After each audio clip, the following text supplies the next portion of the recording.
Hello, everyone. How are we doing today? Oh my goodness. Hello, Miguel. Hello, Bowie. Hello, Sin. And hello, Snowy. So good to see you all today. How are you all doing? I'm doing pretty well. And hello, Z. How are you doing today? I did some community volunteering this morning and it went once again right up until time. So my apologies for being a little bit late. I had to put on a full face of makeup and decide what to do with my hat hair, but I think I did something. I did have my outfit picked out ahead of time, which helped. But how are we all doing today? Hello, Rick. My apologies for missing you. How are you doing today? I love the sloth. It's really cute. And yes, Miguel, what's up? How are we doing? How are we doing? Oh, thank you. I appreciate it. Yeah, I did a little of fancy makeup today. Very quick fancy makeup, but it was done. It is done. So yeah, I did some time travel and because I thought doing Festival in the game sounded really fun. I've only done it like once. Thank you for the lizard. Hello, Hannah. Good to see you. Oh, thank you, Sin. I really appreciate it. Thank you, thank you. What's happening? Thank you for the ice outside. I really appreciate it. Yeah, my friend designed that one. My friend worked with another artist, so they took the art that another artist did and then built upon it. So it was a collaboration, which is really cool. The information should be in the description for that redeem. But thank you for the loon call. I appreciate it. All right. We might as well get into the game and see what this looks like. I did a little festival on my OG island, but that was very late. That was very late in the evening, and I don't remember much of it. So let's get in there. And I wish that I had had some more time today to prep things, but we're just gonna do the best we can with what we have. But I hope you're all doing well today. Thank you so much for hanging out with me. I really appreciate it. It means a lot.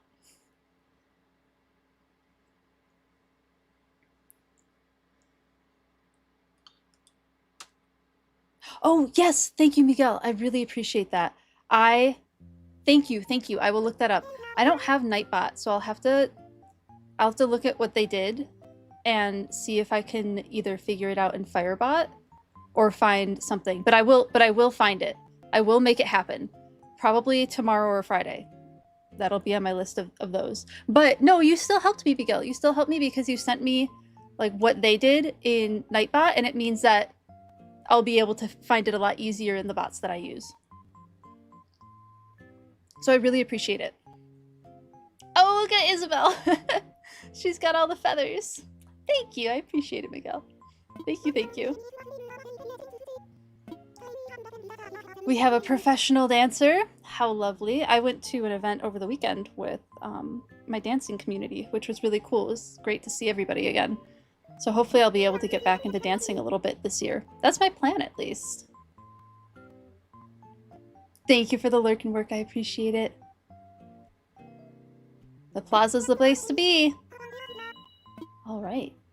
So yeah, I'm thinking we'll do Festival. We'll maybe do those last two lakes and maybe move a house. That kind of sounds fun for today.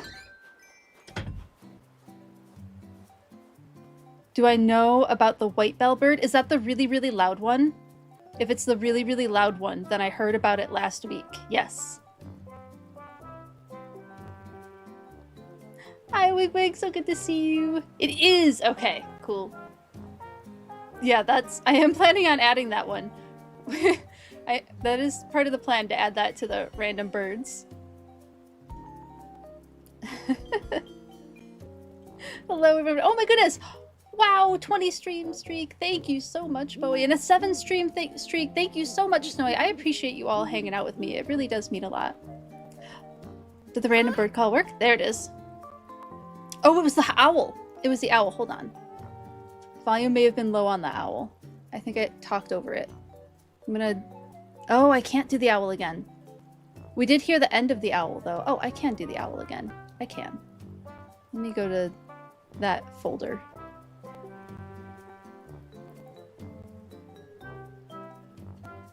Just do the owl again real quick. Let's make sure we all heard it.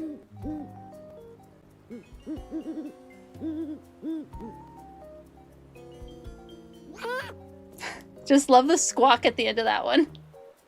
Makes me laugh. Owl who?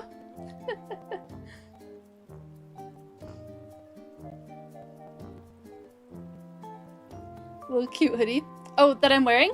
It is a shawl thing, but it has peacocks on it because I'm pretty sure Pave, who we're going to meet today, is a peacock. But yeah, it is not terribly warm, so I do have my space heater running. Do I know what species of owl? Yes, that was a great horned owl. That was a great horned owl.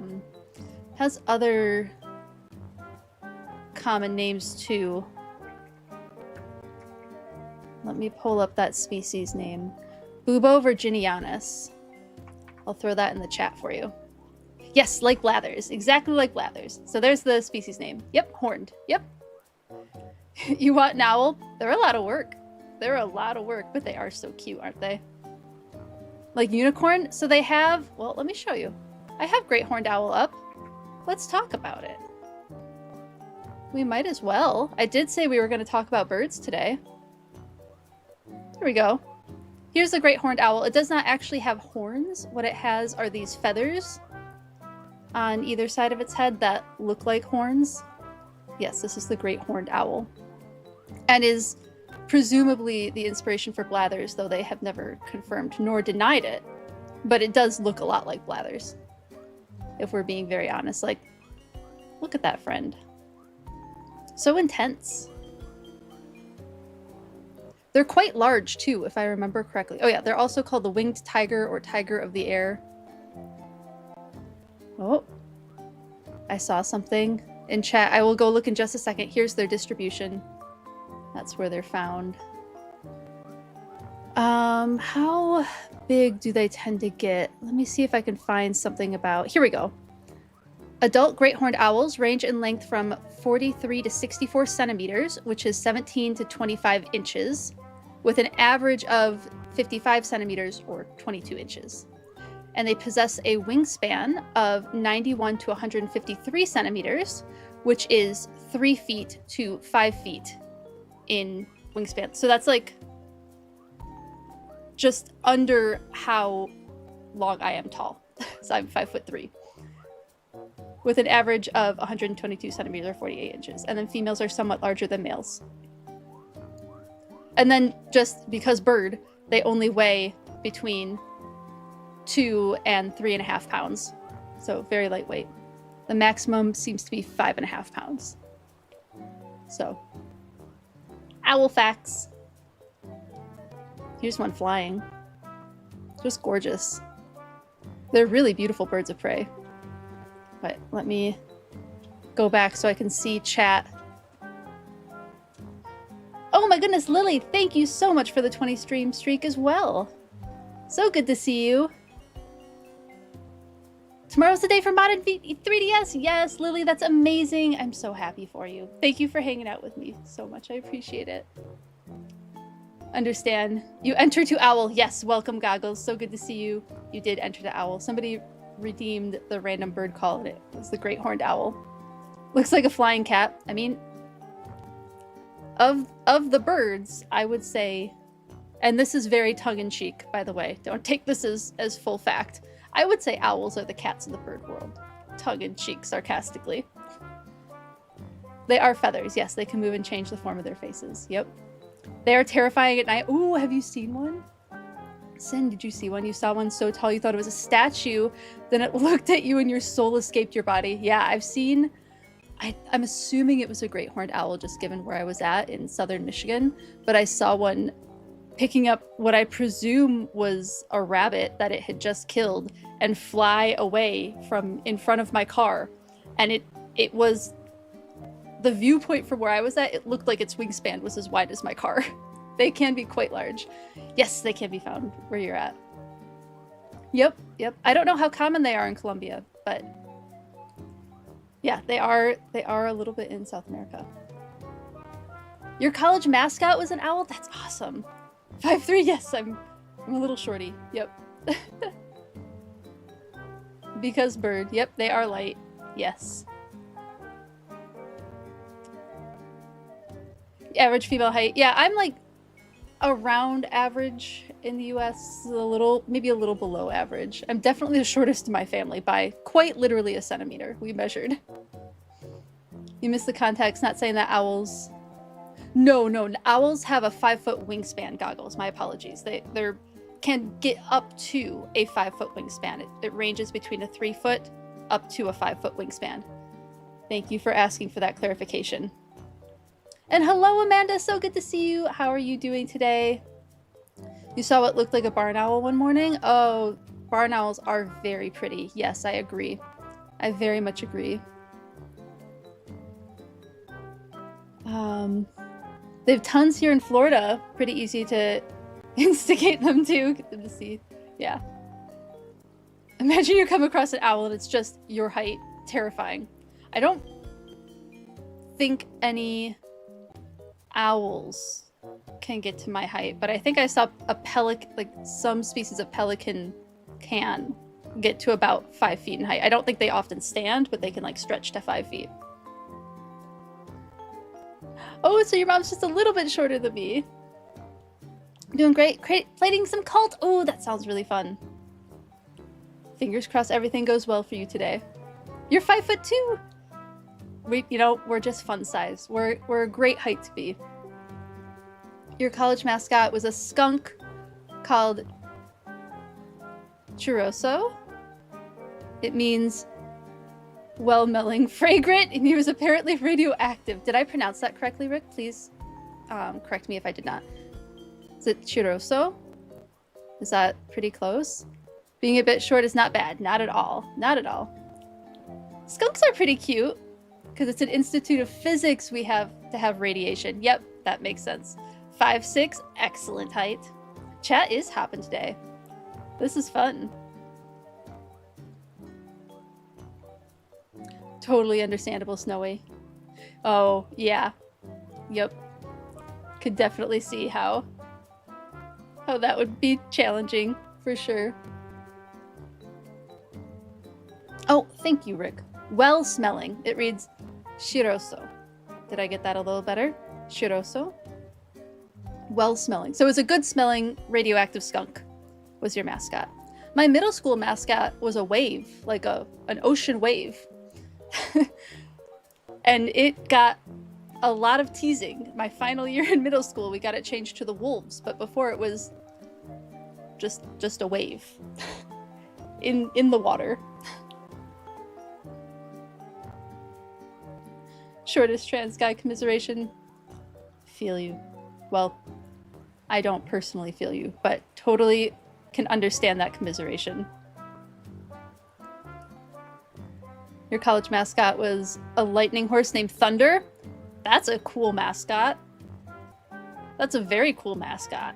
I also had I think it was a bull, a maverick. So I think a maverick bull is a bull that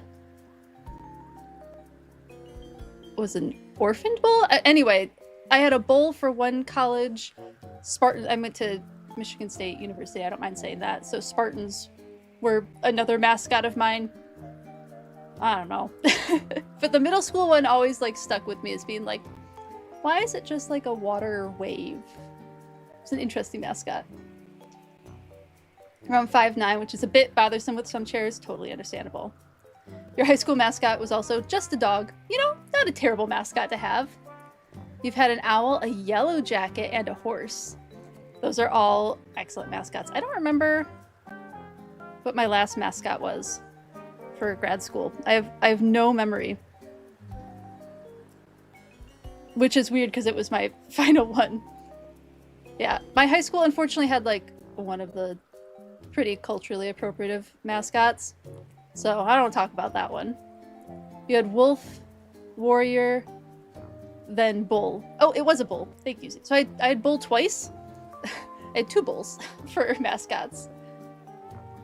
Just remembered your university's mascot is an owl. You barely use it. Understandable. Totally understandable.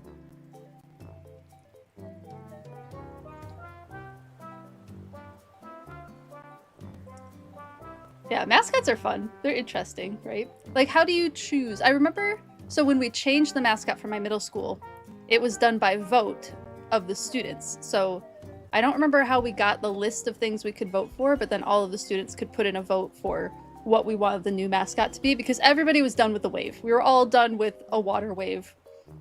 The lake that was near the high school did not have much for waves anyway, so we all got to vote on what the new mascot was, but I don't know how else people choose. Yours was a demon. Wig, that is really cool. Yes, Miguel, what's up? Physics is skunk and chemistry was shark. Shark is definitely an interesting one. In high school, it was a ram. Oh, rams are cool. I like sheep. I like rams. So it represented the city. Super cool. That's super duper cool.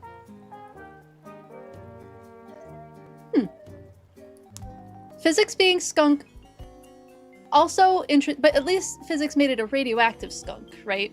I wonder where chemistry came up with shark. That's definitely interesting. How are temps over there? It was pretty warm today. It's currently, hold on, let me get a converter up for you.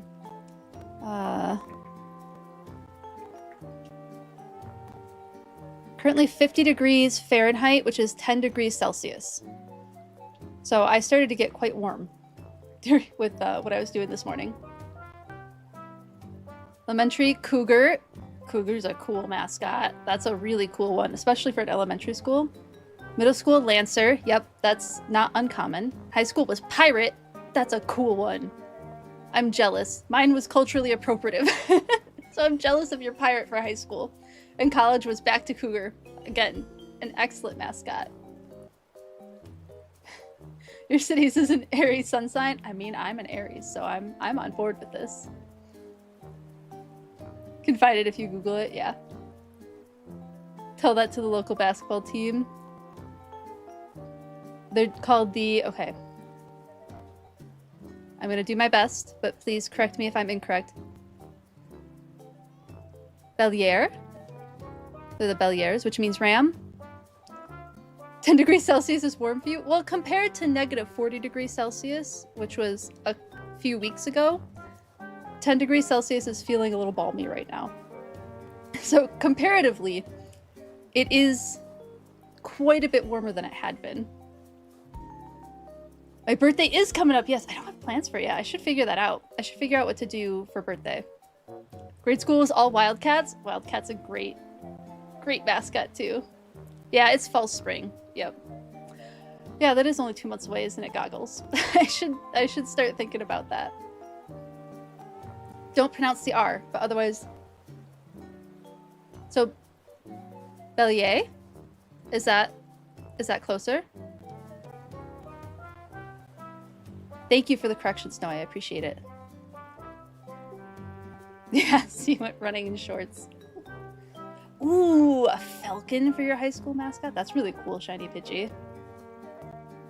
You would sleep soundly in 10 degrees Celsius? Yep.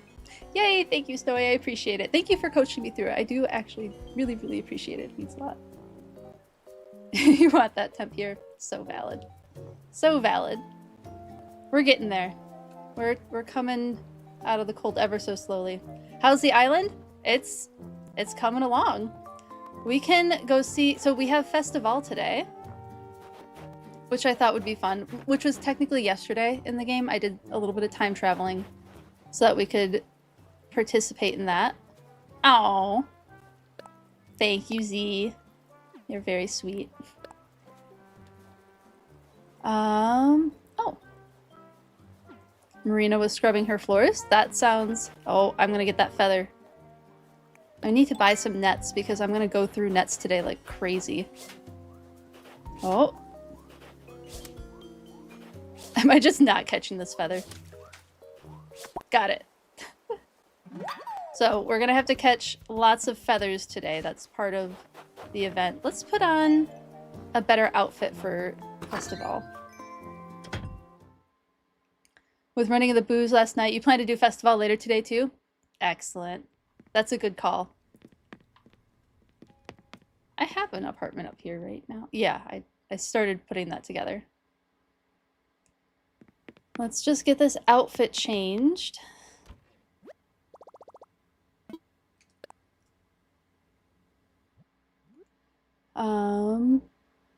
You absolutely hated Pave? Oh no!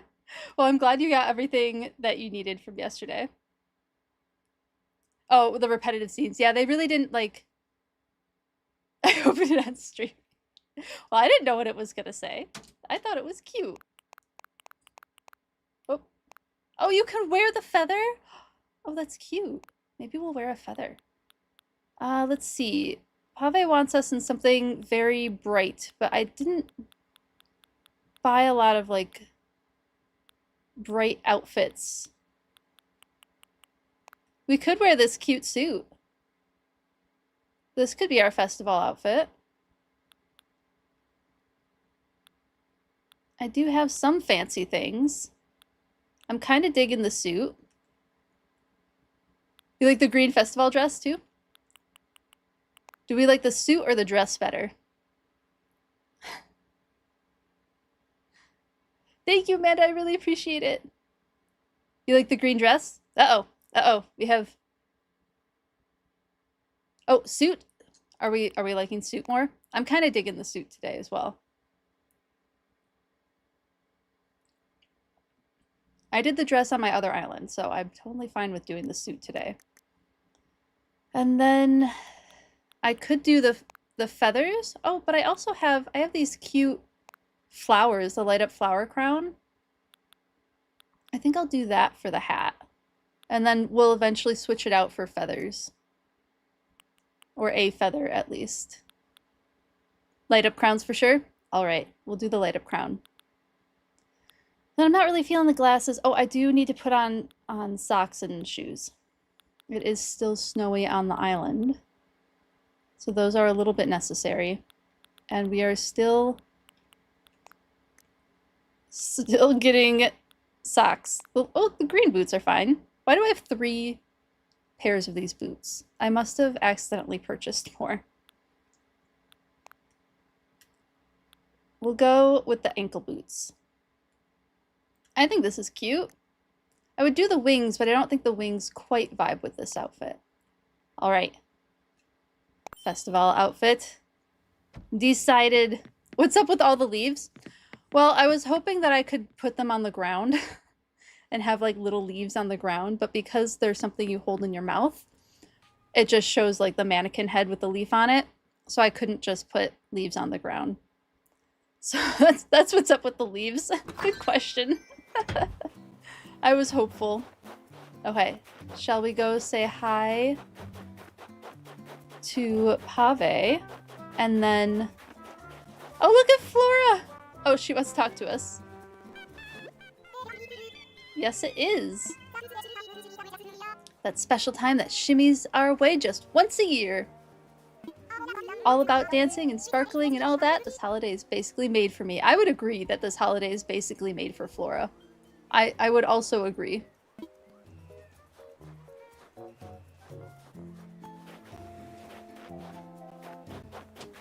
There he is! Here's the peacock. They also kind of gave him the ostrich body type, didn't they? He's amazing. I adore Pave. Okay, I was going to have peacock facts pre-looked up, but alas, it has gotten... Whoop. It has gotten busy. Okay, well now I have to determine that it's the bird and not the streaming service. Peafowl. Apologies. Peafowl is the correct term. Let's get away from the music for just a second, because it is kind of a lot. And we'll take a look at this stunning bird. I mean, peafowl are just gorgeous. It's such an incredible example of sexual selection. This bird is, and I'm wearing it on my shirt today. So you got me this really cute robe. So I wanted to represent the peafowl over here. So the males are peacocks, the females are peahens. This elaborate display is the tail feathers. Let's see. Oh, here we go. Here is a courtship video of courtship for them. Stunning, isn't it? So they're able to put those tail feathers up.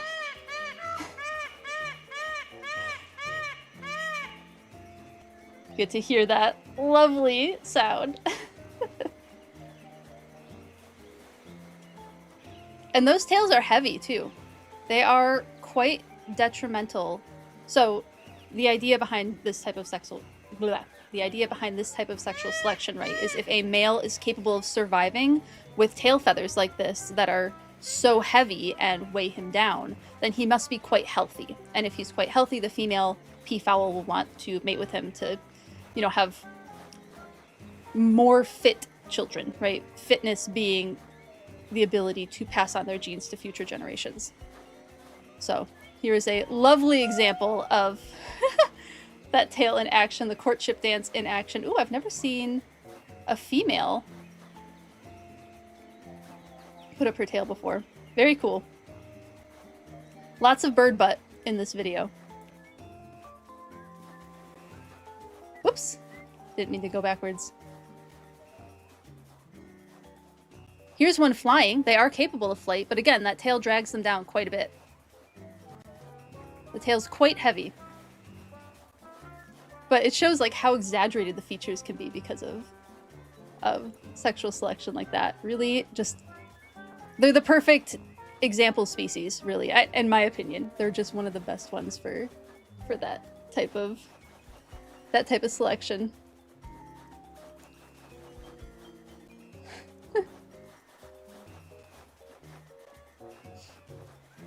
All you know about them is they're loud and sound like a screaming cat. Yep, Hannah, yep, that's been most of my experience with them at zoos. Plenty of them around here? Oh, even white ones, yeah, they can come in leucistic, yeah. How did Taco not bark? That's a great question. His preferred enemies, currently zebras. Agreed.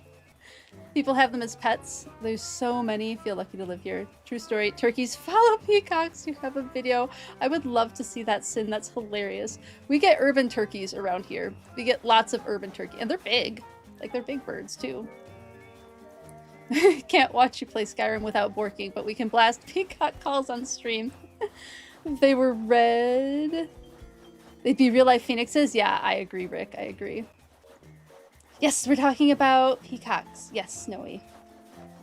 Oh, I'm sorry, your internet bugged out. Did you miss all the peacock images? This is a pretty cool one with it flying. Don't often get to see photos of them in flight. Yeah, that tail is just so heavy. Here's an eye spot. The other thing, you know, typically when you see an eye spot like this, it is a deterrent to predators. As we've talked about, eyes being scary for other things to see. So if there's a predator that's looking at a thing with like 100 eyes, they might choose to avoid that particular species' prey. Another lovely one of how long that tail can be. They're gorgeous. They're just beautiful birds. Green one. Don't know that I've seen many green one.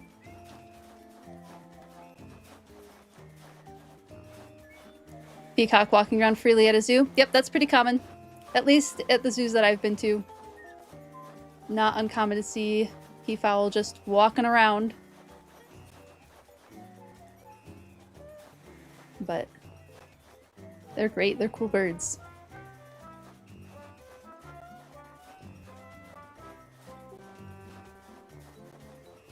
Yes, they can fly, Z. Yep.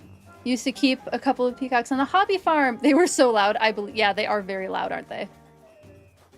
Your parents' neighbors have one. Oh no. So you get to hear them quite frequently then whenever you visit. Fun fact, male peacocks are actually brown, like peahens. The blue and green is due to iridescence. Yeah, blues and greens on feathers is such an interesting thing because it is often light refraction. Thank you for that, Snowy. I appreciate it. They don't normally because they're heavy. Yeah, they don't normally fly because they're heavy in relation to other avian species. Yep, agreed. Your peafowl would fight the llama and the sheep. Oh no. Oh no. That's hilarious. Well, I'm sure the llama and the sheep didn't appreciate it very much. Okay, let's talk to Pave. Get our quest started.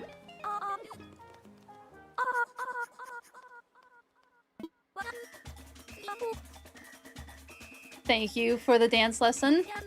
Your hips, they do not move, they do not hear the music, they do not dance. This is unacceptable to Pave. And who is Pave? I am Pave, dance champion international. Join Pave, move with Pave, gyrate before Pave. Viva Festival! I love him. He's great. We will hear that a lot today. I am now entrapped by the rhythms of Festival, but lucky for me, Pave will be our guide.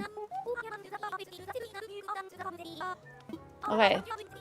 What do you mean? No, I got into Festival clothes. You are lying, Pave. Safe, boring drawer. No, you're lying. I'm in a very nice outfit. I'm literally wearing the Festival outfit. We have to go catch the feathers. Pave is quite self-assured. And he would like the feathers, looks like. I know, gyrate, right? A little bit shocking to see that in an Animal Crossing game. Pave, more footwork, more passion, more footwork, more passion. You low-key missed the Pave furniture set? Yeah.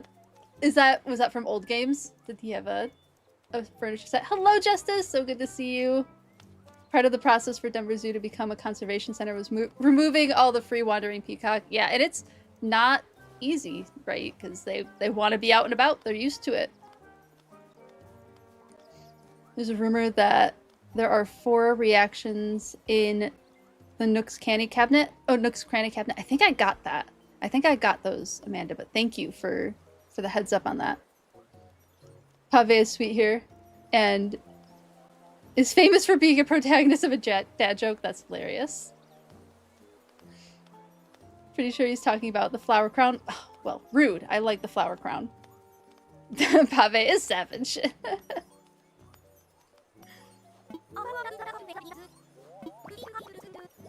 Oh wait, he wants all of the rainbow feathers. Now we know how to make rainbow feathers.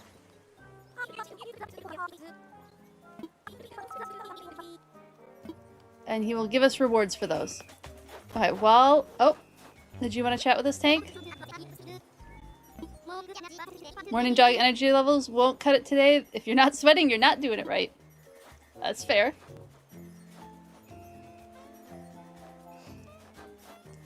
They sent them to your botanical gardens as pest control? I can see how they could be used for pest control. I wonder if they eat, like, the bugs that are around. If that's part of... Do peafowl eat insects? What do they eat? Hold on. What do we eat? What do we eat?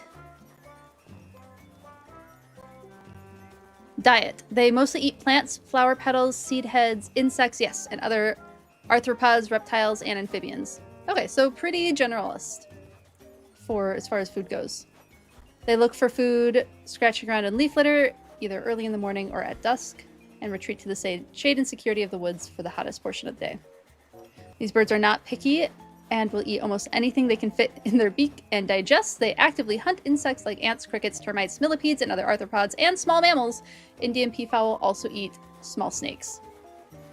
And then domestic ones will eat your general grains and oats and corn and cheese and rice and all that. And apparently cat food. Apparently they'll eat cat food too. Pave sounds like praver, which stands for seeing to see. So the joke is e pavi o pa comer, which is like, is it to see or to eat? Oh, that's funny, Rick. Thank you for explaining that. Imagine a joke being told every time there's a pave. Oh no. Pest equals little kids who pick the flowers. That's hilarious. Well, they're big enough birds that I could see them being uncomfortable for a small child. If it works. And no one's getting hurt. Why not, right? Oh, that's funny. That's really funny. Okay, I'm gonna, while we're looking for feathers, is that a feather? No, that's a snowflake. While we're looking for feathers, I'm also going to, oh hey, look, we have sky on our island. cute little blue wolf. She's adorable. I'm going to also do some of the dailies while I'm looking for these feathers. It should be easier to find feathers on this island than on my OG island, because that island is packed, and oh my goodness, how much stuff do I have in my inventory? Got it. How flirty and fabulous. I do like the color purple. Oh, look at Cranston! He looks so cute! Great colors for him. Oh, and Savannah. Adorable. I love seeing them all in their cute outfits. This is great.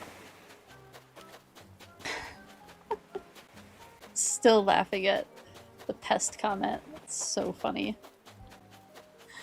Oh, the other thing we could do is finally put sand down back here.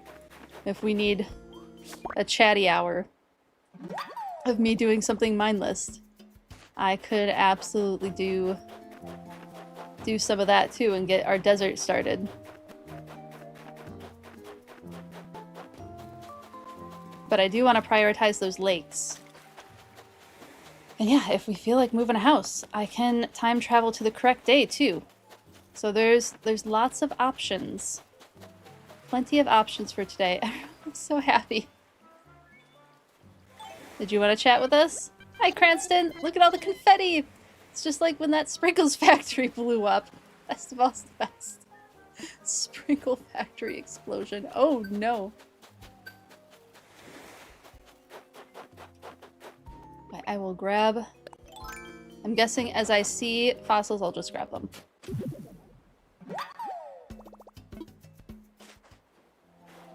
And actually we'll open these while I'm thinking about it because I know I'm gonna run out of room. Was this from today? Oh! Learned how to make a golden toilet! Why not? Clay... Present. Oh my goodness, why does my mouth hurt? Already smiling so much. Your botanical gardens has a corpse flower and they know when it's about to bloom because the peafowl will move to the furthest place away from it.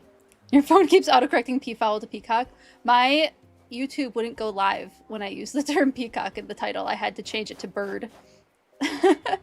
I wasn't allowed to use the name of the bird as my YouTube title, so I had to change the title of everything because they have to match for getting the YouTube live stream up. It's pretty funny.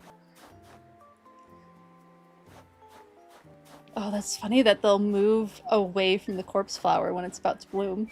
They're pretty stinky. I know that the botanical garden near me has at least one, possibly two, corpse flowers because I don't think they bloom every year. And they had a couple of years where they've done showings of the corpse flower, and I felt quite confident that I understood what it would probably smell like. Ooh, tulip surprise box. And of course, as soon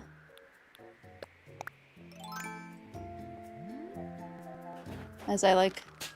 Nope, nope, we're definitely getting the yellow present. And we didn't need to sit down. So I have not gone to see what that smells like because I felt quite confident I understood the concept.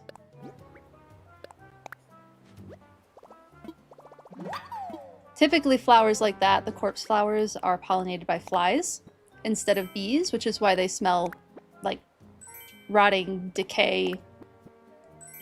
Generally unpleasant scents for, you know, the human sensibility.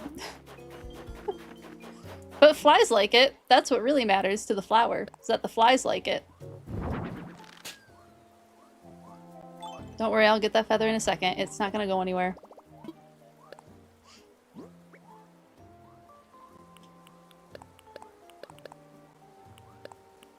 Put all of these. Probably not that, otherwise I'll lose it.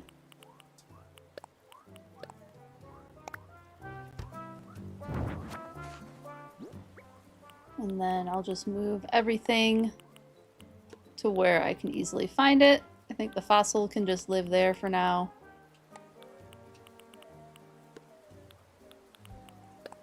Hold this and go grab that feather. Where did it go? There it is. They move pretty fast.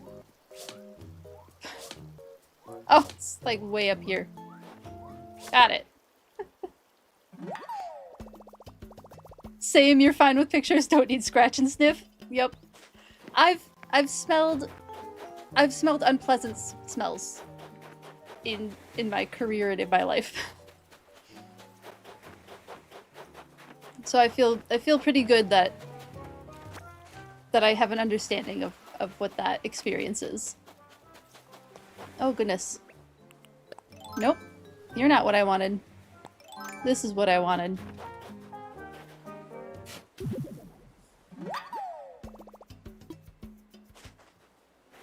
We'll get that money in a minute. I'm not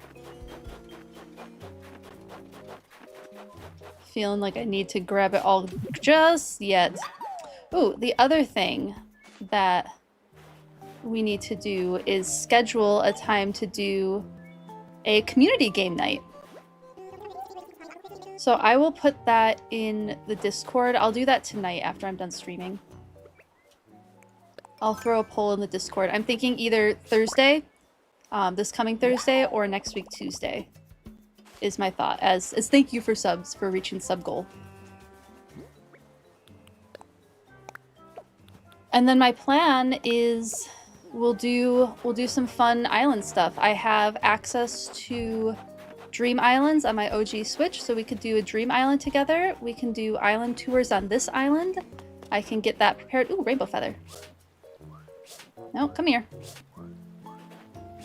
I'm just not whiffing it on these. At least I got it. So that's kind of my thought for this particular community night. We can do other ones other times. Like we could do, in the future, we could look at doing like Mario Kart. But I think for this one, keeping it Animal Crossing sounds fun to me. I love Turtle Beach. I don't love stepping on the eggs, but I'm also aware that they're not gonna get crushed. Drago's area.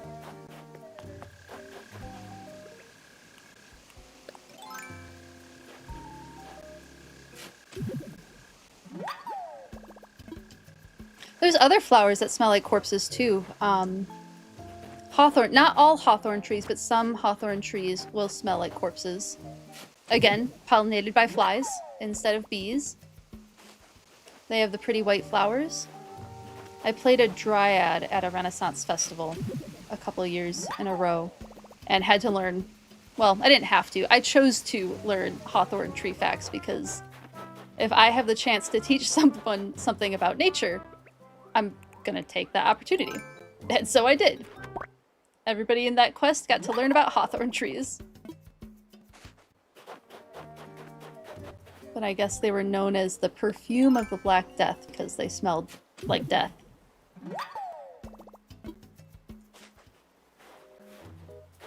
Which does have its own, like, chemical name. There's a few different chemical names for death. Putrescence is one of the scents, which I only remember because during my comparative anatomy class, we had to dissect animals. And we named the cat that we were working on Simba Putrescence because he was quite large. Very beefy Tom. Very beefy tomcat. Huge cat, actually, like both of my cats combined. And very muscular. But that's, you know, and this is how memory works. This is how I have found memorizing scientific terms works best for me, is find something absurd to connect it to. Like, I will never forget the term putrescence. Great term to just always have on hand, right? And I will also never forget the scientific name for spring peeper, which is Pseudocris crucifer, because they have an X on their back, and it sounds like ludicrous. And that's just the mnemonic device that I used for that species. So never rule out absurdity as a method for mnemonic devices. Oh, I got one of the bridges in. I have to move the stores again. And then I'll have 2 bridges. It works. You do that, Rick? Yeah, it works pretty well. And you know, I can't think of any off the top of my head, but dirty jokes kind of work too. That was something that was often given to me as an option for remembering things. I don't want to hit Cranston. Okay, I got it. He's so cute. Doing his little dance. We already chatted.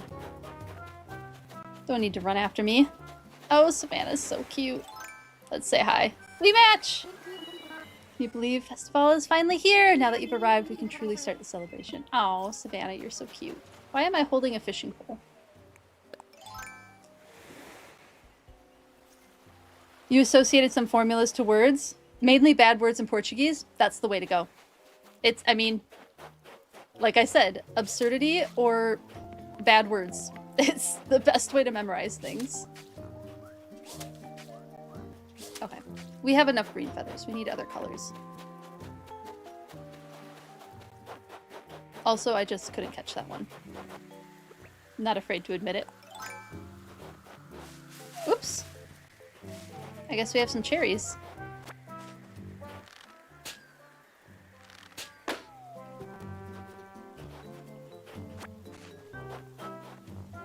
Those will grow back eventually. Ooh, veggie cookies, huh? Interesting recipe. Why not?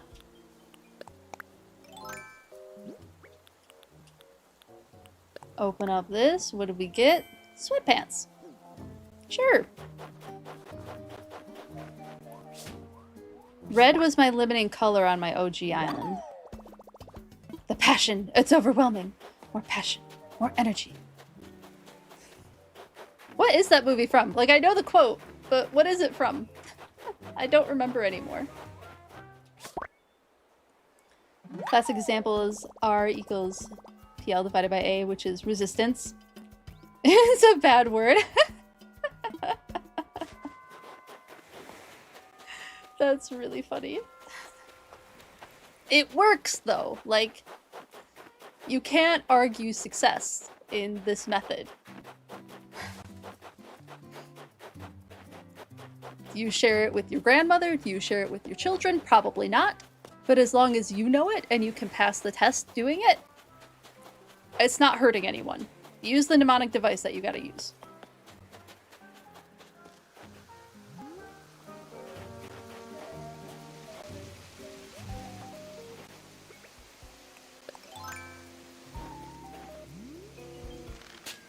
Oh, I just missed it. Oh, it is down there.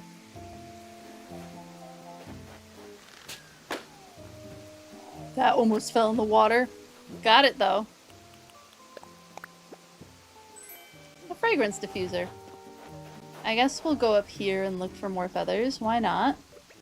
Is that money tree back there? Or are those pears? Did I lose a money tree? I think I did. Wait. What are you?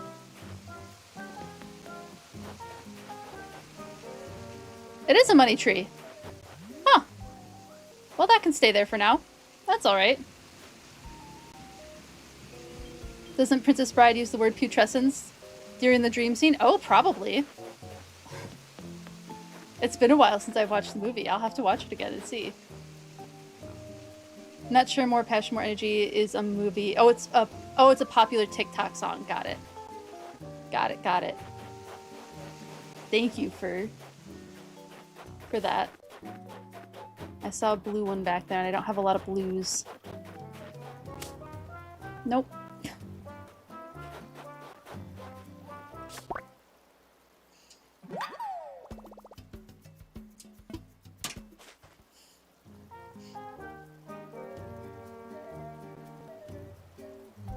Oh, it is a TikTok sound?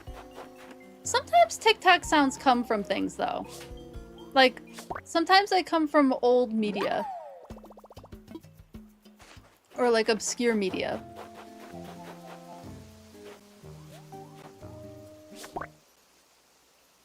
But sometimes they just exist in the vacuum that is TikTok too.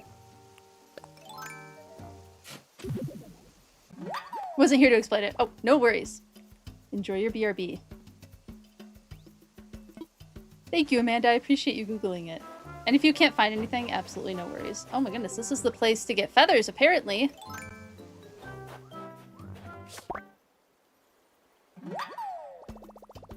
Is purple my limiting feather color here? No, I have 3 of each. Definitely more green than anything else. Yeah, it looks like purple is kind of my limiting color around here. That's alright, we just keep looking up feathers.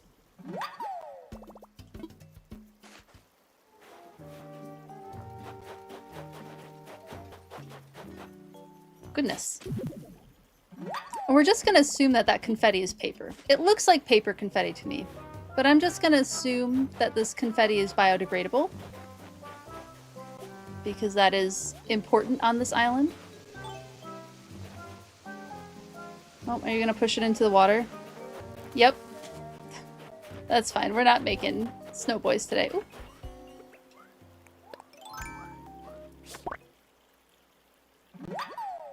I broke two nets when I was playing this last night. Oh, I still need to find the... Oh, there's the tree. Found it. I was just saying, I still need to find the money tree, and it was right there. It wanted to be found. I appreciate a money tree that wants to be found.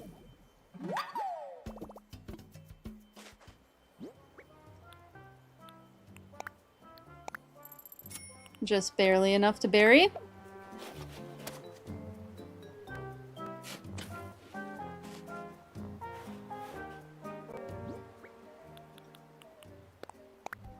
I think now that all of the hardscaping... I'm talking about this like it's an aquarium.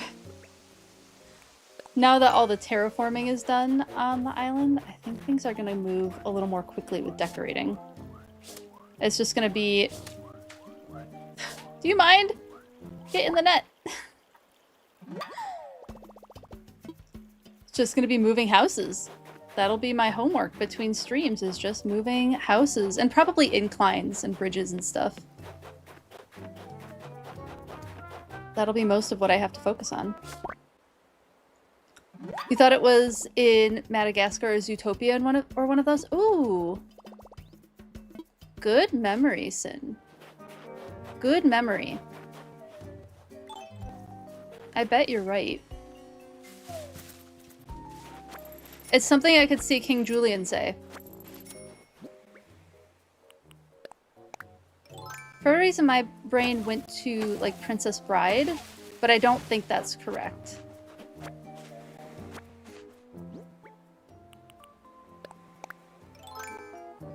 I'll just bury that money tree while we're over here. I'll get a better spot for those one day. Still need more purple.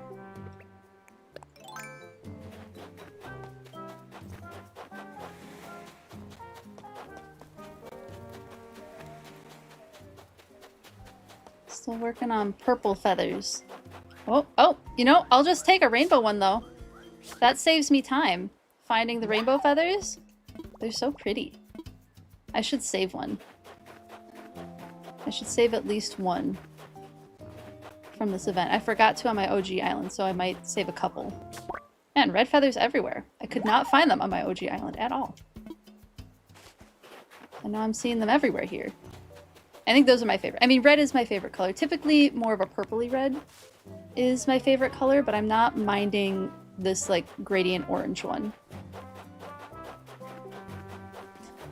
We've said hi, Cranston. You don't need to chase me. Hey, Lucario. How are you doing today? We're participating in the festival event on Animal Crossing today. Collecting lots of feathers. Talking about birds. Particularly peafowl. because of Pave, our lovely peacock over here. It's delightful. Let's turn in the rainbow feathers that we have, at least.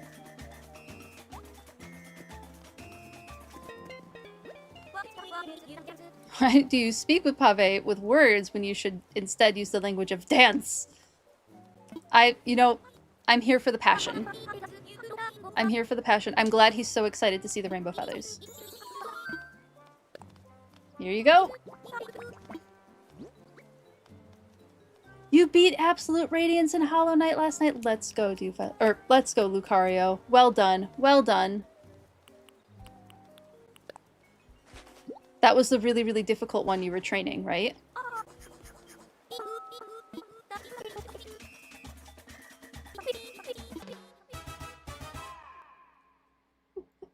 Rainbow feathers. You feel we need to have more passion, more energy on the channel now? Why not? Why not? Ow. I got stuck on my chair. I'm writing that down.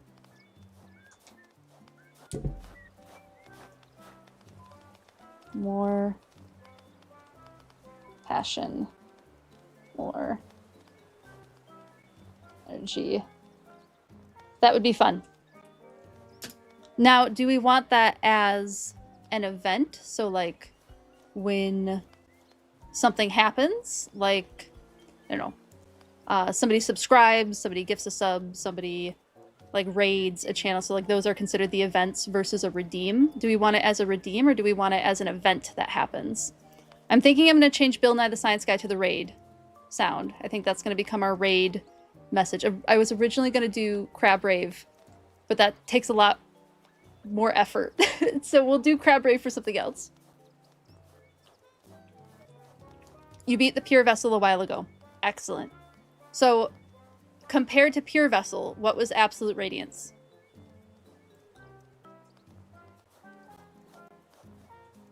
Oh, we got a balloon lamp. Thank you, Pave. Very difficult. Got it. So you went from like a difficult one to very difficult. Got it. Got it. It seems like the more...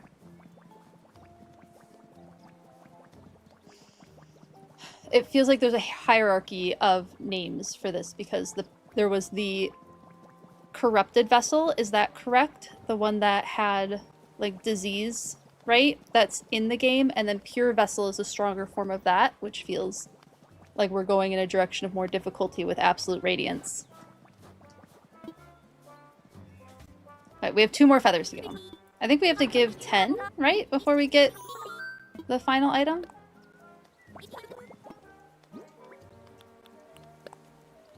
That one is called the Hollow Knight, the one that was corrupted. Gotcha. Gotcha. Oh, well, there's the name of the game, right?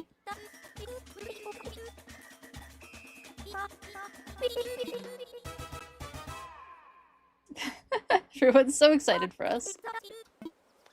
We're gonna get an item.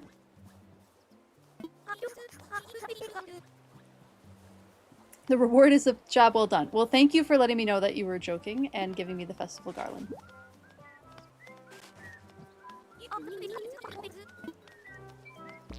Oh, hey Drago. Look at all the confetti! It's just like when that sprinkle... Oh, another sprinkle factory blew up. Or probably the same one, but multiple people know about it. Wasn't there something with an M&M factory not too long ago? There was something biology related with an M&M factory. What was it? Oh, it was bees! It was bees were getting... It was colorful honey. Hold on.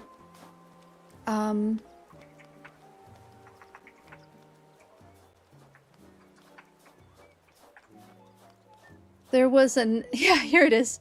French bees, even. It was French bees are making M&M contaminated honey. This is from Smithsonian Magazine, by the way. So in France, bees have been turning up with abdomens swollen with colors of blue and green and a natural rainbow that was also reflected in their honey. So this was what year? This was 2012. Okay, so this was a little while ago. I remember hearing about this during the final year of my undergrad. So since August, bees around the town of Ribeauville please correct me on that pronunciation, in northeastern France have been turning up with abdomens swollen with the colors of blue and green and a natural rainbow that is also reflected in the color of their honey. Now beekeepers are pointing fingers at a nearby biogas plant that processes waste from an M&M factory.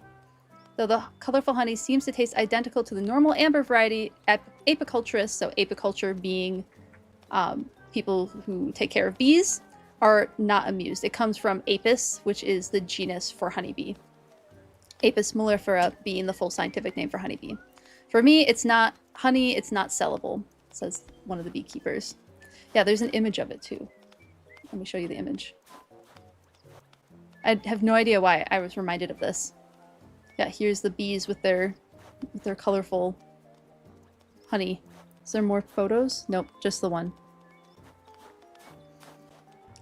What did they end up doing? They adopted a new cleaning procedure. So, hopefully no longer producing red, blue, or green honey. Which the beekeepers were not amused by.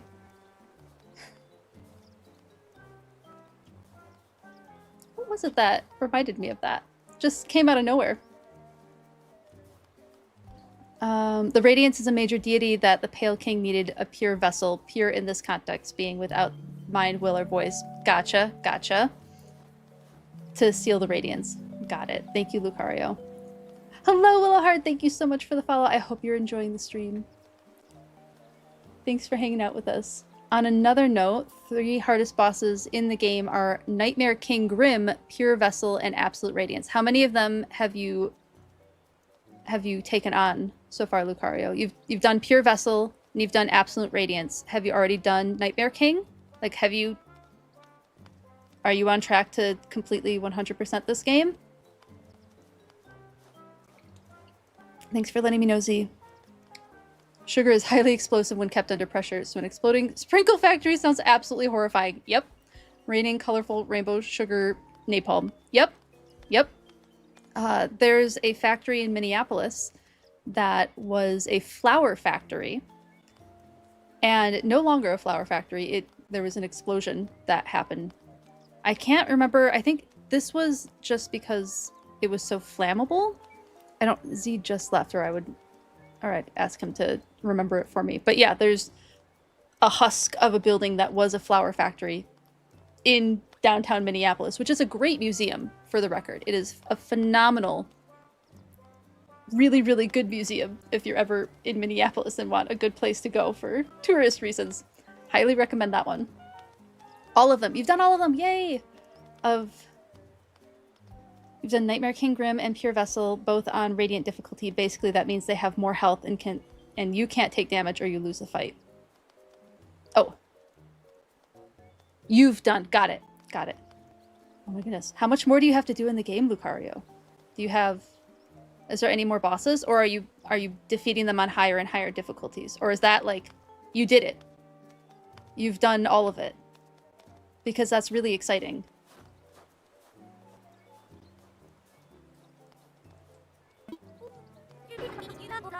We'll get this last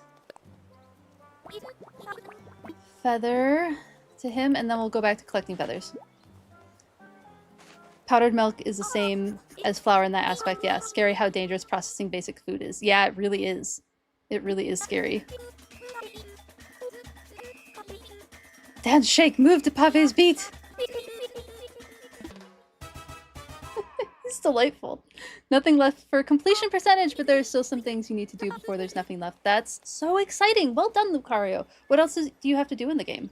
And if you're done talking about it, feel free to be done. But if you want to keep talking about it, I would like to keep hearing about what you have left in the game. Because I know that's like a really popular game. One that, if I had the time to play it, I would love to play it. I just don't have the time for games outside of it right now. So I do like hearing about stuff like this. I love watching other streamers play games that I don't have time to play. And I love hearing you all talk about the games that you're playing.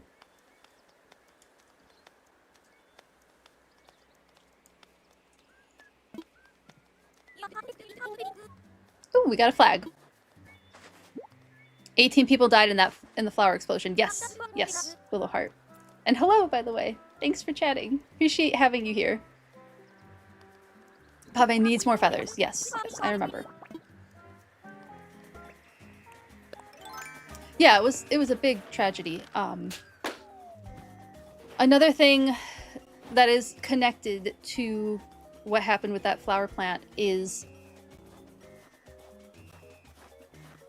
Minnesota is known for, like, Mayo Health System. It's known for healthcare, and prosthetics had like a big head start here because of the flower industry and, you know, food processing industry where people would lose limbs. And so the prosthetics industry got a pretty good foothold in Minnesota because it's all intertwined. All of that stuff is intertwined. So medical supplies continue to be a big deal in Minnesota because of the flower industry and how awful it was for being, like, working as part of it.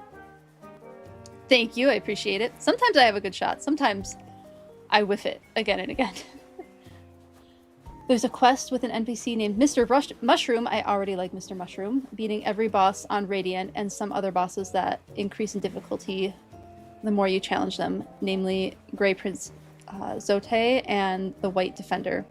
Oh, and doing the bindings on the Pantheons. That's right, you were talking about the Pantheons before. Bindings are self-inflicted restrictions that make the Pantheons more difficult. Alright, so you still have a few things to do. That should keep you busy for a little bit, right? I remember you talking about the Pantheons. Oh, are you talking to me, Shep?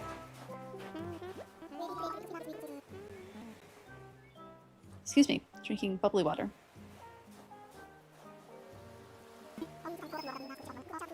No, Shep, it's not a non-disclosure agreement. Just been busy, sorry.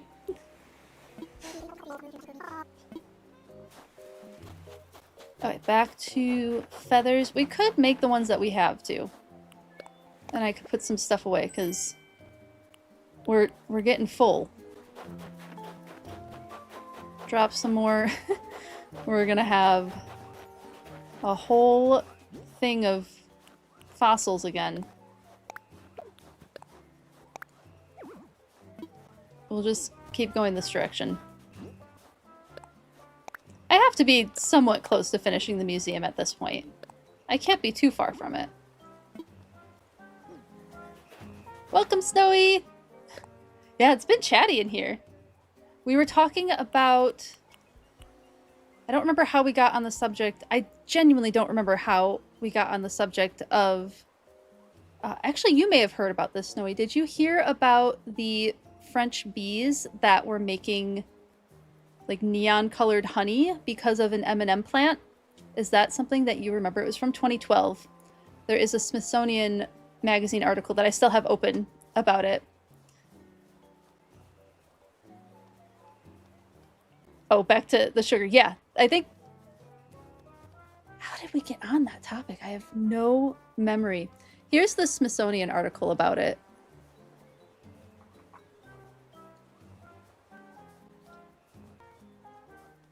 Posting the link, because I know this is a safe link because I just opened it.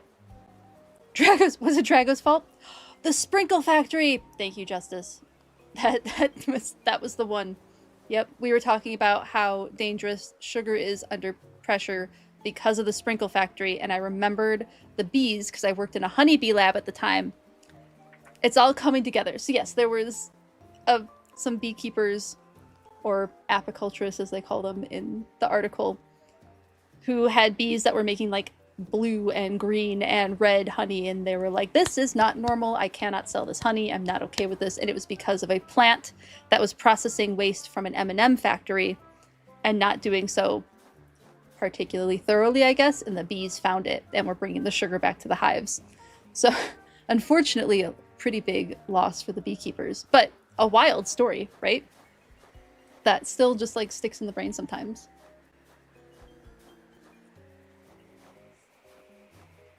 Half of it was you yapping about Hollow Knight, but I love hearing about it.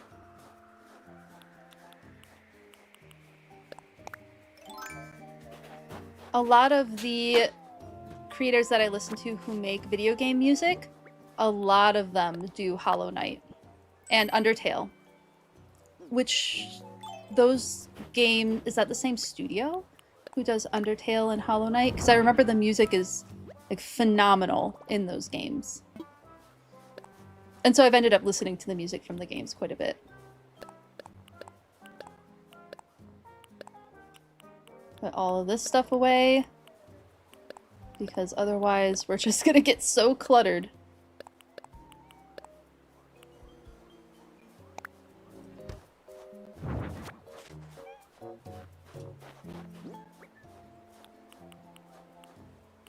Let's put all of these up here where I can see them. And then I'm gonna check in with chat. Just give me a second while I get things organized. Okay, back to chat. Today is Chinese New Year. Thank you, Rick, for the reminder on that, because I was going to touch on that too. Thank you for the reminder. It is! Oh, you're gonna go and celebrate with your family, Snowy. That's wonderful. I hope you have a lovely celebration. Team Cherry is Hollow Knight, Toby Fox is Undertale. Thank you, Lucario. I appreciate it. And it's Lunar New Year. Yes, correct. Lunar New Year, not just Chinese. Your younger, no longer existent gamer persona lives vicariously through the stories. Yeah, I feel that. I am still gaming, clearly, because this is the time that I have slotted in my schedule for gaming. This is part of why it happens, is I wanted the gaming time, and so it's happening now. It's got to be forced. Like, that gaming time has got to be scheduled, or it doesn't happen.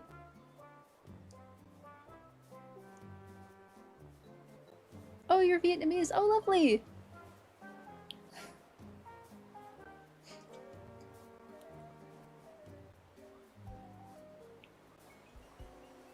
So, and feel free if you don't want to answer these questions and not dox yourself. By the way, my curiosity does not mean that you have to answer anything, but is the plan for like sometime this week to go and celebrate, or tonight specifically? Because that sounds really fun.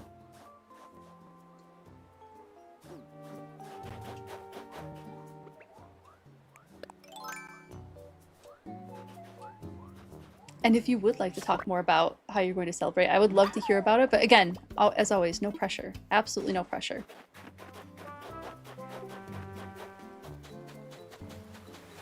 I saw some really, really fun, the very acrobatic dancing dragon videos. I've been really enjoying seeing those the past few days. Just as a dancer who likes to do like low level kind of acrobatics. I wouldn't even call what I do acrobatic. Slightly athletic, I think, is about as close as I get to that with my personal dance experience, especially recently when I'm so out of practice. I love seeing stuff like that. It's like some of my favorite content to watch, is watching people super skilled at things that I am not capable of do those things.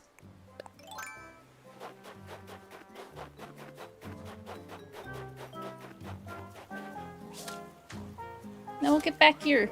I can get this blue feather. I can get it.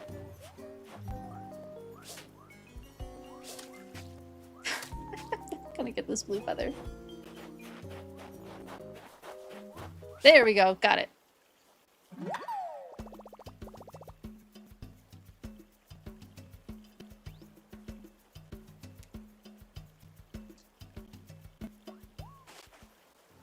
Snowy, I feel like I should throw this into a pronunciation thing so that I do not absolutely... I need something other than... I need something to, like, that acknowledges the Americanness of my ability to pronounce things.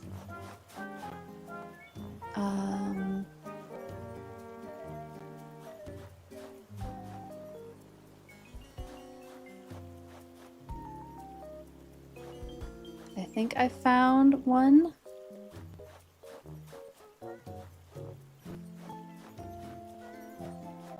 Alright, I'm gonna play this and let me know. Hold on. I don't know if this is the correct one. I want to make sure I'm finding the correct one. It's a hard language to pronounce, even for you. You don't speak Vietnamese at all, except for a few words. I want to try and not be... Oh, here we go. This is a TikTok of someone pronouncing it in Vietnamese. Oh. Let's see. Chúc go up like someone hit you. Chúc năm mới. Chúc go up like... Here we go. Found it. Vietnamese is chúc mừng năm mới. Chúc go up like someone hit you. Chúc, not chúc. Chúc. Mừng go down like you sad, okay? Mừng, not mừng. Mừng. Mừng. Nam doesn't have any accent. Nam. So nam and mới also go up, okay? So not mới, mới. Mới. Together you're gonna have chúc mừng năm mới. Chúc mừng năm mới. I think I got about as close as my mouth will allow me to get. But thank you so much for sharing that. I really appreciate it. Chúc mừng năm mới. Yay! And depending on where you're from, the pronunciation of words are different. Yep. That, as with languages, right? Your best friend is Vietnamese and he tried to teach you once. And you were like, even for you, this is tough. Yeah, and you know so many different languages, Wigwig. I think it's worth it to try at the very least, and like... Hold on. There's nuance to this. Putting in the effort and not getting it is still allowed to be, like, not okay. But putting in the effort and giving it a try can be okay in some instances as well. Like, I think there's nuance to, like, when it's not okay versus when it is okay. And ever at all, if I am struggling to pronounce something and you'd rather me just look up the pronunciation and play that on stream rather than trying it myself, I will not be offended by that. Just be aware of that. If it's worth it for me to not give it a go because it wouldn't be nice to hear me mispronounce it, I am totally open to being asked to look that up and have a speaker proficient with the language say it instead of me. Not offended by that at all. Totally okay with doing that. You're not starting new languages right now because you already have too many. That's really cool though that you know many languages. It's hard. The worst is your middle name. Won't share it, but no one can say it right. Yeah.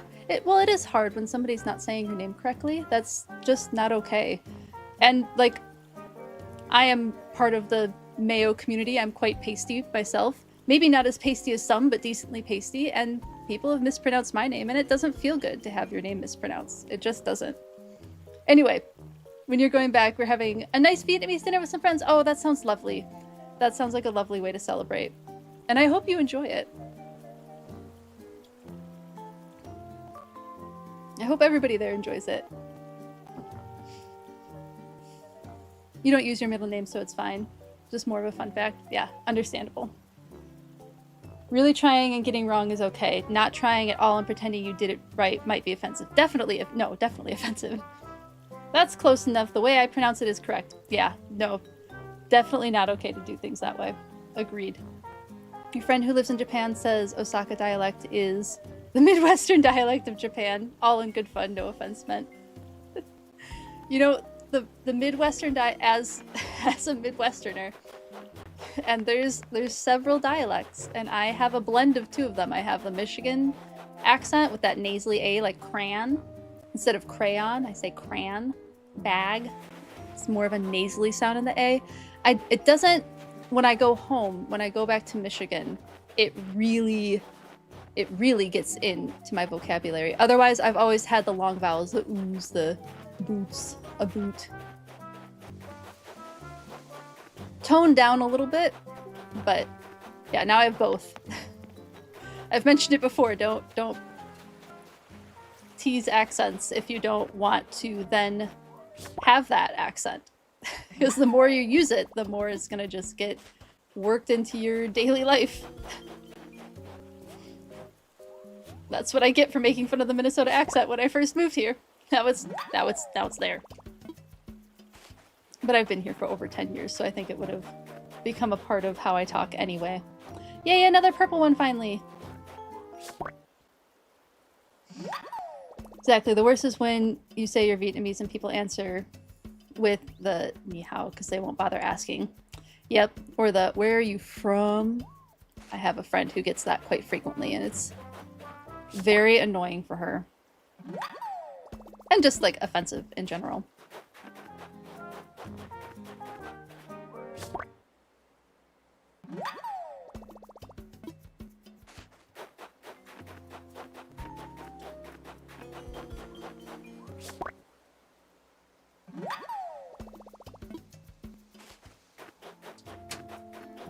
Like, more than likely, I'm not always going to get a pronunciation right at first, but if it's something that I work on and practice, I want to say things correctly, because it does matter. Words matter, effort matters. I think it's important. And I've always been a little bit salty that I never... salty with myself, by the way. This is salty with myself that I never really pursued, like, continuing to learn Spanish, because boy, would that be helpful right now if I had done that.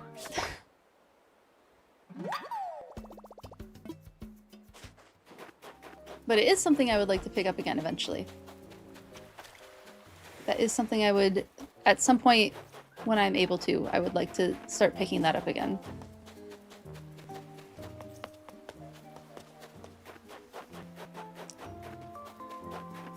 Mostly because I have, like, the basics for it from, you know, 5 or so years of classes. Oh, hello. Hi, Broccolo. I wanted the feather. I missed it again. Got it.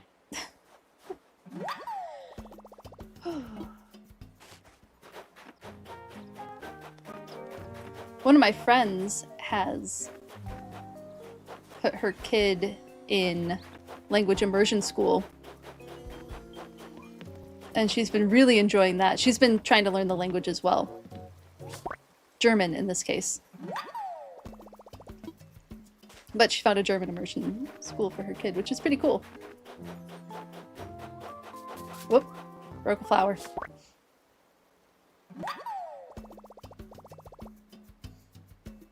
Never had that one yet. Oh, the where are you from? People know you're not fully Asian. Yeah.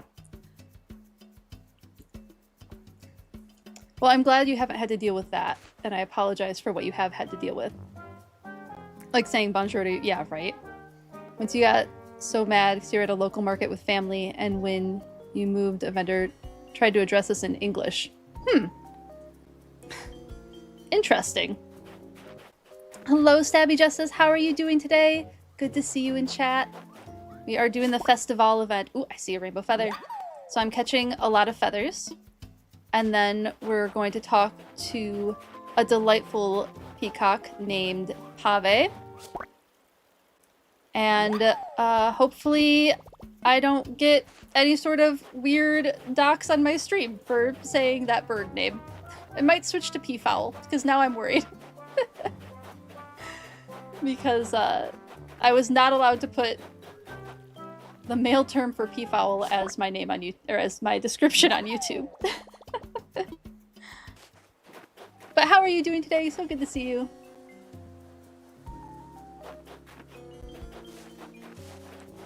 Alright, how am I doing on... Oh, we're doing much better on all the feathers.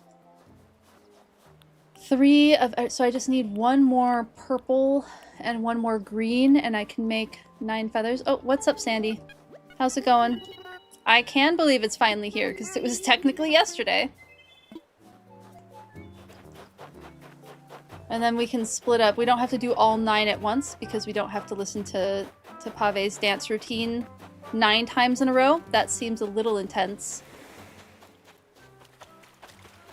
But we could split it up with doing other things and then turning things into him. Did we need another red one? No, I'm gonna catch it anyway. Because I like the red ones. Peafowl sounds more intriguing anyway. Fair, fair. Brazil speak Portuguese and it's so close to Spanish. Honestly, you don't even care if you say hola, but French would be, yeah, a frustrating mistake for sure.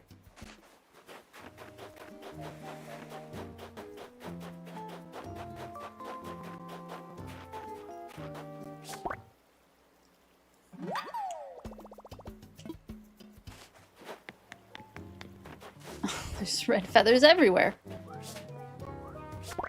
What did I need? A purple and something else? Was it purple and blue? Yeah, a purple and a blue is what I'm looking for. And then that should be enough. Technically, we might have enough now. But it just feels right to round out those last two colors. Oh, did an animal fact redeem sneak past me? My apologies, Stabby Justice. Yes, it did. I see it now. Random animal fact. Thank you, Justice. I appreciate it. Random animal fact. I see your message, Snowy. I'll get to that in just a second. I'm gonna noodle on it a second. I mentioned it earlier. I did some volunteer work this morning, and so my brain is a little bit scattered. I've been doing okay on it. But if it takes me a minute to get rid of animal facts, I apologize. Let's see. I know I got one in here. In this noggin. Something wintry. Winter just came to the mind. Owls. Snowy owls? Yeah, let's go with snowy owls. I believe snowy owls have a migration route. And I know that Minnesota is within that migration route. We don't have snowy owls all year round, but we do get them in the winter, and particularly at the airport, there's photos of snowy owls quite frequently at the airport. Let me show you what a snowy owl looks like. They're absolutely delightful, beautiful owl. In the same genus as great horned owls, bubo. Here's one. Oh, it's a bit of a bloody photo. Here's another one of a snowy owl. Beautiful birds. So here is the range of the snowy owl. Very northern bird. Known as the polar owl, the white owl, and the Arctic owl. It is a large white owl in the true owl family. They breed mostly on the tundra. But they do have migration route, if I remember correctly. It might not talk about it in here. Ooh, here's the difference between a male snowy owl and a female snowy owl, which has more markings, so they have sexual dimorphism, which is kind of neat. And oh, they're one of the largest avian predators of the high Arctic and one of the largest owls in the world. I wonder how much bigger they are. Hold on. The snowy owl is somewhat larger in all aspects of average size than the great horned owl. So we were talking about how big the great horned owl.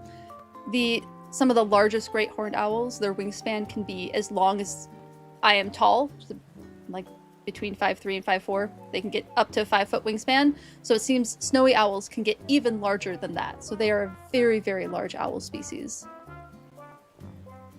That's really cool.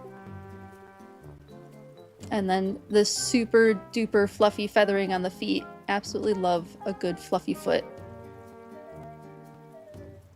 Likely for keeping their feet warm in the cold weather. Showing the wings. Beautiful.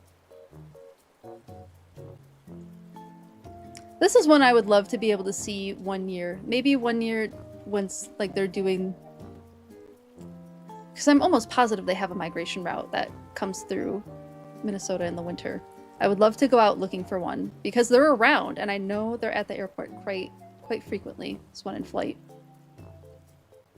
And I'd love to go out and see one in person. You all are going to make me into a bird person. How is this happening? How are you all making me into a bird person?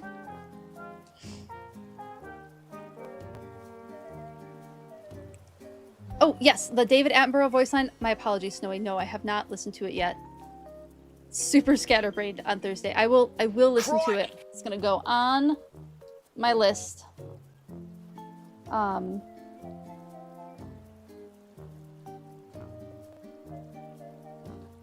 And you included the timestamp with that, so I will look that up. My apologies for falling behind on that. I will do that, though, I promise. For the animal fact reading. That's right, yes. Oh, did snowy owls become extinct in Sweden? Just a few weeks ago. So sorry, yeah. That's rough. Owls are amazing. You got a great horned owl photo at the zoo, and the owl wasn't even the animal on display. It was just patrolling the zoo hospital. Oh, that's wild. No, I do still leave that up. I thought I was too warm, but I am, in fact, not. That's a really cool photo to get, though.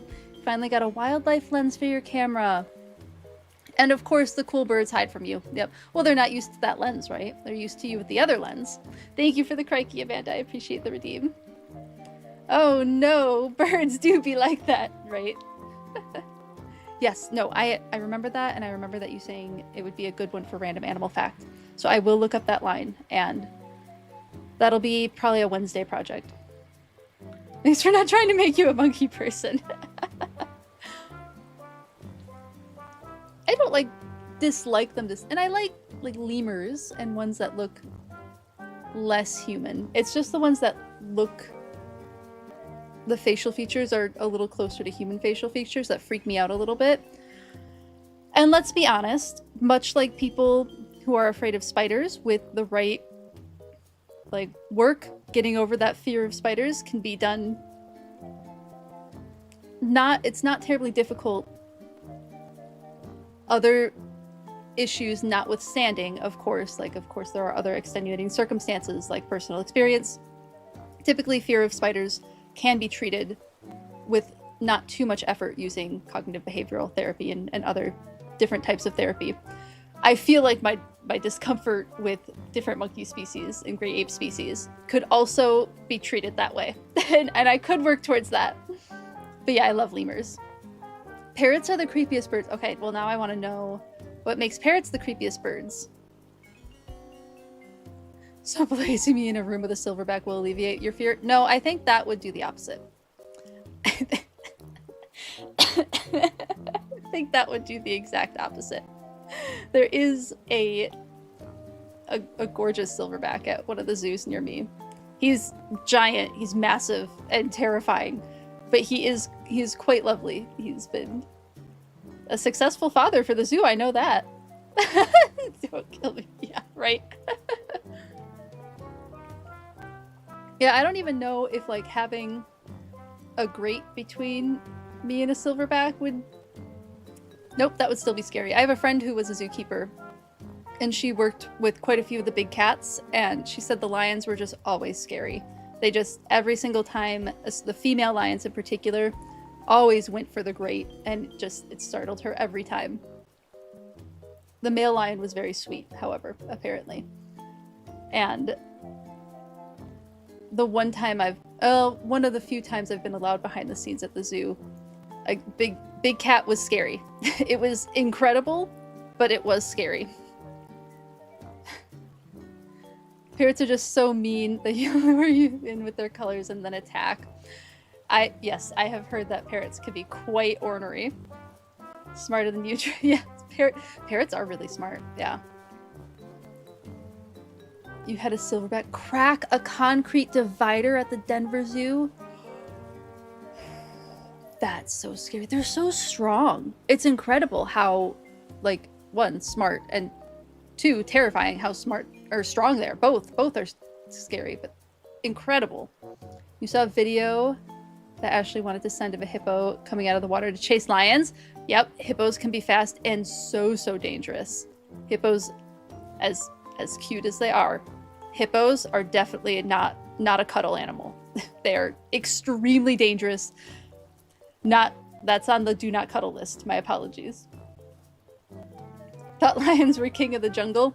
They are in, well, I would say probably gorilla is the true king of the jungle. And lions don't really live in that much of forested environment, right? Well, I guess it probably depends on the subspecies of lion, which is something I am not a lion expert. I have really only cursory knowledge on lions and then some random facts just because of the education I went through, but lions typically aren't in forested jungly regions, right? They're more out in the open plains, grasslands type species.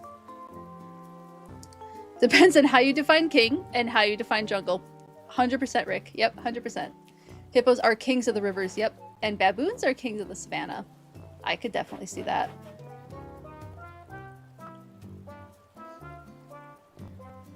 Clearly not king of the savannah. Sent a couple of P-Bird clips to Discord. You know, it's not getting censored in the chat this time, so you can type the whole word. I'm just being weird about it. Did you put it in show and tell? Oh my goodness, I can't even say that word. Show and tell. I see them. Awesome. I will watch them later. Thank you so much for sharing them, Sin. I appreciate it. Thank you, thank you. Oh, I have things that I need to check out in there. All right, now that I've been sitting here in game just talking, what am I doing? Yes, I finally have all of the feathers that I need. Let's turn in the one rainbow feather we have and then craft the rest, and then we'll do like maybe 2 at a time, make a lake, do another couple, make a lake, that kind of situation. We've talked about this, Pave. I'm glad that I can distract you with the rainbow feather. Baboon canines are just as big, if not bigger than lions. Yeah, they are quite long canines. If you mimic a baboon scream at a lion, it will flee. Wow! It's one of your favorite of you getting all the turkeys to gobble. Getting turkeys to gobble is truly the best. What if the savannah is a parliamentary monarchy and lions' influence is much more symbolic than pragmatic? Love your line of thinking, Rick. I love that line of thinking. That's hilarious. King Cobra is not the king of the cobras. True. It's just a very large cobra. Not even a true cobra. You have to run and get brain prepared for this meeting. Best of luck, Amanda. Thanks so much for hanging out, and I hope that the meeting goes well. Fingers crossed for you. That everything goes as well as possible. Thanks for hanging out. Is it not a true cobra? They do have a hood, right? Did they put them in a different classification?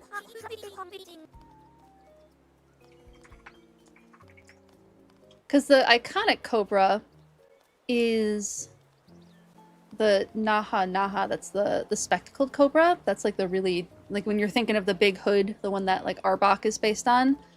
That's the spectacled cobra. And then Indian or spectacled cobra is the more iconic one. What? It is not oh, it's not phylogenetically a true cobra. What makes it different? I mean, besides genetics, of course.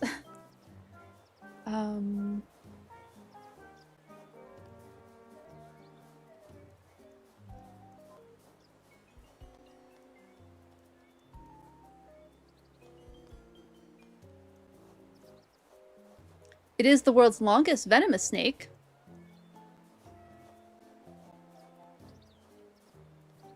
Okay, so Naha genus is the true cobras. Gotcha. Whereas this one, the genus is Ophiophagus for a king cobra. So interesting that they're not a true cobra. That is super interesting. Cobra just means snake in Portuguese. Maybe not scientifically. We also have the word serpente, but in common informal speech, cobra means any kind of snake. Oh, how... See, this is why common names are a problem. And not necessarily a problem, but this is why we have scientific names, because common names go all over the place. Like, people can call any animal whatever they want, including old lasagna sides, which is one of the common names for the hellbender. And one of my favorites. Don't worry, don't worry. I'm gonna show off old lasagna sides here in just a second. And I am not jesting about that name at all either.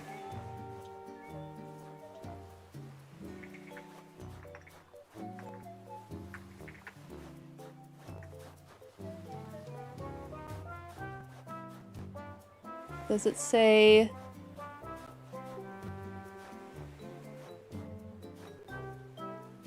I have to do another search.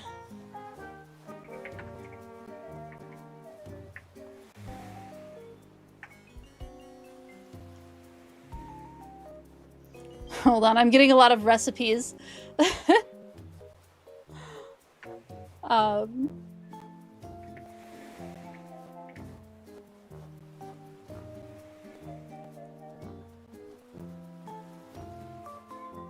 yeah, here's the Bronx Zoo has it. I'm not gonna leave you hanging with this one, don't worry. Don't judge the hellbender by its name. Snot otter, that's right, snot otter was another one for hellbender. Snot otter, old lasagna sides, eastern hellbender, grow by many names, and despite the name, hellbenders are quite harmless. But yes, here is a hellbender. Wonder if there's a bigger photo. I suppose we could watch the video. Might mute it. Here's one. So I think the lasagna sides part of its body, which you'll see like ripples of skin, are, I don't think it's gills necessarily, but it's increased surface area of the skin for respiration. So I'm pretty sure that they're getting oxygen through their skin in this way. So that's what the flappy skin on their sides is. The old lasagna sides, if you will, as you can see clearly shown in that video. Love a silly animal name. Does it say? No, hold on. I have hellbender up here. I want to say that it's a respiration thing. The hellbender has working lungs, but gill slits are often retained. Though only immature specimens have true gills, the hellbender absorbs oxygen from the water through capillaries in its side frills. Yes, here it is. So it is respiration. The frills run from their neck down to the base of their tail on each side of their body. The frill's function is to increase the surface area of the hellbender and to help the hellbender breathe. So, there we have the reason for the lasagna sides on old lasagna sides snot otter over here. Great names, right? This is, again, common names. The problem and the delightful thing about common names is that they can be anything, which is why scientific names are helpful. Thank you for coming to my soapbox on common names. I have many, many opinions on this topic.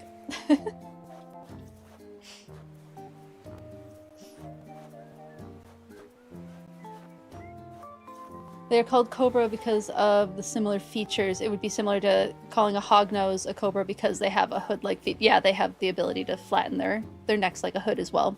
Like calling the black and white bears panda, even though they aren't pandas. Red pandas are pandas. Oh, yeah, the giant pandas. They're in Ursidae, right? They're true bears, right? There's something, they've tossed them around to different genuses for a while too, but I think they have, okay, they are in Ursidae, but they're not in the Ursa genus. They're in the Ursidae family. So they are bears, but their scientific name is Ailuropoda melanolucea. Oh, interesting. Ailuropoda melanolucea. Great name for a giant panda. True bears, but not pandas. Yes, yes. Exactly. You call manatees boy, which is ox bullfish. Clearly not a fish. Yep. Again, I mean, we have talked about sea stars and why they are not starfish and why they are sea stars. I still have to watch that clip too. That's it. They can breathe through their skin. Yeah. Who wants to dance with me so bad? I missed it. Was someone wanting to dance with me? In Swahili, mamba is the word for crocodile. Here we go with the common names again, but a black mamba is a very dangerous snake found there. Yeah, it's one of the most venomous snakes in the world, isn't it? I don't think it's the most venomous snake, but I believe it is one of the most venomous snakes. Crikey! Thank you for the crikey. I appreciate the redeem. Shiny Pidgey, thank you. Hold on, we're pulling up black mamba. Speaking of the crikey, Steve Irwin handling a black mamba was my introduction to them.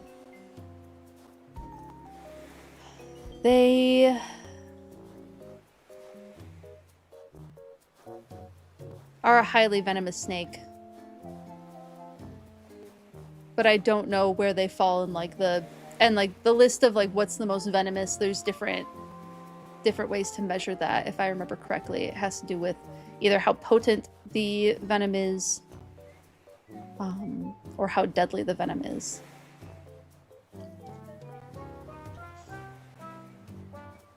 I would love a hot take of animals on TikTok. That would be fun. That would be fun. I guess we should just let her play the game. No, keep me talking. Keep me talking. It's fine. It's fine. Urso means bear in Portuguese. Ooh, nice. Mamas are pretty cute. Yep. And you give this awesome Latin name and it's just spicy Portuguese. You feel privileged somehow for having these internalized. Saw one on the road in a safari. Oh, that's kind of scary, Snowy, that you saw one on safari. Oh my goodness. Also, black mamba is known for its black mouth. Ooh, interesting. Hold on, I have a photo up. There it is.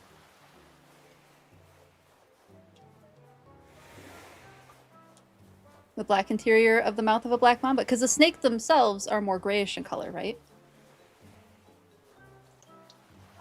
Kind of interesting to see the mouth like this. Where? Those fangs must be retracted somewhere. Do they have a photo with the fangs? No, they must be retracted.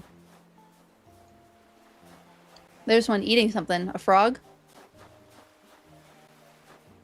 Nope, mouse. It's a mouse. Saw whiskers. Some sort of rodent at the very least.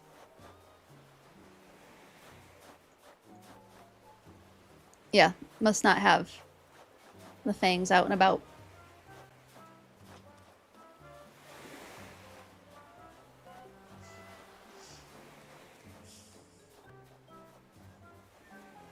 What's the difference between potency and deadliness?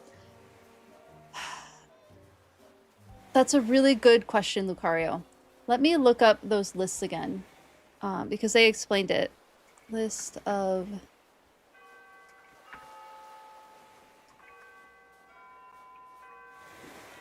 I think it's more that the world's deadliest snakes are not necessarily the world's most venomous snakes, and I can't remember that distinction. When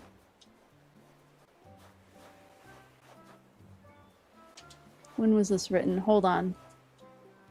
A website that I would normally be inclined to trust, I am feeling less trusting of because it says Britannica AI, and I'm not interested in that. Okay, this one does have...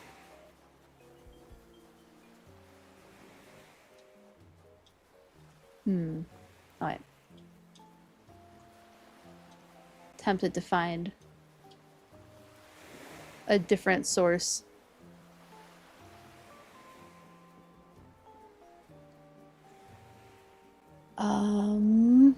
Catching up on chat really quick. Sadly, your favorite animals hard to cuddle. You love moose and great white sharks. Both of those definitely hard to cuddle. Moose are delightful though, and great white sharks are super heckin' cool. Have you heard of the salmon shark, Stabby Justice? I saw something that the salmon shark looks like a miniature great white shark, and that might be of interest for you to know in existence. It was a young adult and we were in a 4x4. Whew. Yeah, still scary. Mambas are not black in color, just their mouths. Isn't it based on like the quantity of toxins for potency and most violent for deadliness? I think you might be right. I think you might be right, Snowy, because there's some highly toxic snakes that are less likely to attack. They're more likely to run than they are to strike. The gaboon viper, just as we have chatted about gaboon vipers, I think falls under this, where it has a very, very toxic venom, but it's not deadly as others with toxic venom because people tend to not die from it as often as other snakes. Whereas something like, I think it was the spectacled cobra was one of the more deadly ones because more people die from it Was it the spectacle? No, I don't want to say the wrong information. Hold on. There was another snake. I don't want to say the wrong info. And I want to find a better source.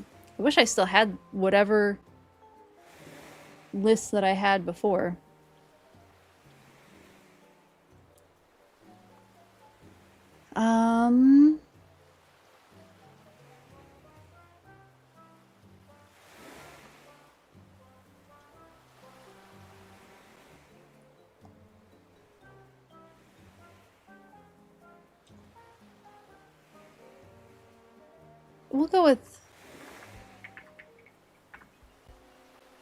We'll go with deadly. Just to see if that gets us. Rainforest Trust seems like a decent source. 13 of the world's most venomous snakes. Is this... Okay, this is live science. I don't see an AI on this one. And it's written by a PhD. Someone with a PhD. Okay, this is a better article. Let me see if they elaborate. Apologies. And Drago's just gonna dance while I'm looking this up.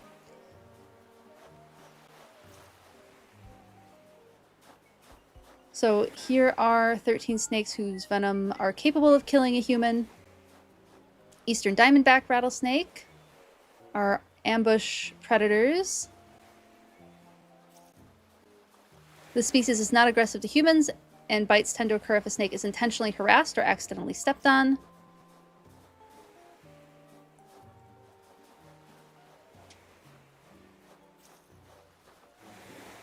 But the fatality rate is between 10 and 20%, so that's pretty low. Common death adders are found in northern Australia. Before the 1950s, with the introduction of anti-venom, bites were about 60% were fatal, but the most recently recorded human fatality was back in 1930. So death adders not as deadly as they were. Brown snakes, black mambas are some of the scariest snakes on the planet, named for dark inky color inside their mouths. These blue-tinged snakes are thought to be responsible for up to 20,000 deaths a year. So black mamba may be one of the most deadly snakes in the list.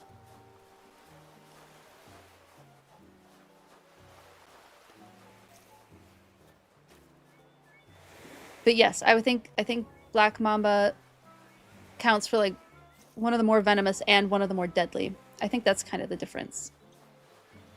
A lot of this article is devoted to black mambas. Eastern tiger snake. What are you? Russell's viper. Saw-scaled viper is there. It looks like mambas might be the most deadly. King cobra is the longest venomous snake, up to 18 feet, 5.4 meters. That's huge.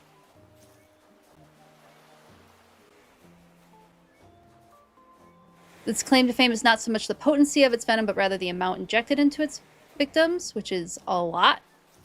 About 0.24 fluid ounces, or 7 millimeters. That's a ton. Oh my goodness. They're also pretty deadly. But it doesn't talk about how deadly that one is.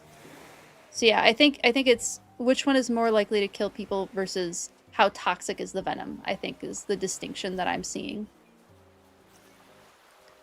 Otherwise, king cobra, black mamba up there, boomslang, tiger snake, saw that on the other one.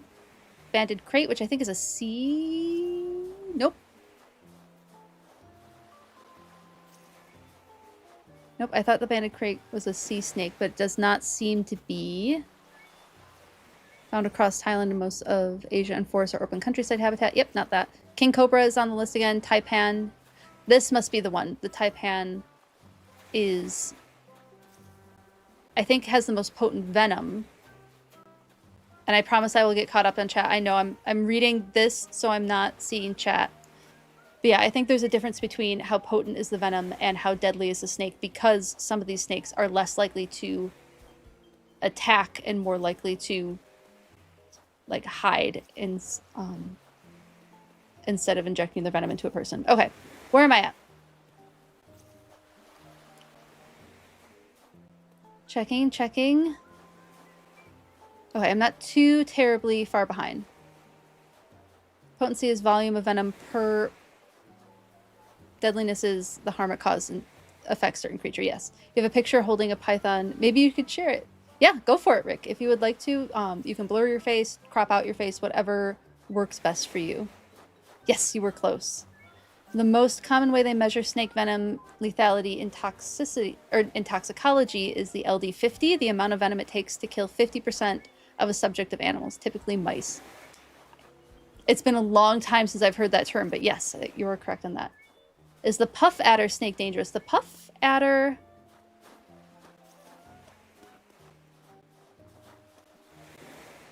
I'm going to trust Justice on this one. Justice is saying that yes, it is very dangerous. 1 second.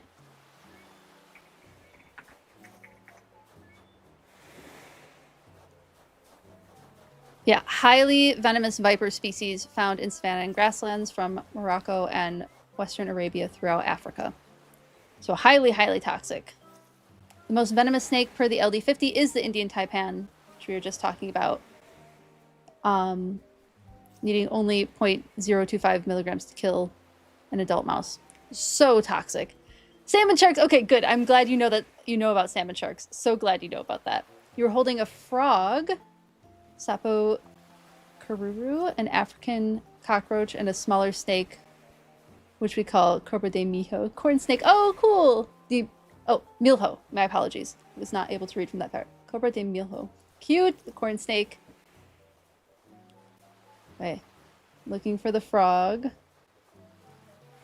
Thank you for putting that scientific name in there. I appreciate it. Makes it easier to find.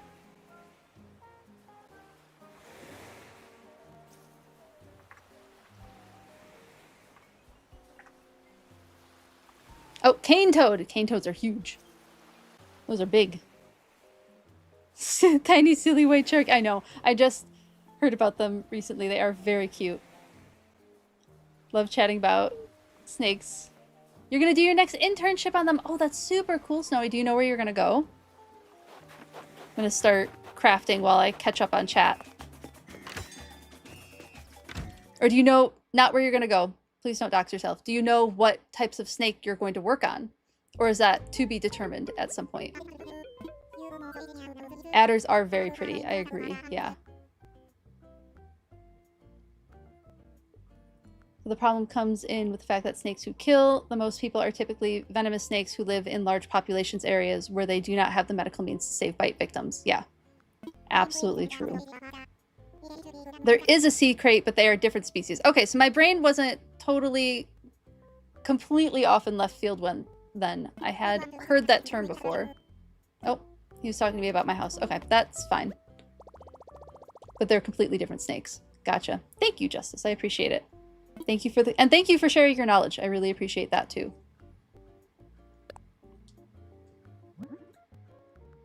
Let's not make the golden toilet. Let's make the feather. And I think we can make 8 of them.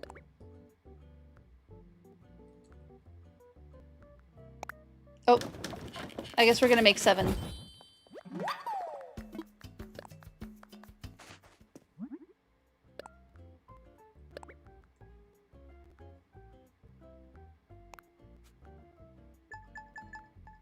There we go. We'll give Pave 2 more, and then we'll go make one of these lakes. I'm thinking we'll start with Frog Lake. Toilet, toilet, toilet! Okay, depends on how much of my gold it's gonna take. Hold on, I can't find it. Where did it go? There it is. That's gonna take 6 out of my 10 gold nuggets. I think. I'm gonna hold off on the gold toilet till I get some more gold nuggets. Milo. My apologies. Milho, and it means corn. Gotcha. The LH in Portuguese sounds like LY. Got it. Got it. Thank you, Rick. I really appreciate you correcting me on that.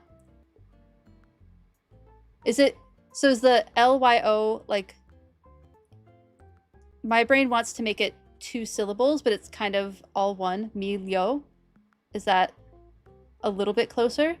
Now, boa constrictors, true, boa constrictors are indeed not known for their venom. They are well known for their constriction ability.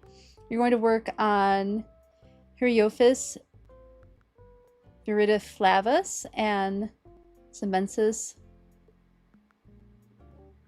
longissimus populations in a protected forest. Oh, that sounds so cool. See how the habitat evolution influences their physiology. Apparently, snakes have very high plasticity. How cool. Hold on, I'm going to look those up. I want to see what these species are.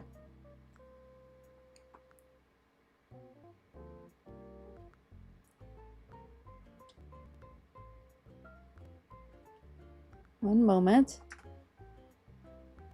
The green whip snake. Oh, that's beautiful. Hold on, y'all gotta see this snake. Gorgeous snake. Absolutely gorgeous. And then the other one was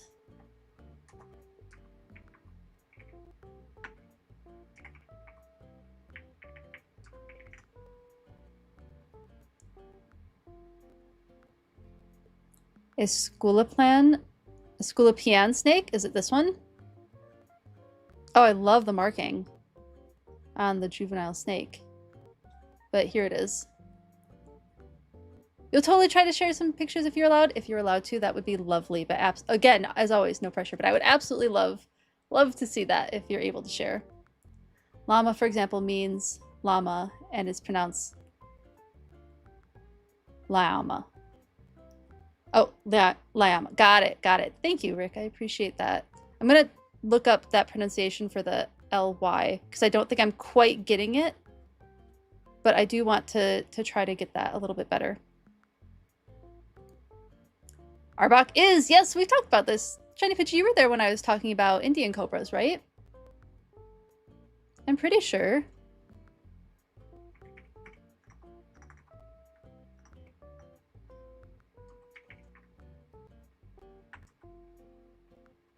Spectacled cobra.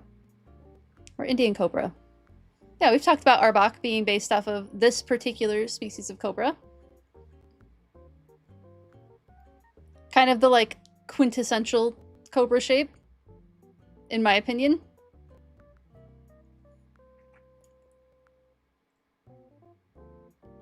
Okay. I have opened 20 tabs already today. Not quite a new record, but we're getting there. I'm loving it, though. This is great. Take some pants and a sapling. Why not? Out we go. Oh, everybody's wearing the feather headdress. Hello, Zelda. Oh, no, I'm sorry. So sorry you walked into snakes. True boas are cuddly. In the right context, yes. We are kind of on a roll about snakes. But we could be done with snakes if that would make you feel better. So good to see you, Zelda. Thanks for hanging out. One of your great fears as a child born in 1983, this and quicksand. You know, we all thought that quicksand was going to be a bigger issue than it seems to be. Oh, that's right. I was going to give Pave 2 feathers, and then we're going to trickle in the feathers so that we don't have to listen to the repetitive music as much. Yes, I brought a rainbow feather for you. It will belong to Pave. We have also talked about peafowl, because now I'm concerned about saying peacock on screen because YouTube definitely blocked my title because I wanted to talk about Pave. So now I'm finding myself saying peafowl more, which honestly is an easier word for me to say anyway. One more. Just one more feather. And then we'll go work on this lake. On Frog Lake. And continue to trickle in the feathers throughout the day. The yap can't be stopped. It's true. But this is the good yap. This is the good type of yap. Eventually I'll get better at yapping while running around.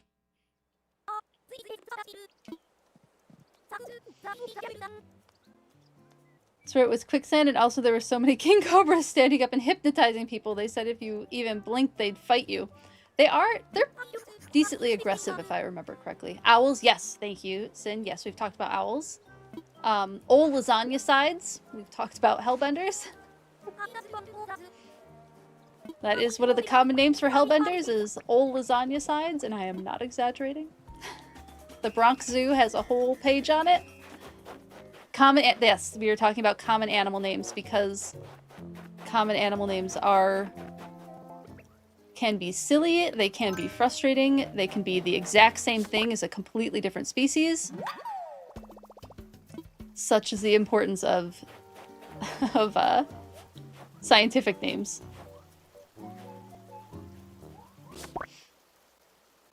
Oh, and owls, sharks, monkeys. Yep, we've talked about all of that. Your middle school gym teacher had an entire class about getting out of quicksand, and you're still waiting to run into it in the wild. There was... I thought I remember reading about someone who ended up getting stuck in quicksand and was successfully removed. They were saved, but that it was quite the arduous journey to get out of it. Shout out to 1983, right? Oh, and school mascots. Yes, we started out the whole stream with school mascots. It's true. It's true. A lady up in Maine did fall into quicksand a couple years ago. Oh my goodness. Did she take the quicksand survival class in Maine? Probably. Is Maine known for... I guess I could see Maine potentially being known for quicksand. I could see that being a thing. Being coastal as it is. Shit is weird up in Maine and New Hampshire. Understandable.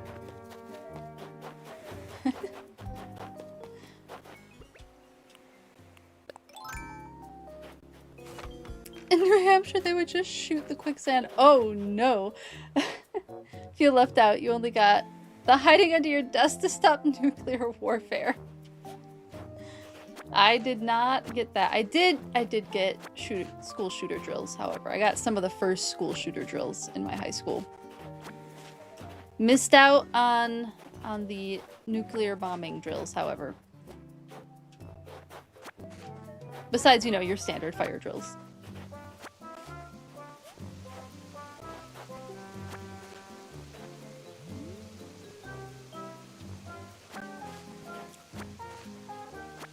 Earthquakes and shooter drills? Yep. Earthquakes is an interesting one. And by interesting, I mean, like, to think about what that would be like to experience it. Not that I don't understand the very real concern of earthquakes. The Midwest very, very, very, very, very rarely gets earthquakes. So it is not something that I experience terribly often. I think every time there's been an earthquake near where I live, I have not felt it. My mom did once, but she was in a skyscraper, so that makes a little bit of sense. This is going to be a huge lake, by the way. There goes the axe. Your American high school had fire and... Oh, you know, I had tornado drills too. Yep. I had to hide from an actual tornado in a Target bathroom. We were in kind of a storage area, but my mom looked up and there were a bunch of bicycles hanging above us. She was like, let's actually get into this bathroom, which feels a little more secure. And she was not the only one who was experiencing that same feeling. So there were quite a few of us in the bathroom. But yeah, the tornado was just like down the road from where we were at.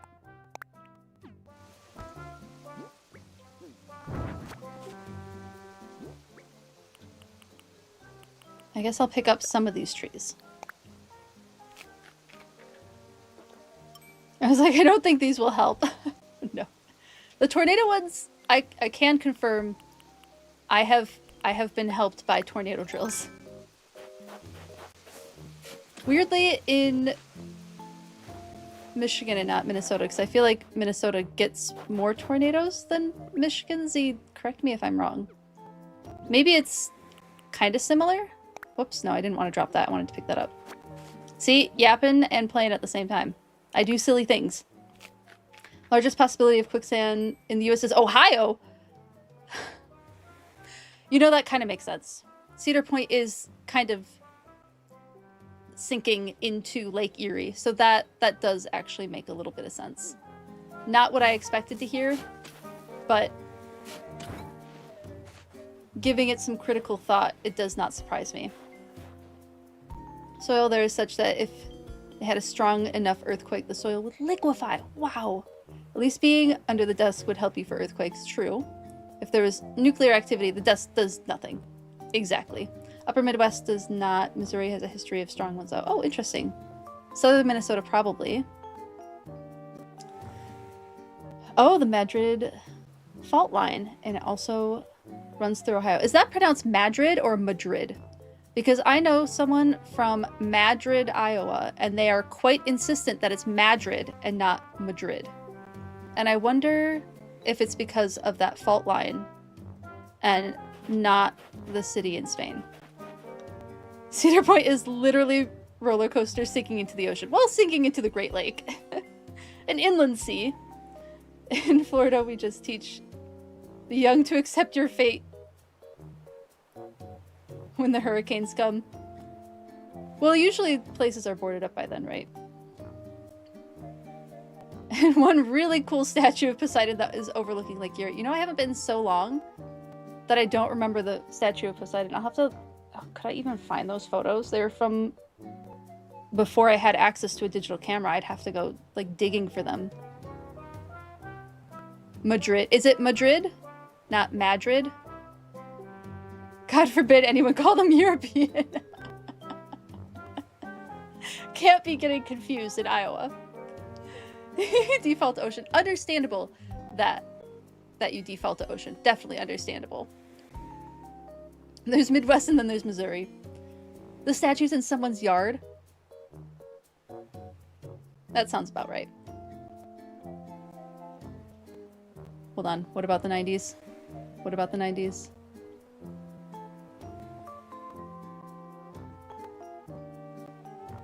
It's the wrong oh, so Madrid? I got it correct. It's just a pigeon statue in someone's yard. You know, art's pretty cool to have, right?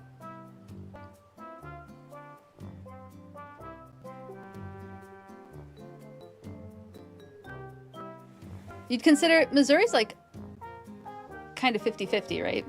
It does. I feel like Missouri tends to consider itself more southern. I can't, like, that is again me pulling knowledge that I don't know where it's coming from, and don't take me at my word on that. You agree but your teammates disagree? Oh, the last time you boarded up was the 90s. Oh, boarded up schools. So the schools don't get boarded up. Interesting. I wonder if that's an architecture thing. Oh, I see a rainbow feather. And I can't not get the rainbow feather. I'm chasing it.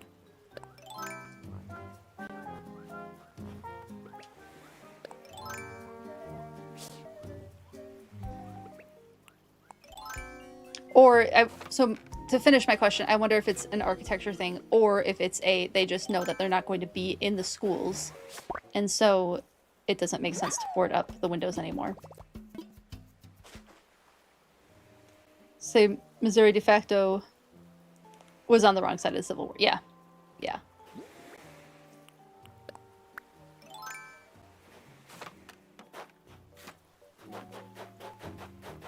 Even prefab trailers are built to take it. Wow. So it is more of an architecture thing. That's so interesting. And good, frankly. Okay. Let me pull up this Frog Lake.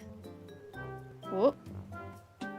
clicking buttons that I don't intend to click on my computer. I'm gonna get blinded by Pinterest for just a second.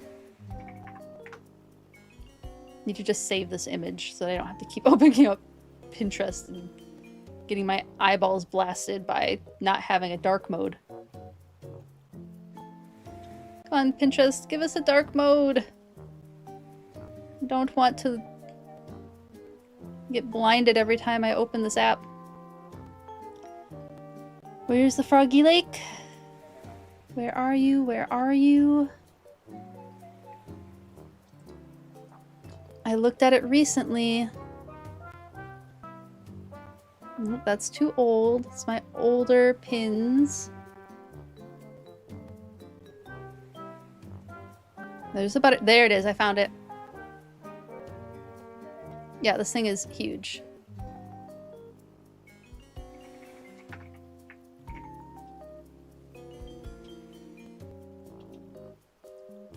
No idea where that got saved. So I'm gonna hope... Nope. So curious where that ended up. Eco memes? Nope. Let's go to recents. Ah, it got saved to videos. Okay. Going to zoom in on this. And see how I did this. Well, let me show you. Let me just open it up on Pinterest again so I can show you all what this lake looks like.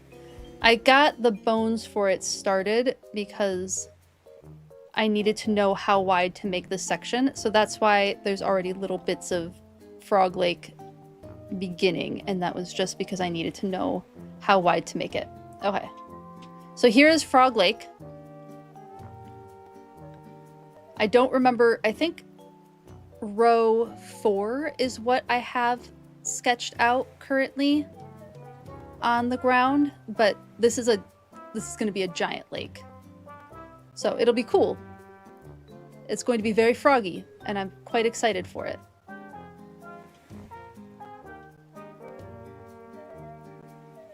You posted the statue in my server? Okay, I'm looking. Thank you, Zelda. My goodness, I love that picture of you! It is just a giant statue of Poseidon in someone's yard. I love seeing baby Zelda pictures. So good! Pinterest does! Zelda, you can. Actually, I'm gonna show. I'm gonna show how... Well, let me make sure I'm not gonna dox myself by showing it. If you go to your settings, where was it? Where was it?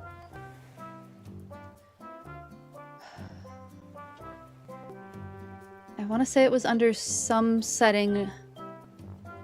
Refine your recommendations. Gen AI interest. You can... So, go to... I think I am not going to dox myself by showing this.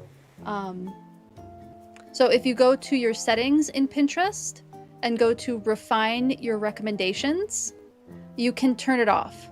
So I don't know why food and drink was still turned on. That must be a recent one. But I have them all turned off. So you can turn off AI recommendations in Pinterest. That is a thing that can be done now. And I did notice a very large reduction in it. You don't really use Pinterest? I'm not doxing myself, don't worry, don't worry.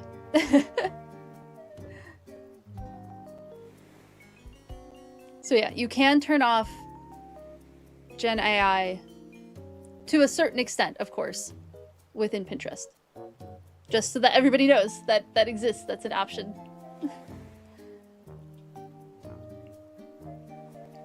Alright, now I'm closing. Oh, I closed it into an adorable snake face. Love that.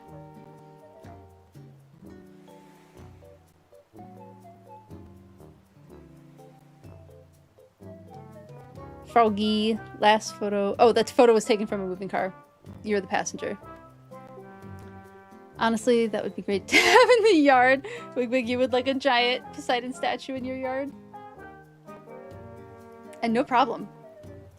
You already know that I live in Duluth. Yep, definitely in Duluth, for sure. Yep. I don't mind saying what city I live in because it's big enough. I feel like I could disappear a little bit in the city. I just don't say where within the city that I live. I try to obfuscate that a little bit. There's an art to like sharing, like how much to share about yourself that like can discourage people looking it up, and that's kind of the thought process behind that. I live in Madrid, Minnesota. That's in Iowa. Madrid is in Iowa. Like, I live on Cape Cod. Canal is across the street. It is a big canal. That's true. That's true. Madrid. Yeah, I was definitely like, you know, I'm not gonna argue with them. This is the town they live in. I don't live here. So who am I to say how it should be pronounced? We'll put on our construction outfits so that we don't get our cute festival outfit all dirty. Whoops.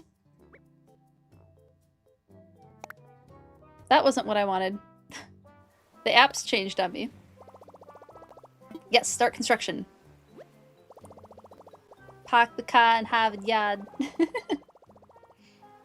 Low battery. Rude. Okay, I'm gonna grab the other Joy-Cons.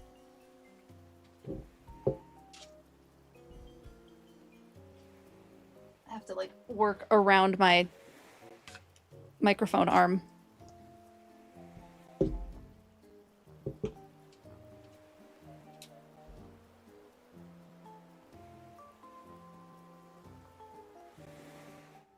Almost? Yes, I know. You don't like what I'm doing. It's fine.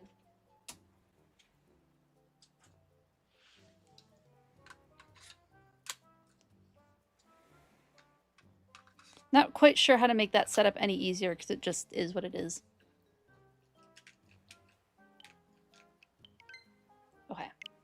These are my favorite controllers. I like the purple and green ones. Okay, what have I... If someone wants to fight Cape Cod traffic to come murder me, good luck. Big city traffic, definitely a thing. Snort laugh, you just made it that. No emphasis on the R's. Yeah. True. Oh, hold on. I got something in my eye. I'm assuming it's probably a cat hair. Or a speck of dust. Okay. Frog Lake.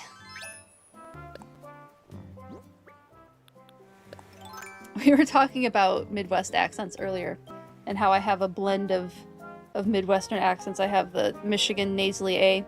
Does Ohio have the nasally A too? Maybe like Northern Ohio has the nasally A. But also the Minnesota oohs and extended vowels, but just not on the A. That's nasally.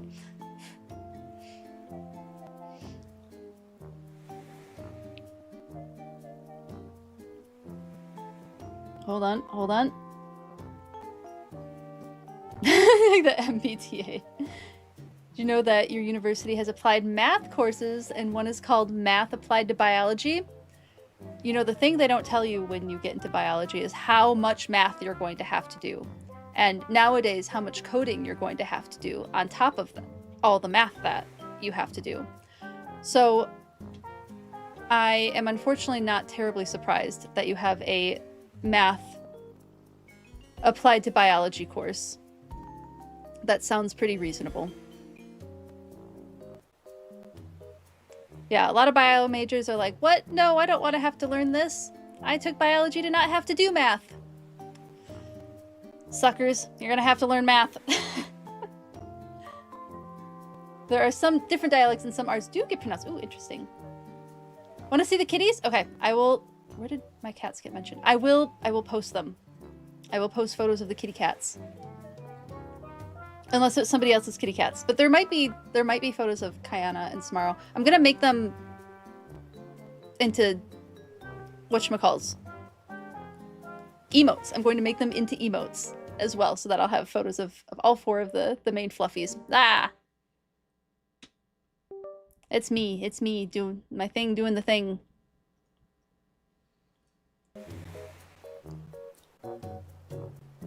Are you gonna bring me the cats? Okay, why not? We could show up the cats. Okay, catching up on chat. You just watched Anastasia and Bardock has the worst Minnesota Wisconsin accent. He does. Bro, on the real, like Thursday and Friday in summer, not this hour, it could take 8 or more hours to get from Boston to Cape Cod. That's just the bridges. Oh my goodness, that's intense. A lot. It's about OADs, population dynamics, disease spreading. Yeah, that sounds about right for math that is used in biology. I had to learn coding too. I had to learn how to code in R. I wasn't great at it. I was very thankful that I had a biometrician to help me, but I did do my best. Okay, I hear noises on the other side of the door. Let me go to... This is Kayana. Thank you, see. Here's one of the kitties. This is Kayana. See, I would love to have her in the office. Like 2 minutes. While you find Smara, yeah. Nugget, don't you want to be main character syndrome? Yeah, this is the oldest kitty. This is actually the oldest pet in the house. Shout out to Z. Yeah, she's sweet. She's my sweet girl. Oh, you already found her. Okay. Can't take both of them. Here's Samara. Oh, hold her nice. Hold her nice. I'll grab her in just a second after I finish introducing Kayana. So yeah, this is Kayana. You can hear Samara in the background. She's the oldest kitty cat. She's still 10, or she's 11. She's a senior cat now.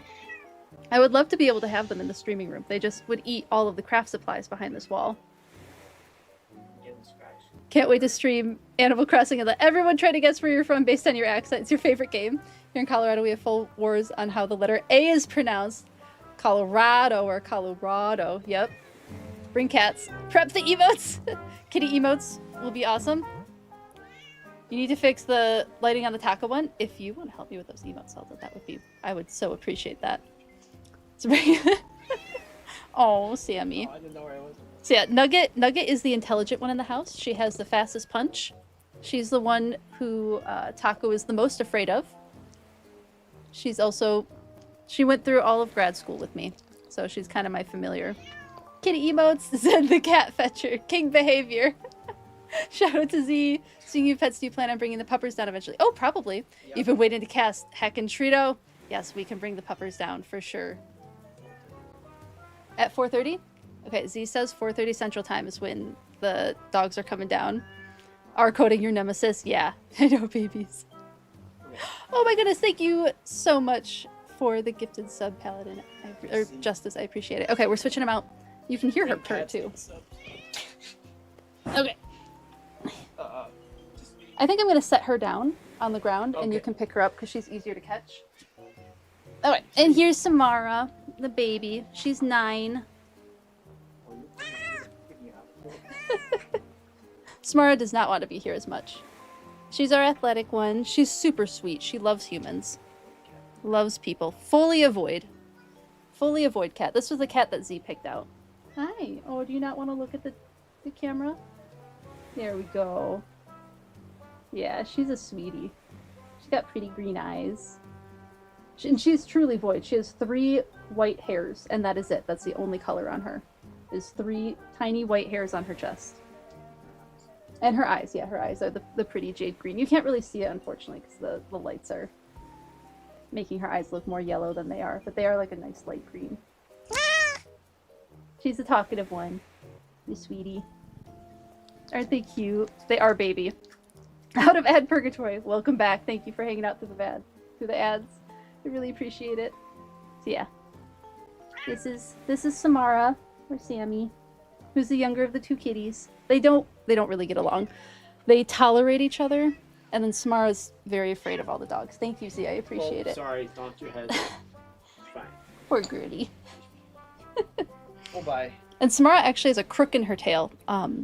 She's from a cat colony situation, so I suspect she's likely inbred because there's no evidence of a break, and crooked tails can be an indicator of inbreeding in many animals, cats included. Okay, catching up. The way Eugene and Phil just stood up. Samara yelling. Samara does yell. Flying cat, best cat. Oh, thank you, Rick. Whenever you're ready, absolutely no pressure. And thank you, Zelda. I will reach out to you with some photos. If I responded... Oh, yes, Lucario. 4:30 Central Time is when Z told me that the dogs are coming down. So, we will have the dogs down here today without needing to redeem the doggo. So, we'll be able to... And we got some Heckin' Treatos, too. We did pick up some Heckin' Treatos from the pet store. I know her meows are really cute. She is baby. She is truly baby. And she's got the cutest little black beans. Eugene has those cool white hairs scattered everywhere. And they're twice as long as her black fur. That's so interesting. Only pizza allowed on Twitch. You're watching a Nausicaa ad, which is a powdered chocolate thing. Oh, Nescau, not Nausicaa. Why did I think Nausicaa? Like Studio Ghibli. Nescau ad. Powdered chocolate thing you mix into milk. Yes, we have Nesquik is the one that I'm familiar with in the United States. Yeah, probably Nestle. Beats. One of your cats meowed back. Oh my goodness, just Savvy Justice. That's so cute. More popular and less controversial than cats. Yeah. We don't have dog cam on right now. NASCAR chocolate. Yeah, Nesquik. Nesquik's the one that I'm familiar with in the US. Now I have cat hair. I can feel it because I have like a decent amount of makeup on my face and the cat hair is sticking to it. So I can feel the hairs everywhere. Because everybody's shedding. The shedding is beginning. I'm going to be drowning in fur soon.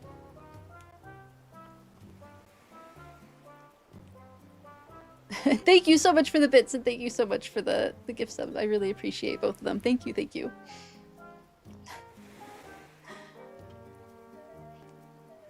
And thank you, Z, for bringing down the cats. Yeah, I would love to find a way to get them in here, but I have too much crafting supplies behind. Like, it is a full craft room behind here with like a table and thread and scissors and foam and all of the things that are very dangerous to cats. So maybe one day I'll be able to figure out how to set things up so I can have a cat tree behind me because I have a very cute cat tree that would be lovely to have. And I would love to have them down here. Because I think they would at least be silly. Maybe a little annoying. We can definitely talk about crafting, Goggles. What have you been up to in the craft world? I have a con coming up that I need to see what I need to do for. Okay, this...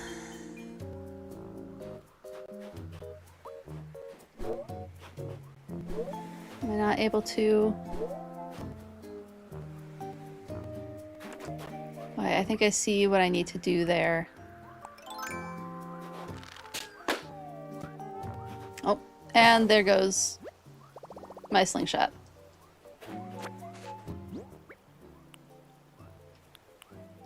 Where did my... There's a sword shed. Found it. You got a needle felting beginner kit? Oh my goodness, that's so exciting. Goggles has been summoned. What's the kit for? What's the project? That sounds really fun. Because that's, again, like I've mentioned. I think we chatted about, was it last week? We chatted about wanting to get into needle felting. Oh, and I needed a slingshot. Little cats and dogs! That sounds so fun. Oh, I do have a slingshot. Excellent. Oh my goodness, I love that.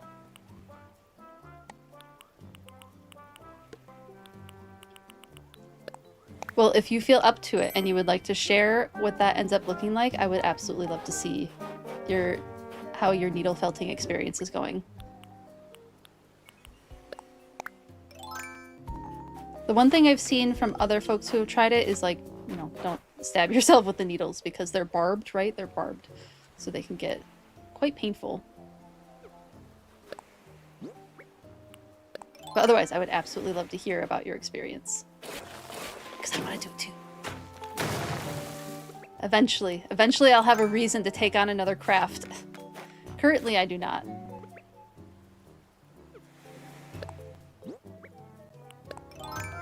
You should go. Oh, thank you so much for hanging out, Snowy. You have class tomorrow, 8:30 a.m. Yep, that's a morning class, and you need sleep because it's laboratory work.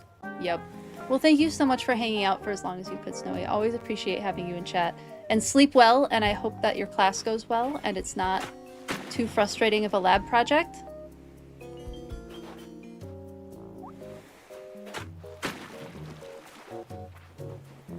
Okay, I think I messed.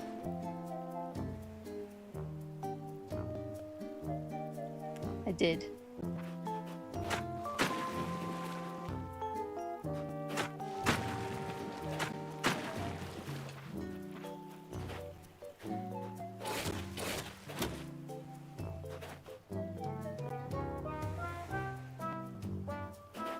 Wait, is this possible? I'm getting myself confused. See you later, Snowy. Thanks so much for hanging out. Let's try this again. Will it do just the... It will just do a corner. Okay, excellent. Do I want to see your pin boards? Yes! Oh, I would love to see your pin boards. You 3D model them, send them to get printed, and then paint and add details and stick your pins in the foam board. I would love to see that, Goggles. Yes. Please feel free to share that.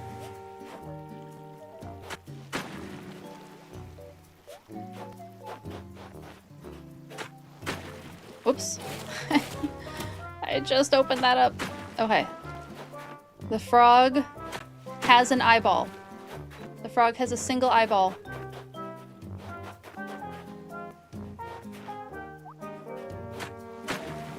It is beginning.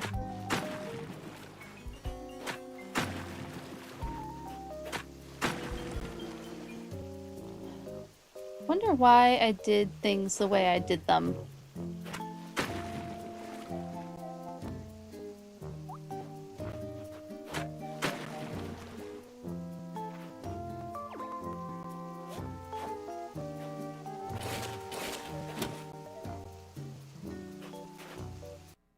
Oh. This?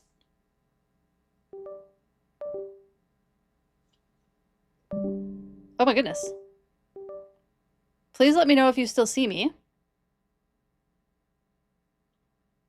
Because it just did many weird things. You're able to see me, thank you. It just did a double disconnect. Weird. Okay, thank you everyone, I appreciate it. Strange. This bug is so weird. And I wish I know what was doing it. Because I would like it to not do it anymore. Oh, see, I did it again. I expected it to do the angled one and it didn't do the angled one. Let me just fix this frog eye on this side. And then I heard something down here, so I don't know if that was a cat or if a dog got down here somehow.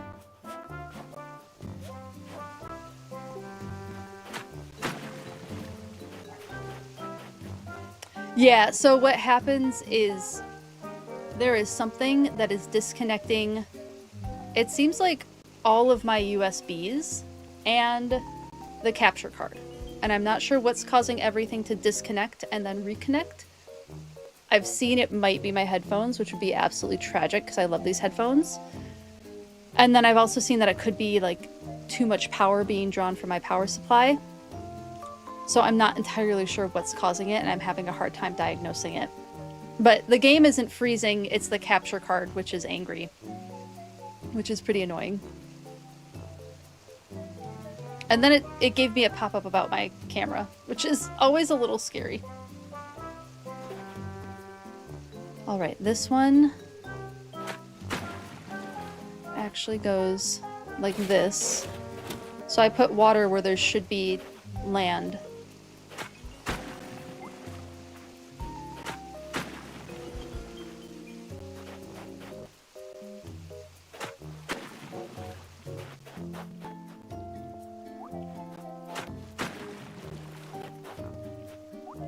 For the little cheeks. The little frog cheeks. That's what would happen when you would stream. The power overdraw caused the capture card to fail.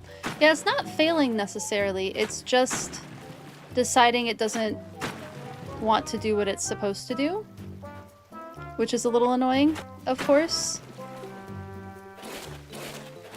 Well, that's actually okay.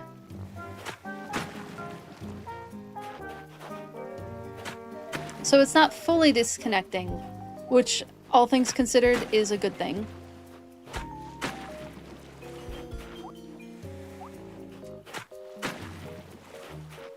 It's just diagnosing it. We did get a new power supply, so... eventually I will figure it out and it will stop doing it. But I have seen a lot of other streamers, like, and even big streamers, having a very similar issue. So I'm not super worried about, like, whether or not it's, like, a really severe issue. I think it's just an annoying issue. Digging in your photos and you found your visit to the Animal Crossing aquarium. Ooh, fun! Like the IRL? Like an IRL Animal Crossing aquarium? Because I know they do a tour of aquariums. Oh, there's a mouth.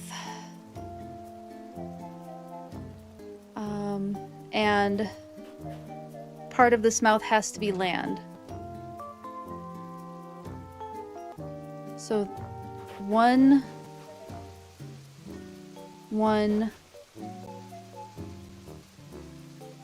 This is gonna be... oh, wait. Yes, one, and then this is the beginning of the mouth.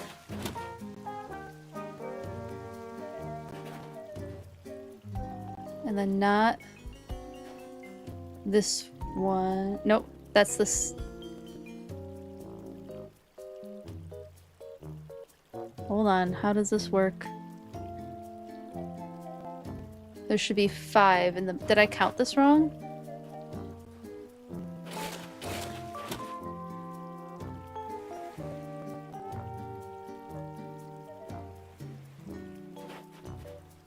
I did count this wrong.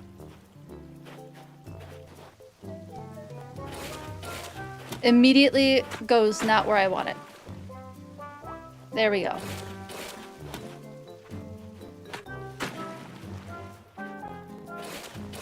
Okay, there's the beginning of the mouth. Mouth is so cute. Hello, Behemoth! Hello, Behemoth's BFF. So good to see you. Thanks for hanging out. And thank you so much for the bits. I really appreciate it. Thank you, thank you. Yes! Oh, and you have a photo with the Pascal standee? Oh my goodness, that's so cool. Goggles. That sounds really fun. And you think the Gulliver passed out on the far side of the Manta Touch tank was your favorite? Oh my goodness, that sounds super cool. Even though you couldn't get a picture with him. They are coming to an aquarium near me later this year, so I'll have to get some photos with those statues as well. I'll keep an eye out for them. Hello, Honey Belly Bee. How are you doing? It's so good to see you. How are you healing? Hopefully well.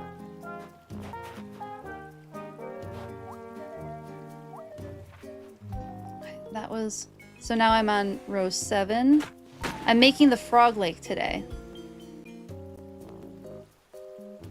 And this one actually needs to be at an angle.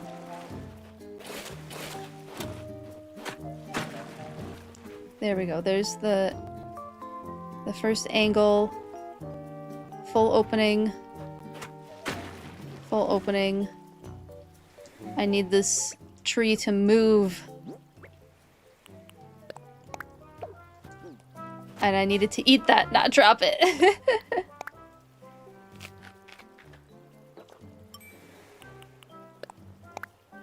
So I can't see what I'm doing with this tree in the way.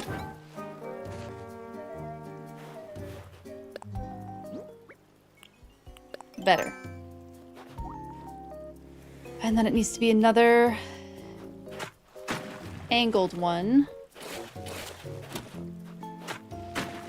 Oh, it might not be able to be angled yet?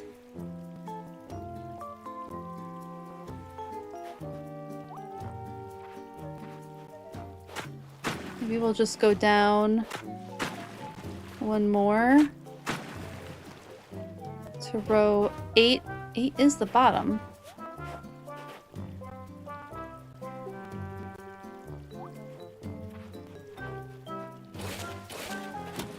Try this again. Aha, got it. Okay, I figured it out. And this is the bottom of the whole lake anyway. So I'm just gonna go all the way over. If I'm doing this correct. I think I am. Thank you for letting me know, Z, about your meeting. Healing well, just unfortunate that no pain relief. Oh, honey belly bee, I'm so sorry that the pain relief isn't working.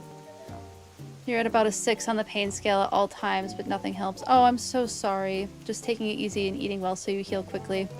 Really, I have my fingers crossed for you. Does ice help at all? I'm you know, tell me to not give you advice if you've tried everything.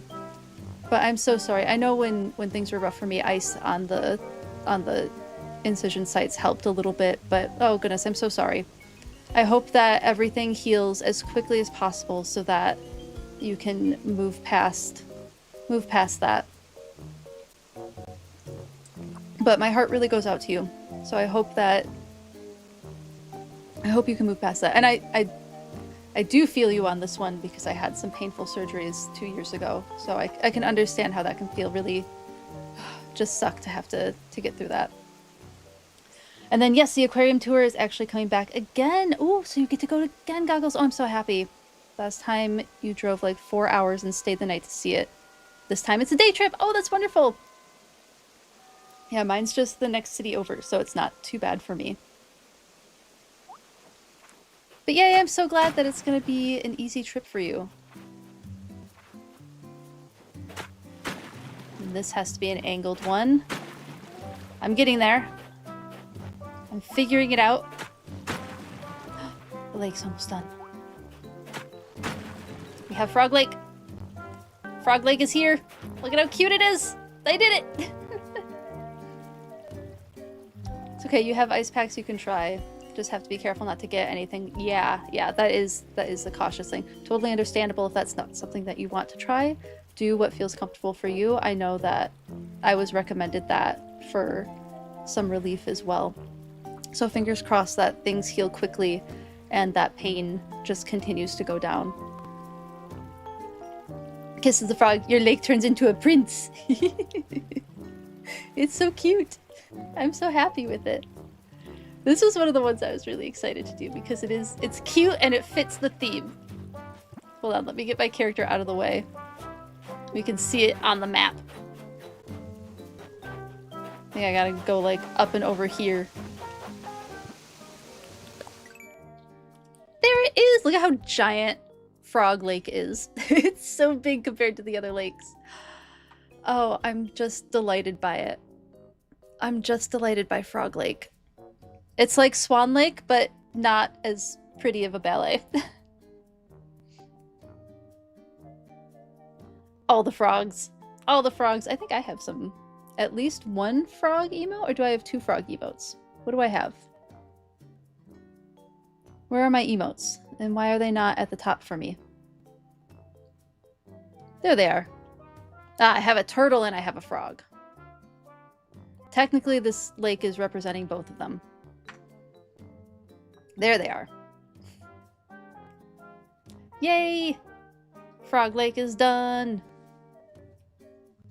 I've been so looking forward to this one. So the next thing I want to do is make a space for the house that I want to put here.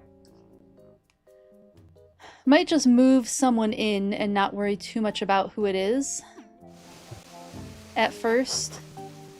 I will have to get a better path. Actually, I might just have to terraform some of this. So we'll thank you for the random bird call, Justice. Frog looks like a rabbit. It's close enough. Not gonna sweat it too much.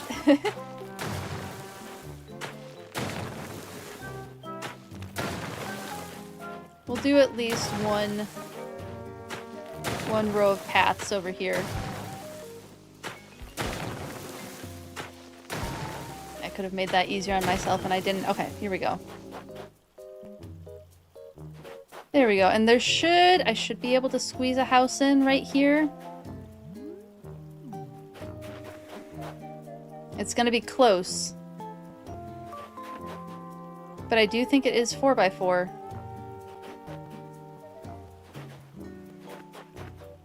I can always move it if I need to. I don't have a frog gullet. A frog is not a lizard. It's true. It is, well, it's like the herpetology branch. And the frog lake was the only one that I could find that fit that. There wasn't like a lizard lake. So I went with frog lake. Hop it out. Oh, good call. That's right. We have a tool for this now. 1, 2, 3. So 1, 2, 3, 4. 1. Wait. 1, 2, 3, 4. I think I do need to go one more back because the entrance to the house is going to be a little close. So Fish Lake is just going to be...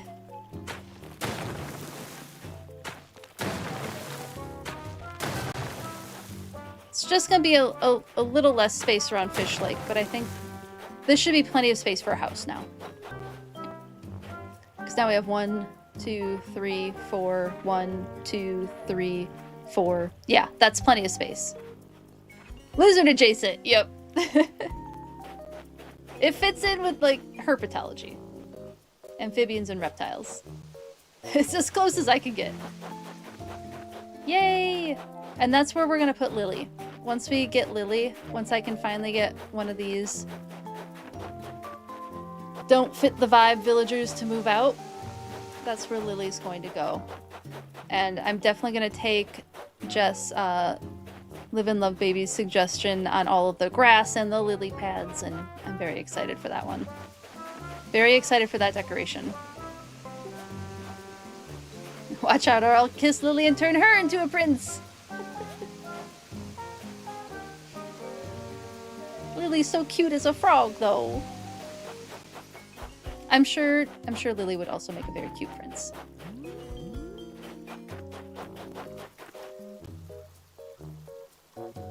Okay, so the problem with doing the last lake that I totally forgot about, ooh, a feather that I want, is that all of the houses are in the way. So we can't do Bear Claw Lake today, unfortunately. We can give Pave a couple more feathers, though. So I do have to move all of these. But we can really start planning where they're going.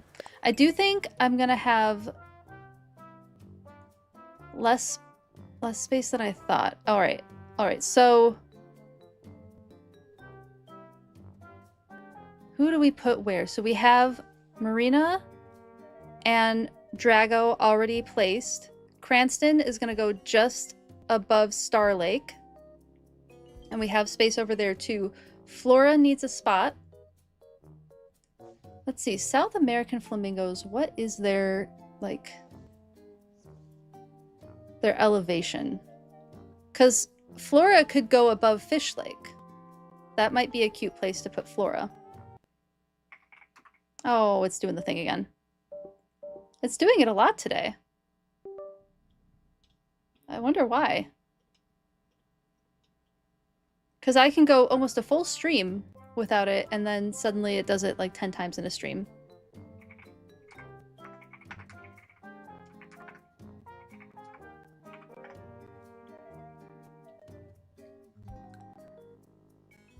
Let's see.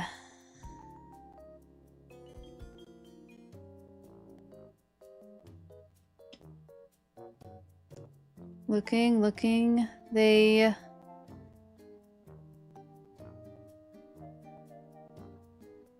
Probably I need the habitat section. Lots of information on their circulatory system. That's interesting. And their respiratory system. And their thermoregulation. What about their habitat?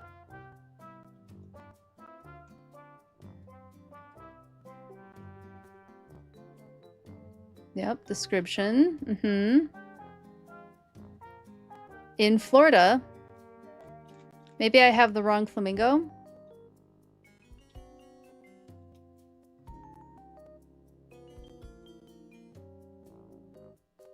Let's try... Oh, let's try the Chilean flamingo. That might have a bit higher elevation. So this species is from Ecuador and Peru and Chile and Argentina and East Brazil. Introduced to Germany. Interesting. Conservation. Yes. Not nearly enough information on their habitat. If you don't mind, I would like to know where these birds live.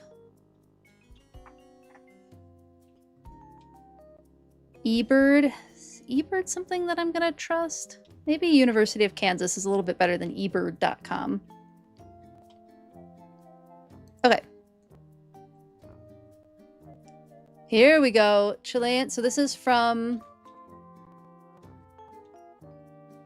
the University of Kansas, College of Liberal Arts and Sciences website. That's where I'm at right now. So Chilean flamingos inhabit muddy, shallow, alkaline, and brackish lakes, live in warm and tropical environments, and range from sea level along the coast to high altitudes up to 4,500 meters in the Andes.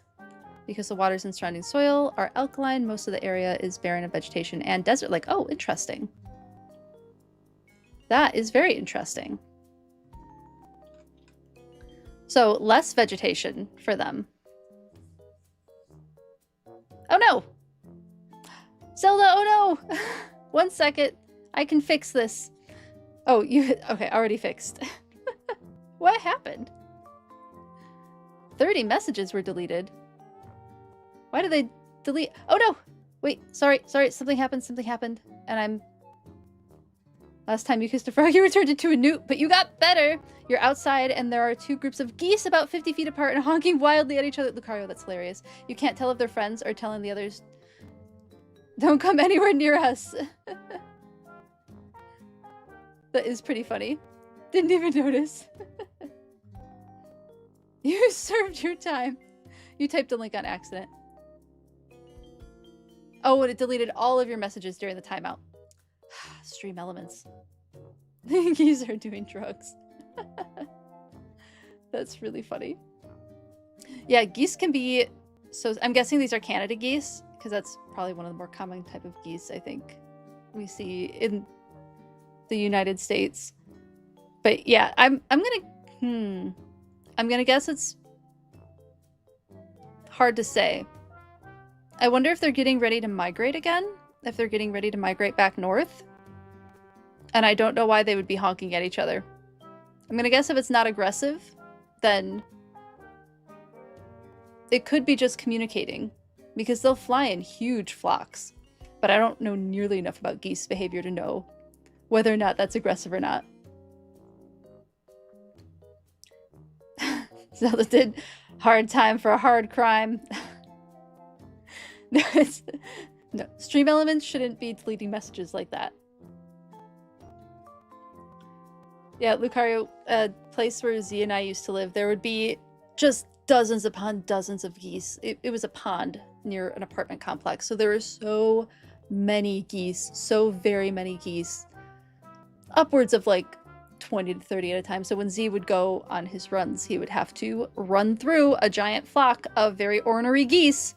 And, you know, the way to get through them is make yourself look bigger as much as you can. Learned that from another runner who was also a, I think, natural resources student who I worked with on another project.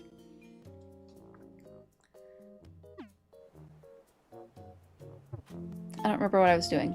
Oh, I was looking at the map to decide where villagers are gonna go. So maybe Flora goes north of Fish Lake. Let's write this down. Gotta find my pen.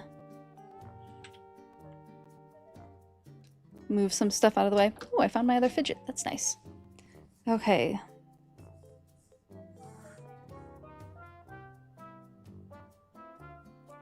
Locations.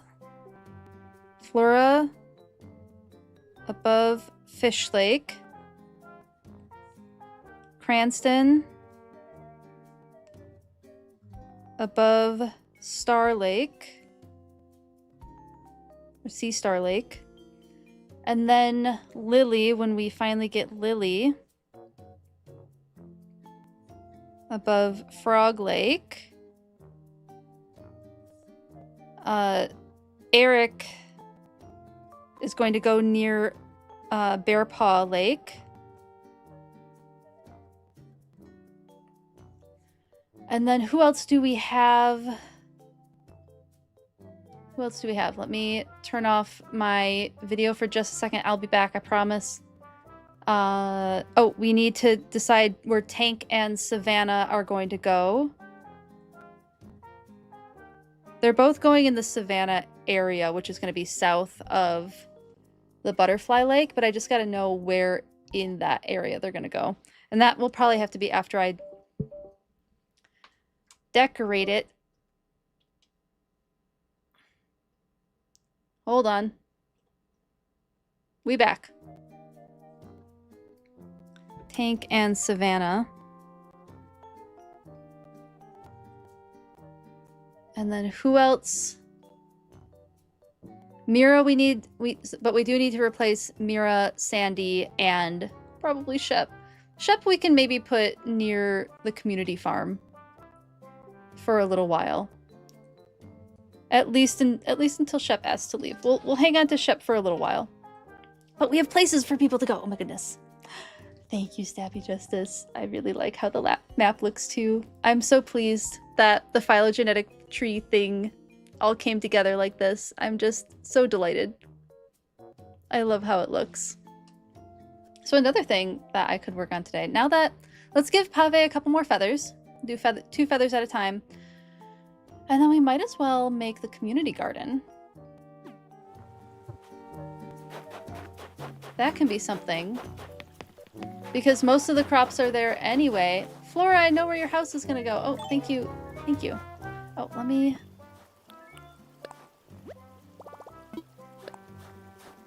get back into my outfit, and then I promise I'll say hi to you.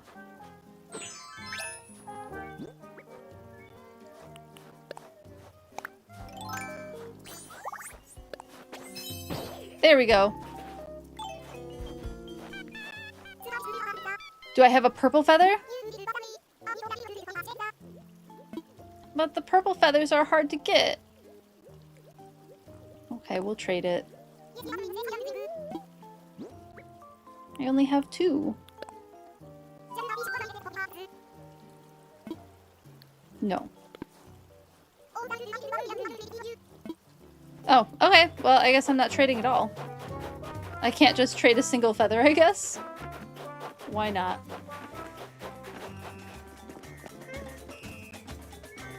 All right. Oh, my plumage! I love that exclamation. Oh! We reached a follower goal! Thank you, everybody. Why are my follower goal stuff not going up? I wonder if it's happening while I'm not live. So we'll have a Taco Tuesday next week. I will be in the Taco Kiko.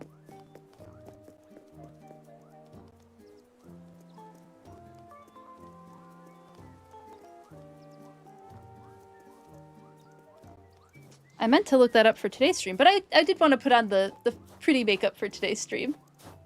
Cooking stream? Tacos? Nah, it'll just be me and my Kigu. I'll just be wearing my takoyaki Kigu. I'll update those both, actually I have 2 things that I need to update. 2 goals that I need to update.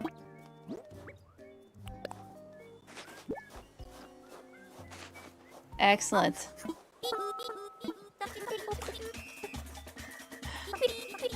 I'm so tempted to do Pave's dance, but I just don't think I will look nearly as good doing that dance as Pave.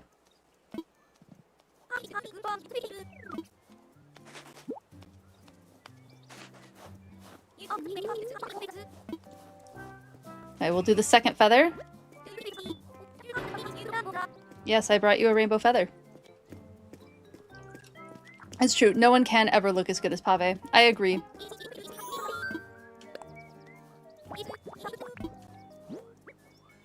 Pave is fabulous and delightful and one heck of a dancer. As a professional dancer. Look at him go!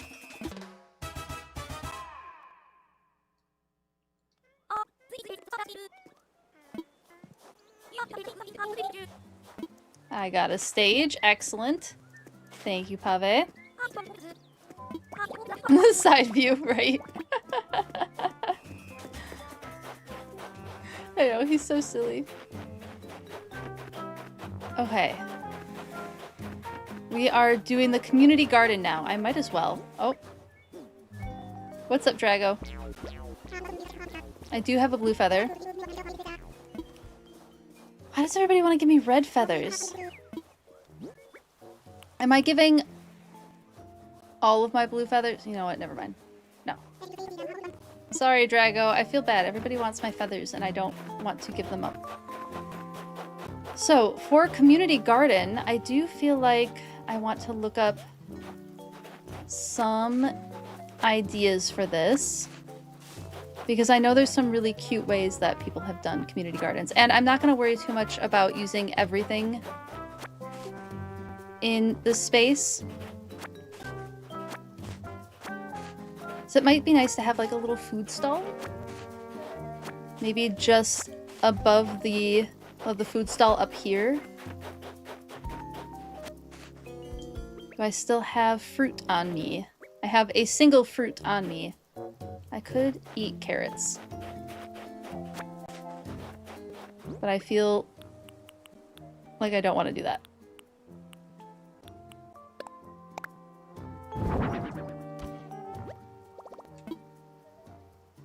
We want to get some cherries out so I can get these trees.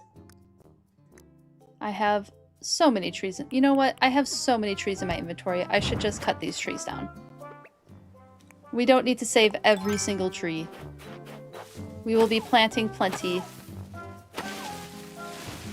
Makes you want Julia even more? Oh, I know. Julia's so cute. Are you going to be looking for Julia on your island? Oh, that's right. Goggles. You were starting a New Leaf Island, weren't you? Are you still working on that? 2 purple feathers. Okay, I can at least get the 1. Everybody wants my purple feathers, but I don't want to give them away. I'm gonna keep getting distracted by these heckin' feathers.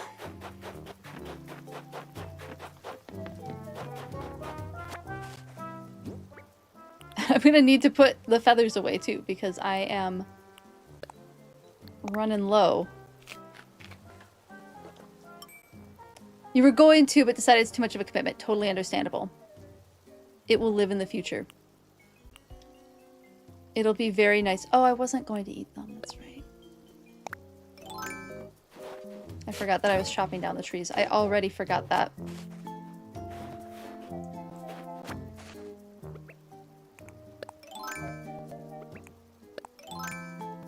And absolutely no worries. You gotta do what's best for you. Actually, we're gonna run for it. Never mind. Forgot that I didn't have the...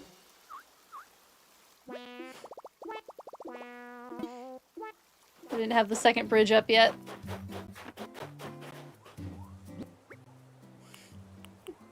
Womp womp. Let me get some medicine. Wow, we've been kind of unlucky with trees. And wasps the last couple of times.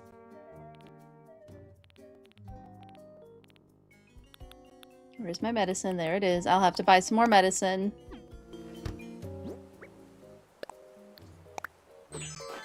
Can't believe two feathers just died. They got me. The attack wasp got me. Come on, but not for cotton. Ah, the bees. The bees and the trees. Sometimes you can still hear my voice. Goggles! Goggles!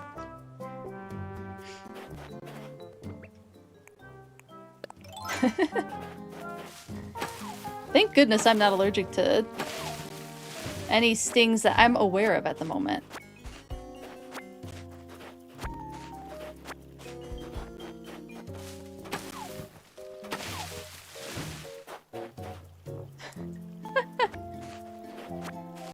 She can't see without her headphones!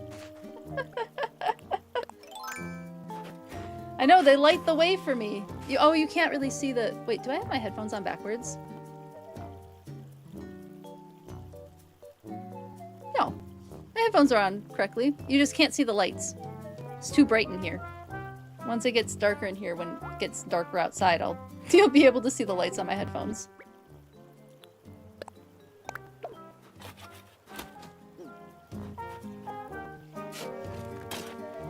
There we go.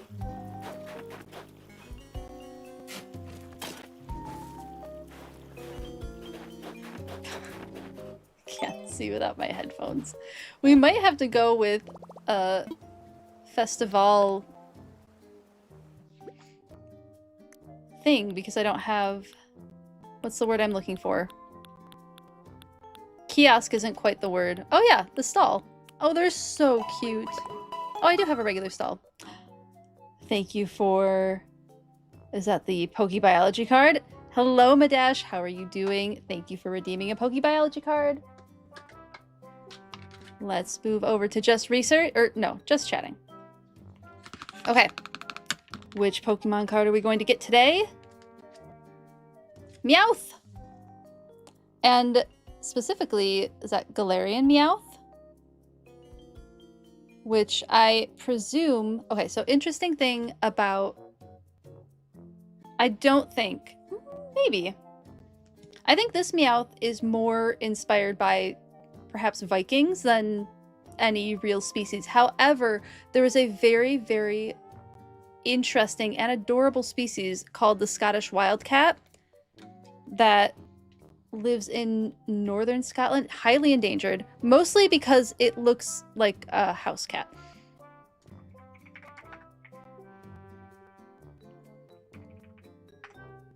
Pulling this up. So cute. It just kind of looks like a grumpy kitty. Here's a Scottish Wildcat. I don't know if anybody else has a tabby cat. Looks quite similar. There are differences though. The tail is a little bit more blunt. I think there's some other morphological differences with its face. You are the Scottish Wildcat. Spitting image. Wait. Hold on. I missed something in the chat that I can't. Ah! Y'all just have to deal with seeing the sun stream for a second.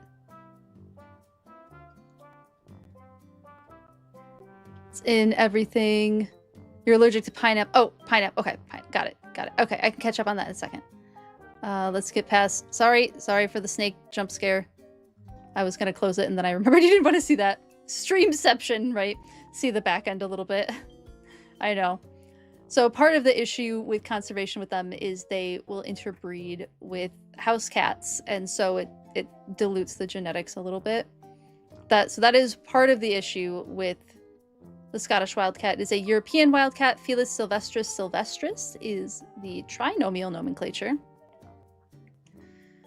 It was once widely distributed across Great Britain, but the population has declined drastically since the turn of the 20th century due to habitat loss and persecution. Let's see. Surveys carried out in the Scottish Highlands between 2010 and 2013. That may have been my professor's study. My conservation biology professor, I wonder if that was his. He was co-teaching with another professor. He was technically a PhD student, but his research was on the Scottish wildcat, and it was around that time period that I took classes with him. It would have been 2011, 2012, I think, is when I took conservation bio. It was one of my final classes. I wonder if that's something that he worked on. That's super interesting.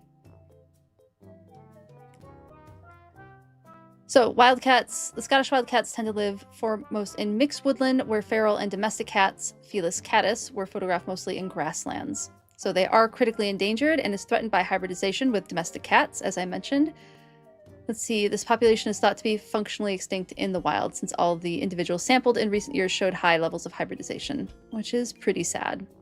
I do hope that they have a population in zoos. Here's one showing its fangs. It looks so much like a house cat. You can really see why people get confused.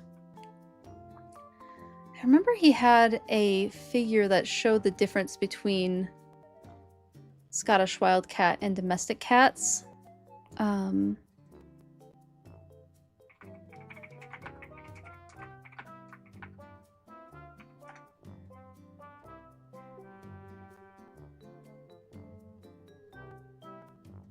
BBC Wildlife Magazine, I think, is not a terrible place to find this information. See if this will load. Scottish Wildcat Guide, how to identify and where they live. He's persecuting my son, I just want a word. They're the only native feline still found in the UK. This was a good Pokebiology card redeem. Bidesh, thank you. Got me talking about Scottish wildcats. So cool. Let's see. They are similar in size to domestic tabby cat, but larger and more robust. See, like, what are the criteria for making it more robust? It's kind of like you put them next to each other and one cat looks a little more robust.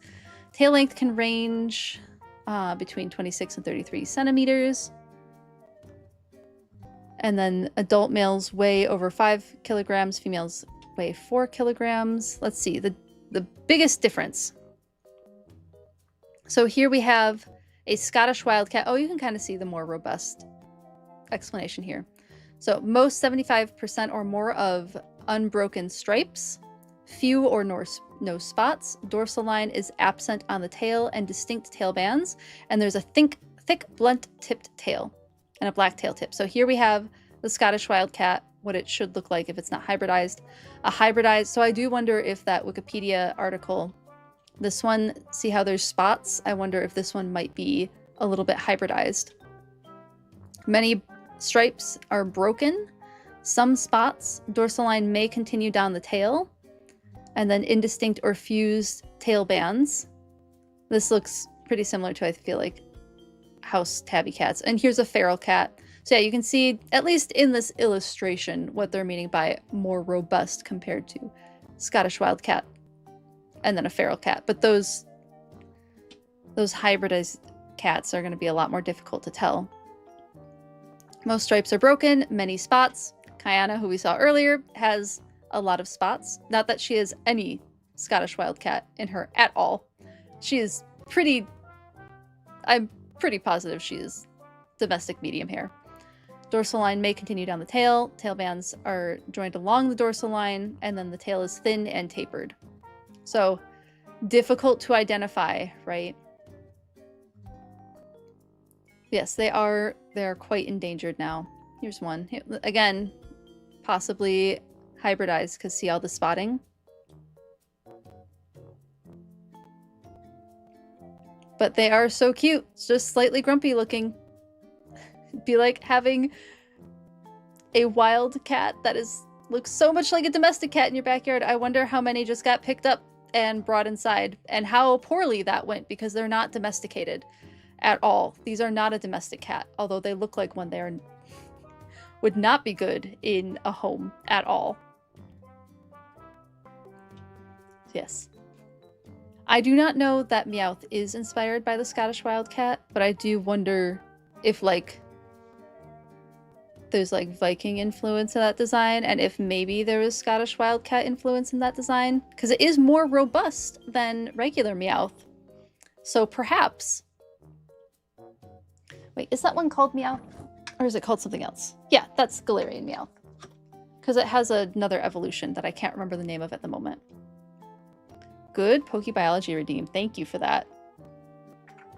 I hope you all enjoyed the Scottish Wildcat, because they are very cute.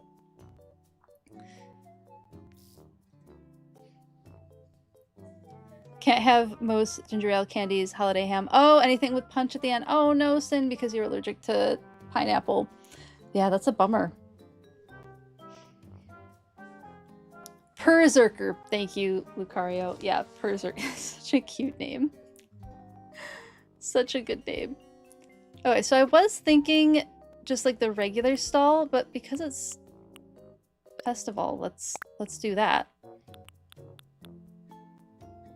And then what else should go? Maybe some boxes.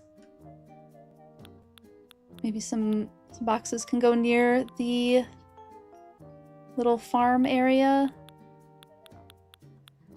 Pretty sure I have some boxes. Oh, we'll do this. We'll do this kind of wooden box. And then maybe a faucet. I think makes sense.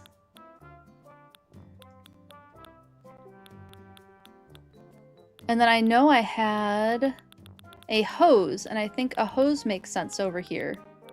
Maybe near the faucet? Now the question is, did I put the hose away? Do I still have it? And if so, where all of that exists. Here it is. Found it.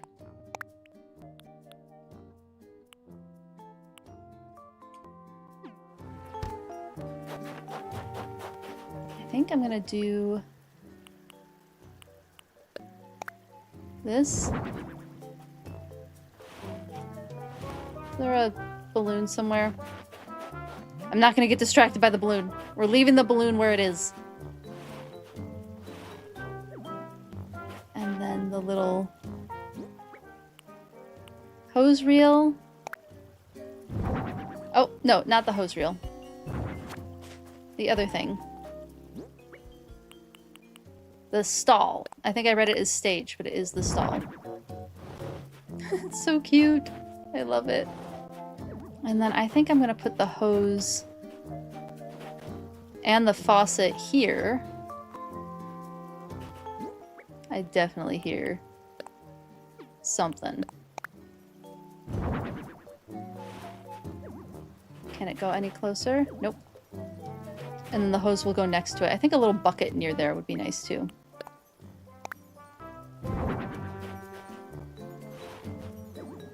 We'll just pretend like there's a connection between the faucet and the hose. Could also move the hose. All right. So now, how many of each type of plant do I want here? That's a big question. Close some of this. Lots of flamingo pages. Oh, there's the black mamba again. And I'll leave peafowl open. I don't know, I just feel like it should stay open on festival day.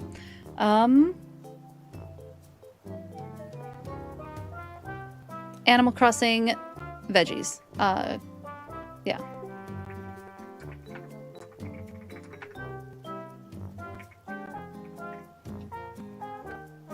Produce is what it's called. Okay. Oh, I like this setup. I think this one's really cute. Something like this. I think that's super cute. 9 of each. I don't know if I have enough room for 9 of each. Let me see what I have.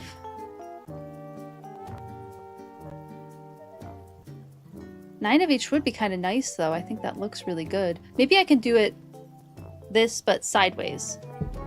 Maybe I can do that. Oop. see how much of a lag there is. So I'm thinking a fence, a little fence around here. Let me grab a fence. Oh, purple feather.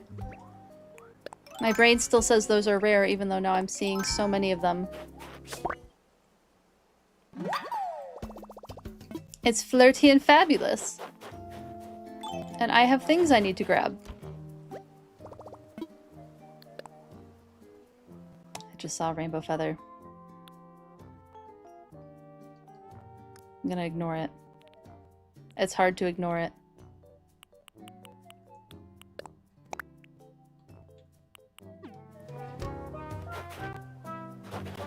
Can I get that? Yeah, I can get there. It's too hard to ignore.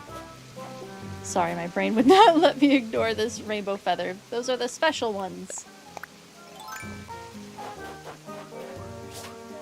Got it.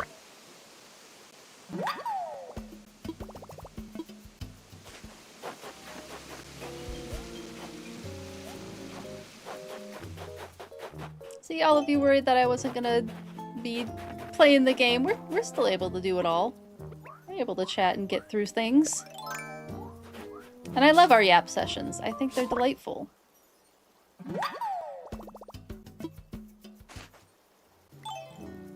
But I do think I need to get into my construction outfit again. And these may need to be put... Oh. My silly thing. Let me have my mouse back. Alright, we're back.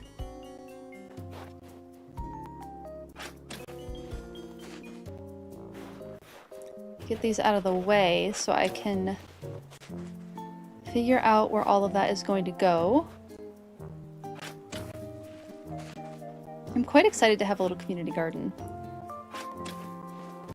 My neighborhood has a decent amount of community gardens, which is really cool to see.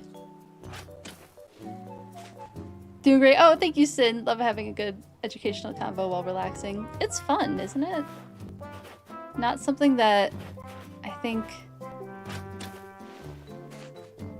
I don't know, maybe it does happen for a lot of us folks here because we all seem to enjoy doing it. But I tell people about this stream and they're like, oh my goodness, that's so cool. But it's chill. We're hanging out. We're having fun. Chatting about nature and animals and science of all different kinds, really.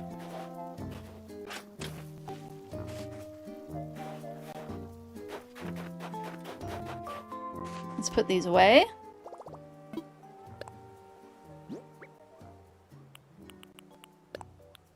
I'm getting close to needing to put the feathers away too, but I'm resisting. They're so cute.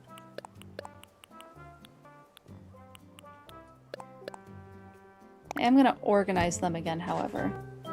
Goodness, do you think I have enough feathers? Probably not. I don't have any green feathers right now. Where did all of those go?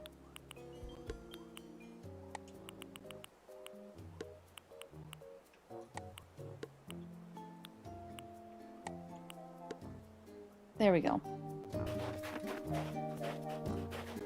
Now things will be a little bit easier to see.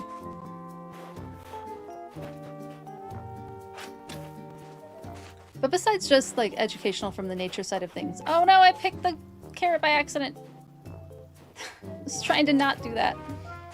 I did also want, like, you know, fun community type things added into this island as well, showing different ways that communities can support each other, like through gardening, frankly. It's a big topic in my community right now, is gardening. Dee and I have a little vegetable garden. We're not very good at it. It did produce food. We got lots of cherry tomatoes and so many tomatillos. So many tomatillos. So many tomatillos we weren't able to even harvest them all. They, like, by the time we would see them, they were so heavy and falling off I had more tomatillos than we really knew what to do with. I would love to try again this year, however, and see if it can make it a little bit more manageable. Hello, Luxie! How are you doing? So good to see you in chat. How are you doing today? I'm working on the little community garden before getting into the construction gear again to make the little farm. I'm really excited about this one.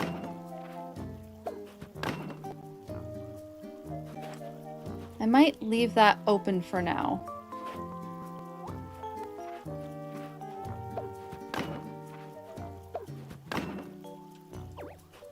Can we squeeze through it? No.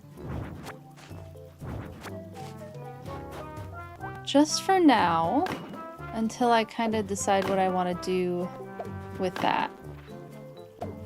As far as a bridge goes. Because I do need to put a bridge over here as well.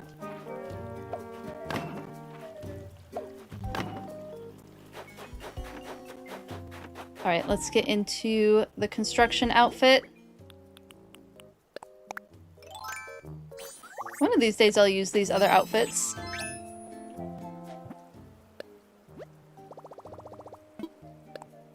Starting up the construction. Oh, that little mouse, come back. There it is. So they had breaks in the fencing where the walking paths were. It doesn't have to be exactly the same. It does look like there are 6 different types of vegetables.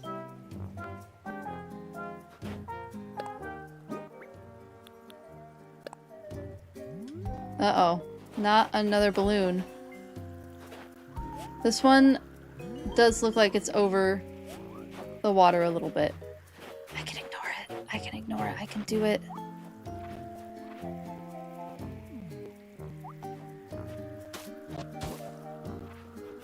2, 3. Is it just 3 by 3? These ones are 4 by 3. But I think I'll just do 3 by 3. Trying to get used to the idea of ignoring balloons. It's not easy.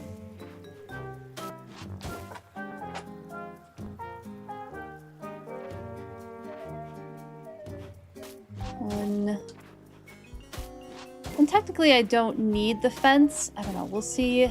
We'll see if I want to keep the fence.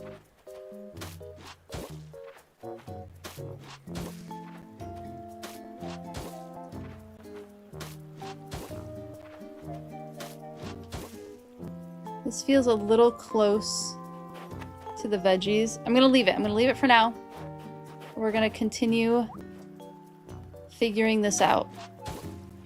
I know I need 6 of these squares. That is the most that I know right now.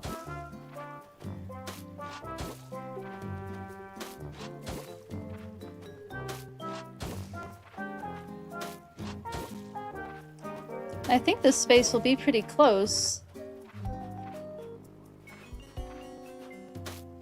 to fitting everything. I think I only have a couple different types of produce at the moment.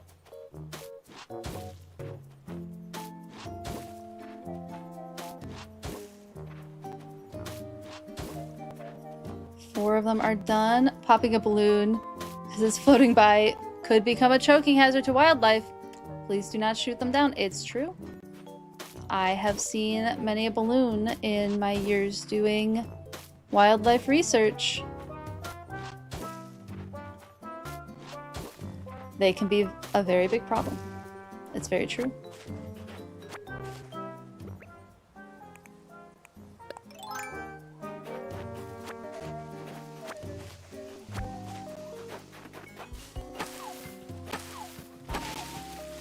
And I would stick to it as a fun little Easter egg in this game if they didn't provide a lot of really necessary resources, like money and items and recipes that I do want to have access to. Oops, wrong one, wrong one. Dark dirt. Got it. Got it. Crisis averted. We're good.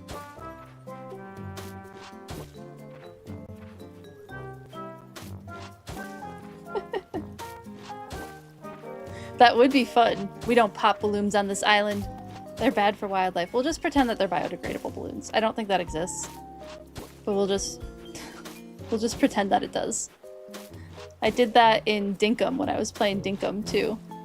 It's like, we'll just pretend that these lanterns are not an absolutely giant hazard to wildlife. We're going to have to pretend.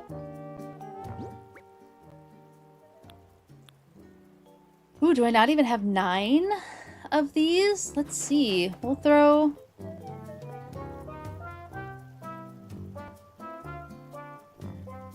Where do we want the different veggies? Maybe we'll do carrots here. And then wheat, sugarcane, and tomatoes, because those are all the tall veggies. And then have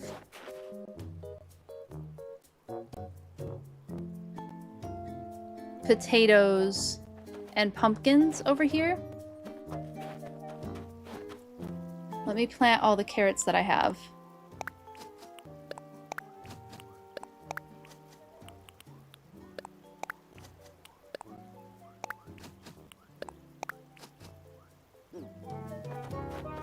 We can always move them if they want them in a different location. I'm not attached to where we're putting them.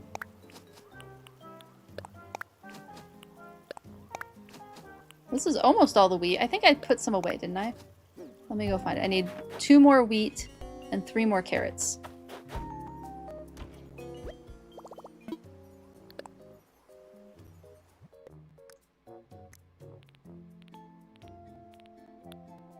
Are they over here? Aha. 2 more wheat and 3 more carrots. And then do I have seedlings? I have a potato and a sugarcane.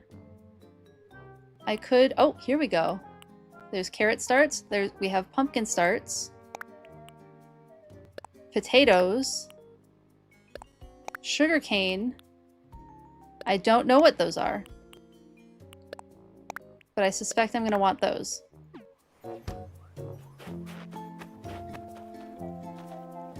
Let's put these last carrots down.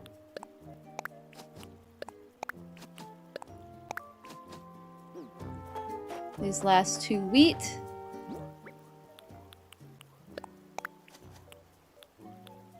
There's the other wheat. I found it. Wheat is planted. Oh, this is going so well. I'm quite pleased.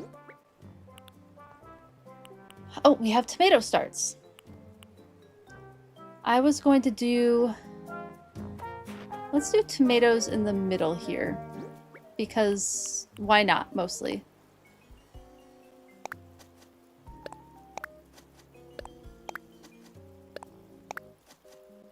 And then as those grow, I will fill in around here. Oh, the game likes that I'm planting all of these. Sugarcane. I only have the 3 sugarcane. But I can bury the other sugarcane that I have. Let me do that.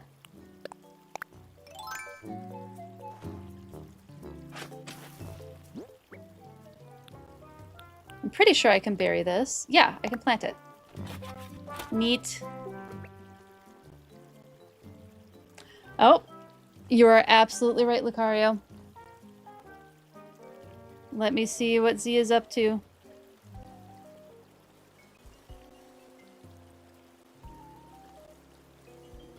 I can hear him moving.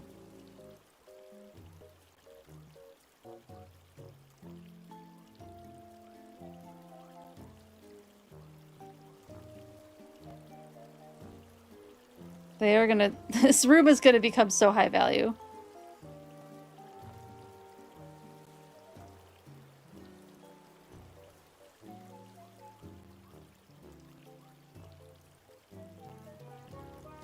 Just asking Z.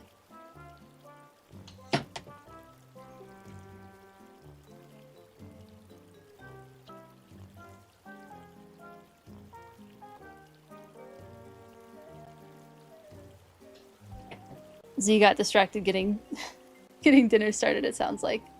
Okay. Sugarcane planted. Tomatoes planted. Let's put potatoes here. Yeah, why not? Thanks for hanging out, Justice. You have a wonderful night as well. Ooh, you're off to go get ready for your first night of herpetology class. Oh my goodness, I hope you have so much fun. Please feel free to chat about it in the Discord if you would like to share anything fun from the class, because I would absolutely love to hear about it. I would really, really like to hear about it. But have a good rest of your evening. Thanks so much for hanging out. Okay. I hear movement upstairs. I think Z might be going to grab them.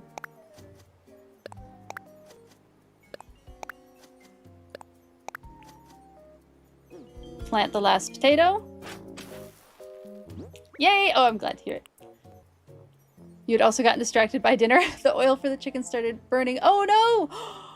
Oh no. I'm so sorry, Lucario. That's so frustrating. And also a little scary. It's never fun to have to get the heck out of the house for that. I'm so glad you're all okay. And I'm really sorry that it got so smoky. Very, very glad that you're all okay. That happened to Z and I at Thanksgiving, so I understand. I do understand.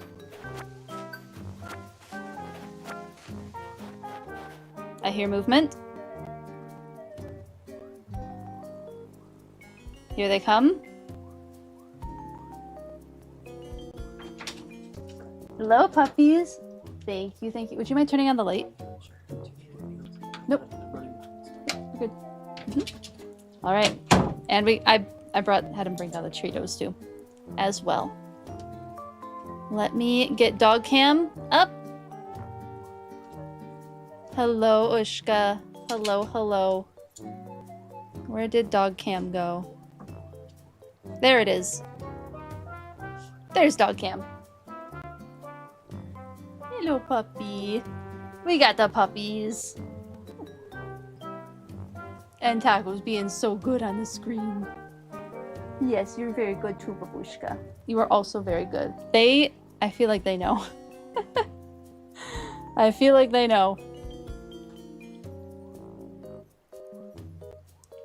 Like, we don't know why we're down here, but we would like something.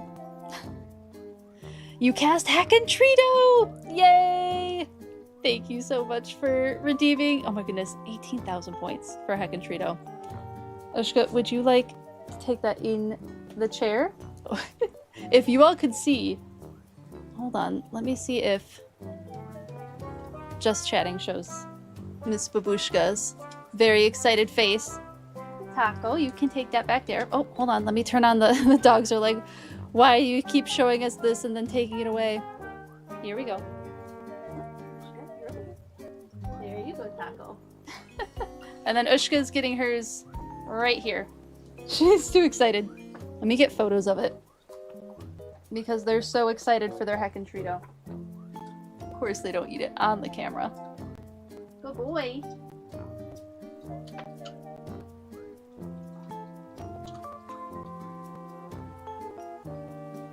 There were these really cute treats that were little icing dipped bones. Did you enjoy your Hackentrito? Was that very good? You inhaled it, as you usually do, Mr. Taco Man. Good boy. Good girl. Oh my goodness, you ate all of that too, Miss Babusha. You must be hungry. Give them a couple more little Treatos that they get on the camera. Break up some of the ones I was going to use, because I still have a couple of those good bocce treats. Oh, get back on the camera. There we go. Puppers on the dog cam. Good puppies. Come over here. There you go. Thank you so much for Casting heck and Trito, Lucario. They are so happy. They are some very happy puppies. They are the babies. Very, very happy puppies. They've both got floofy tails. But Taco's is particularly floofy. And of course they don't stay. Let me show y'all. Here they are. There's the pups. Photos of the pups in chat.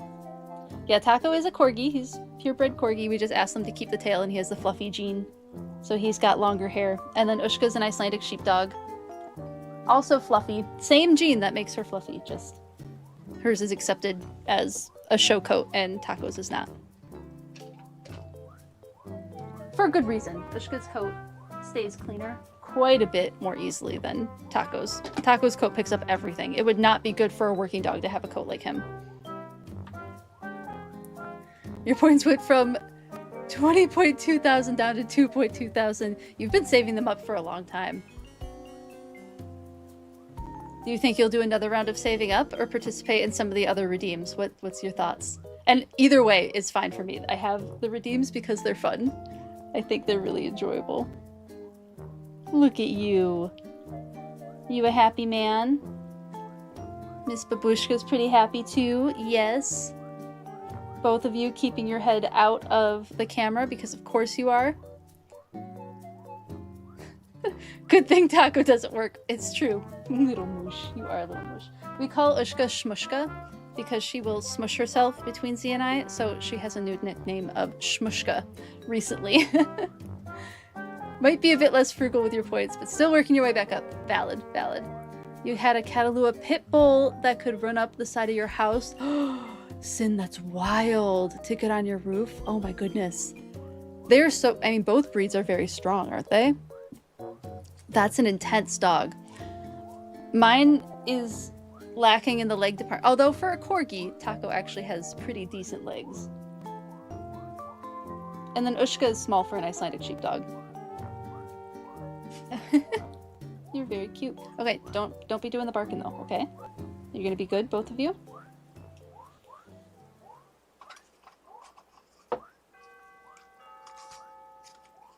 I'm going to give you these now.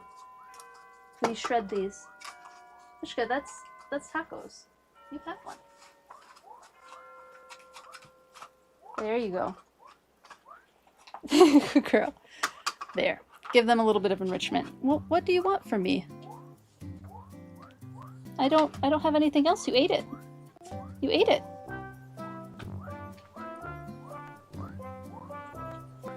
Bro was obsessed with buckets. He chewed your mop bucket one too many times, so you chucked it up there and he decided to show me what he could really do, and he jumped all the way up there. Do you want to come up here? You want up here? Come on, Ushka. Come on up. Come on. You can do it. You can come up here. Come on up. Up. You can do it. I believe in you. Come on. Up. Gonna make me pick you up. Whoop. Up comes the puppy. I don't think she really wants to be up here, but she keeps asking for it, so... Oh, you want my pears? You can't have my pears. Those are mine. And please do not mute my mic. Your brother is already quite good at that. Here's Ushka. Sorry for all the mic taps. Let me move that. There we go. I'm going to be a little bit louder. My apologies. Ushka, do you want to sit on my lap for a bit? Or Taco, are you going to be upset about it?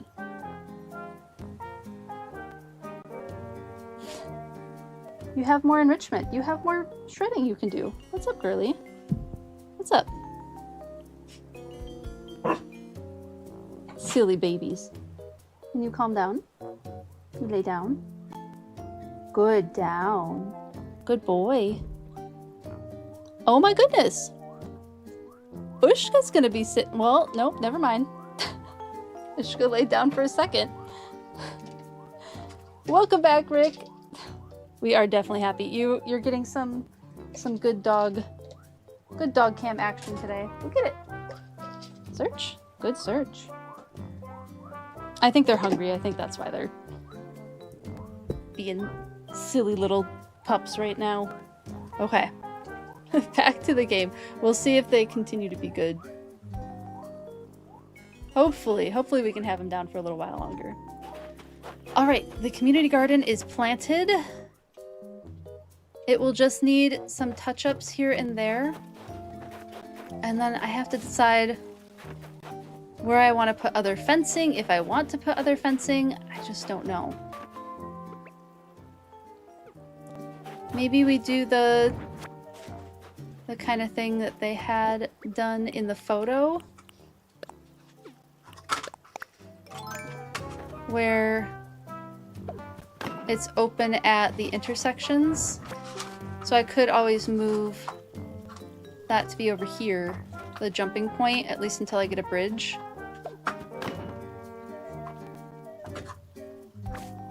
Oh, keep harvesting things when I don't mean to harvest them. There we go. Wrong one.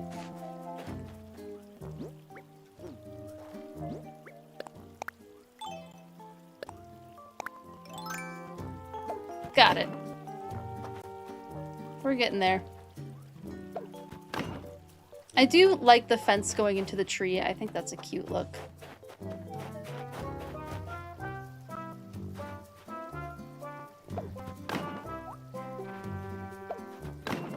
At least for now, this is something to get the area started until I look up some more inspiration images.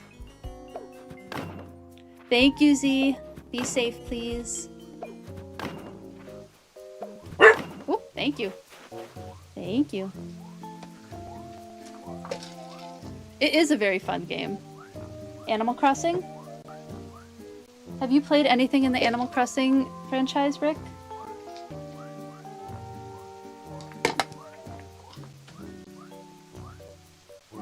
It's a lot of... I mean, it is mostly decorating. But I find that very fun. 5 left. All right.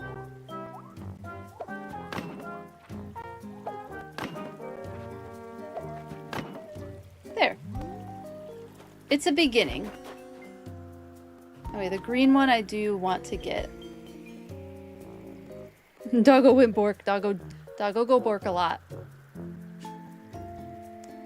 No Fungi Crossing. Should definitely get Fungi Crossing. I heard that's a really good game too. I just don't know what platforms it's out on. Thank you for the random animal fact redeem, Willowheart. Let's, you know what? I had said that I was going to use some of the random animal fact redeems for Black History Month, and I have some more Black environmentalists that I can talk about. Thank you. Thank you, Taco. Thank you. Can you lay down? All the way down? Down? You too, I should get that. My apologies for the borking. They might get a little antsy. Down. Good down.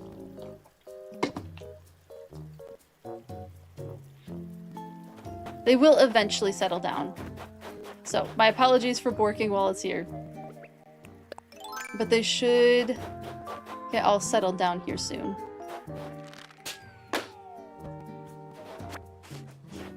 What platform? Obviously they're in organic matter like soil. That's hilarious. Borks are amazing. They're getting louder.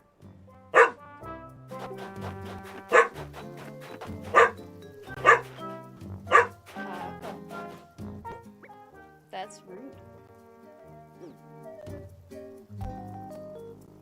Do you see the glare that I'm getting right now? Can you lay down? Good down. You hear that grumble because he doesn't want to do it? Good boy. I know at first glance it may seem that like I'm rewarding the behavior. What I'm doing is capturing when he is being quiet. I'm capturing that quiet very quickly. There's a bit of a science to it. And he will settle down, especially once he starts shredding his... this again. See if he'll shred that. Do you want a new one or do you want an old one? Here's an older one. You want to shred that? No. Those aren't nearly as exciting, are they? I know. You're being so good.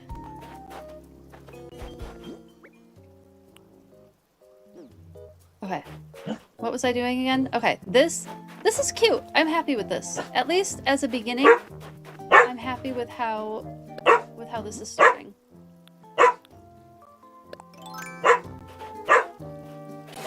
Taco.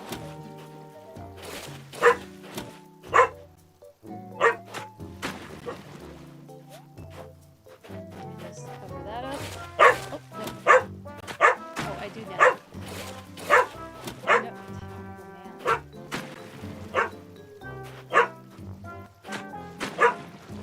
Are you gonna make me put you on my lap? That might help. He's talking Morse code. When you eat a bunch of bread, that's amore. Pretty sure it's a mycelium network. Taco often has many things to say. Okay. This is getting to be a little loud. Let's see if I can get him to calm down in my lap. Come here, buddy. Oof. Sit. Good, sit. Can you go down? Good, down. Search. Okay, Taco, you here? Taco. Nope, Taco. You're up here. You're up here. Oh, 30 pounds of corgi. And all you want is the treat in my hand. Lay down. Good, down. Good boy. Alright, let's see if this will settle him down. Good boy. We can calm down. We can do it. There we go. Ushka, you have other things you can do. Now, Ushka is the one with the actually loud bark. Her bark is very, very loud. Said he wants to meet your Julie? He probably would. He's decently friendly with other dogs. It kind of depends. If the dogs are being rude and staring, he's not a fan. But if the dogs are willing to have polite behavior too, and not that Taco's always polite. Let's be real, he's not always polite, but...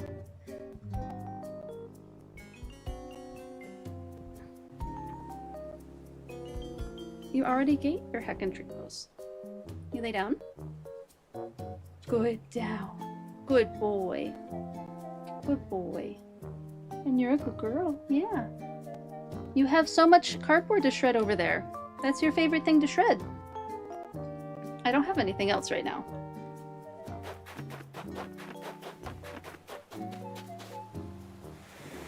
What was I doing? Let's go give some stuff to Pave, because I finished the little community farm. Oh my goodness, I can't believe that it's finished. It's like really coming along now. Put some stuff away. Oh no! Get riled up. Good thing you can't read. This dog can just about spell though. When I have to take them P-O-T-T-Y, he knows, he's starting to learn the spelling for the other word that I use, that I cannot currently use because they will start barking again. Are you calming down? Yeah, you just want some muffins. What a good boy. Look at his face. He's so sweet. He knows it. I mean, this is just part of having herding dogs, is that they have a lot of energy. They have a lot to say all the time. But you can train them to be calm. Like, I know the things that calm Taco down, like cheek scritches, like I'm currently doing. Being on my lap calms him down. And, like, not fighting against their instinct is the big thing with herding dogs. Is, like, this is bred into them to be loud. It is bred into them to do work. And so finding a way to get those behavioral outlets, this is why, look, I have a degree in animal behavior. This is why I wanted these breeds. The behavior part is interesting to me. You're a good boy. Can I get a little closer to my microphone? Will you let me do that? Yeah. Oh, what a good man. What a good boy.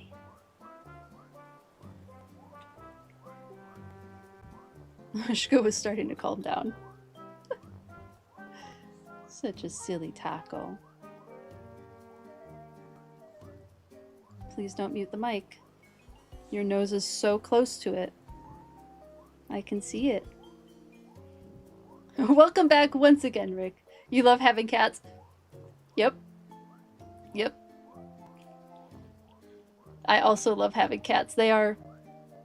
You know, I would say my cats were less work than the dogs, and I would be lying, because Kayana, who I showed earlier, is a very high maintenance, like, wants your attention. And so Samara. They both want lots of play. They both want lots of attention. And Kayana, at least, knows how to be a menace about getting that attention. And Kayana is the reason why Taco doesn't like Kayana, because she stole his food when he was a puppy. And I just didn't catch it in time, unfortunately. That was a very unfortunate situation to have happen, because there is no... They will never be friends. They will just never be friends. I can at least work on training them to be amicable with each other. But I think that is the best I'm ever going to get with those two.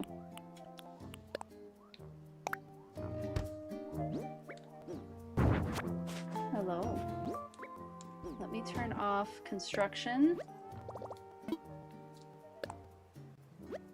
Are they holding a grudge over one food stealing? Mm-hmm. Yep. And because it happened during, like, learning periods, and for puppies go through what's called a fear period. They have 2 of them during their development. So this period is really important for, like, you know, avoiding traffic in the roads, right? It's important for avoiding predators that could harm them. It's important for developing that sense of, like, what they should be afraid of. So it's an important part of their development, these fear periods, but Kayana stole his food during a fear period, so he will always be afraid of cats. Just, there's really no getting around it. I can make him amicable with them. I can encourage him to not become aggressive with cats. He has not been aggressive with cats, but he will always be afraid of cats, and that will always be just a training issue that I have with them. I was a little bit more careful, well, not a little bit, I was a lot more careful with Ushka's fear periods. One of them's around like 8 to 12 weeks in their development, and which is when you bring puppies home, of course, and the other is within a few months after that. Blood feud stuff, yep. It's so frustrating, Goggles. It is funny, but it's also so frustrating. Okay, I had a random animal fact. Apologies, Willow, I will get to that. Once, oh, it happened more than once, Goggles. The food stealing happened multiple times. I had these, like, trick bowls that I was giving Taco, and Kayana figured them out and just stole them away from Taco. You think after having a border collie, you got used to them? Yep. Yeah, so you understand, Rick. You had a Dalmatian too. Oh, I'm so sorry. I'm so sorry. Yeah, Dalmatians have a lot of health issues too, usually. Your cat is currently at your friend's house. Oh, that's right, because he's a horrible little gremlin and you can't have him with me until you're medically cleared to lift 20 pounds. You mentioned that. He's terrible and you miss him every day because he climbs you like a tree. Oh, I can't wait till the day that you can have your kitty back. Yeah, it wasn't just once, Goggles, it was multiple times. And then I caught her doing it and I put a stop to that. It's like, shit. Can't have this cat. The whole point of getting a puppy was so that the cat wouldn't be afraid of the dog. And it worked quite a bit too well. It worked way too well. She is indeed not afraid of him. She's cautious around him. He does outweigh her by 20 pounds. But she will just walk down the middle of the room and... Hey there! The other thing she'll do is if Taco and Samara are going at it. So Samara is very afraid of the dogs. She has drawn blood on Taco. We keep them separate. If Samara's getting scared of Taco and like starts hissing and spitting, Kayana will run between Samara and Taco. And I have I'll post the photos. I shared it with Zelda. I'll post the photos of Kayana bapping at Taco, like, get away from her. Like I said, Kayana's a very confident cat. I cannot play this game one-handed, my guy.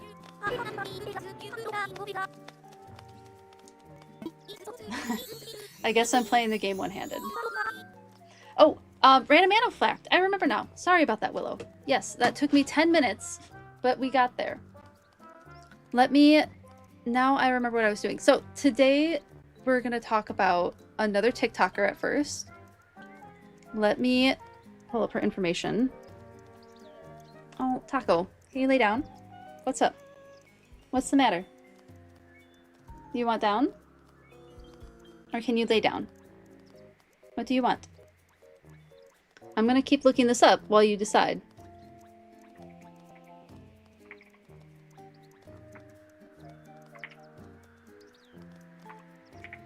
Alexis Nicole, or the Black Forager, on TikTok.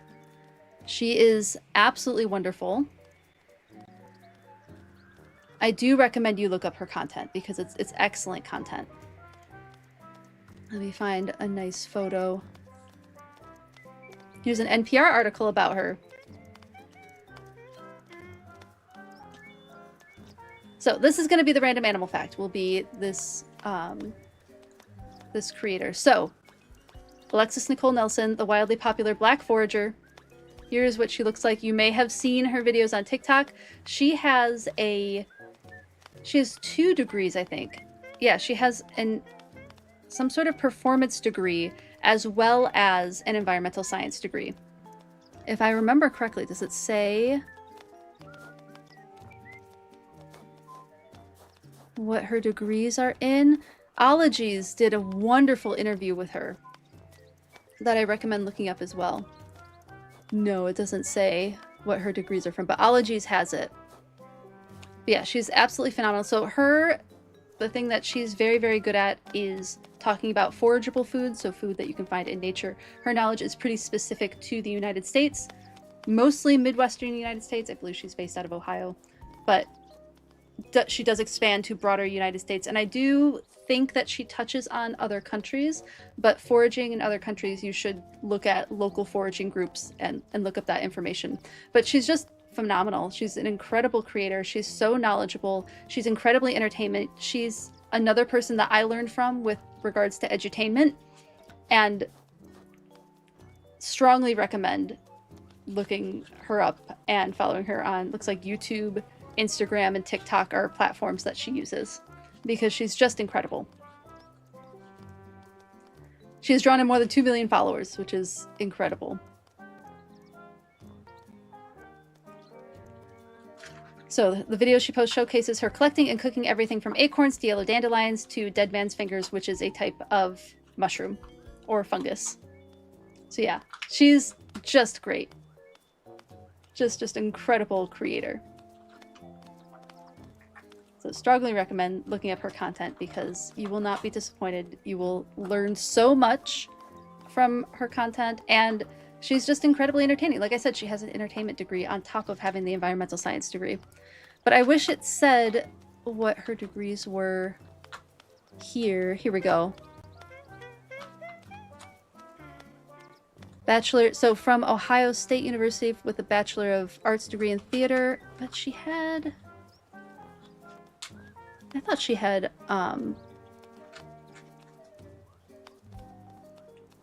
another degree as well, but I can't find it now.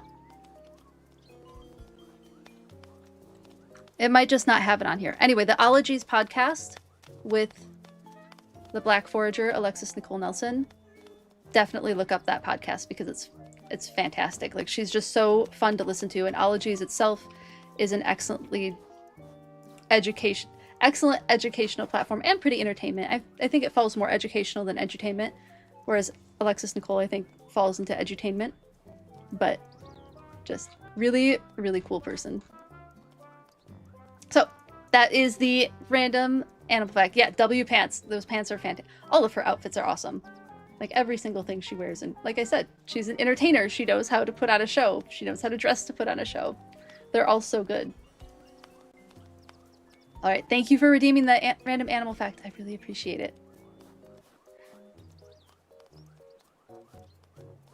Scamp, your boy cat is so funny with your brother's dog. She love him. He's like, please stop sniffing me. I feel like a lot of cats feel that way. Yeah, she is super cute. I agree. Following her for 2+ years. Oh, that's wonderful, Sin. Yeah, she's excellent. Wanted to make sure I highlighted her for Black History Month.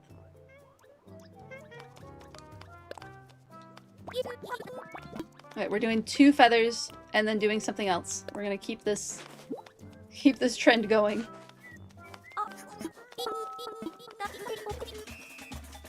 We're getting through this. We're getting through this.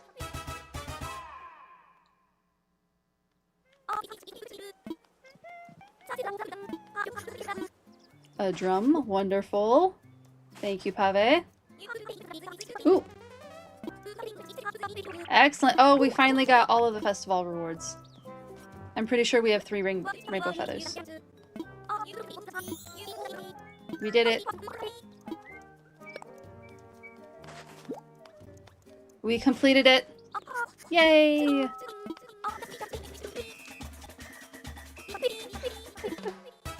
Dance, twist, do not resist. It's gonna be forever until you get to play festival since your New Horizons is in July. Oh no.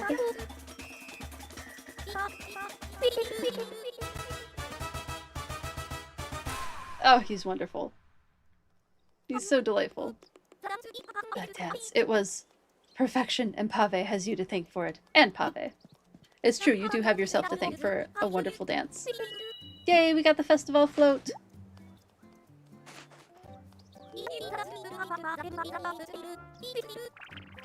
Do you have your game in, like, the opposite season on purpose, or and no interest in time travel? Which is fine, not everybody wants to time travel. Cupcakes and Hannah's dogs both love cats but get too excited and the cats are like, no. Cats are very good at boundaries. They are very, very good at boundaries. Alright. Let's set up the float somewhere. Just for funsies. We'll put it by the museum for now.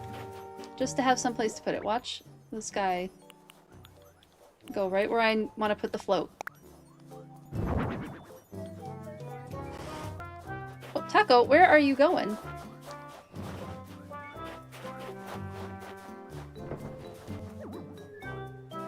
Where are you going, buddy? You want to turn around? Do you actually want down? Is that what it is? You want down? What's up? What's up? Oh, you got an itchy? Most awkward itch I've ever seen him do. What you doing? Do you want down?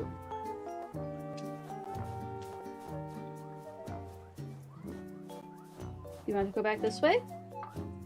What's the sitch? Do you know what you want? Mishka, what are you doing? We're being sillies. Okay. I'll let you down. There you go. Gonna get some Thunderdome.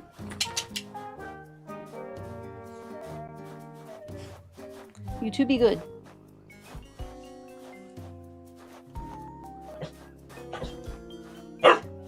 No, we're not starting that again. Okay, I might have to try ignoring him. If the barking becomes too much, please let me know. And I will probably just have to kick him out. For a little bit. But he will settle down. He does eventually settle down. Ushka wants to play. You know, you started 2 years ago in March and have been slowly making your way forward one day at a time. So it's in July 2023.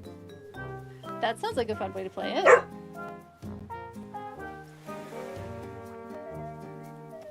Hello, Adam. Yes, he always has opinions. Yes, Sky is here through the hotel. Where did she go? Hey, don't get snarly with each other. Do you mind? Here she is. Yeah, she's here from the hotel. Sky unfortunately does not fit the vibe, but she is very cute. Bork, bork! They are looking for you, Zelda. I know, she's super cute. What was I gonna do again? I don't remember now. Oh, we can move. We can move. It's going pretty well. The dog's got a heckin' treato, and they would like more of that. Alas, they will not be getting more of that. Let's move Cranston. Let's get Cranston's house in place. We're playing the festival event. Actually, we just finished it. We got the main float. Let's move Cranston's house because we definitely know where that's going. Wanting a heckin' treat out? It is relatable, right? Yep. See, I told you they would settle down. Infrastructure. I would like layout changes. And we're gonna move Cranston's house, I think. I will have to get a couple of inclines for him. So he might be trapped for a couple of days, but I'll get the inclines set up. Let's do it! Taco's like, bring me the redhead! As a redhead himself. I get it. Ushka. What you doing? You don't need to guard that. You have your own. You have your own. How about you chew on your own? See? You got all the same treats that he did. You got all the same treats. Yes, you did. You're a good girl. You trapped the Cranston jail for 10,000 years. Not for long. It won't be for long. We'll get the inclines in place. But since I know where he's going, I want to make sure that we get that into place. Good girl.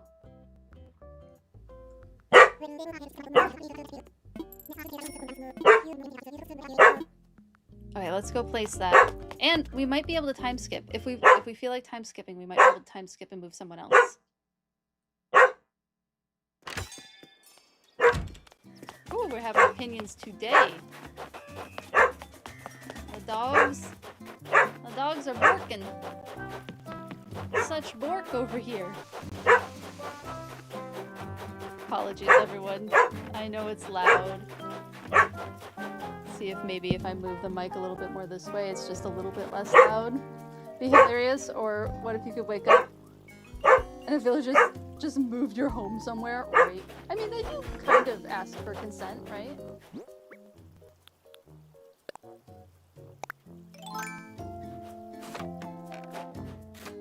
So I was thinking up here for Cranston.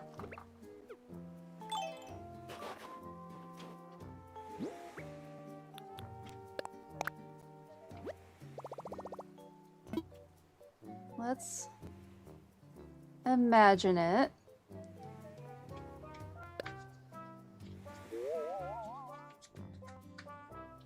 I do kind of like it right there. Maybe we can do a little bit of a gate moment next to it. Although I kind of think I want it moved over.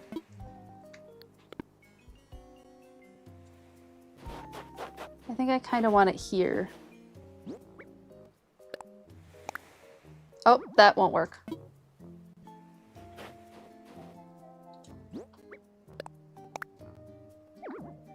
That also won't work.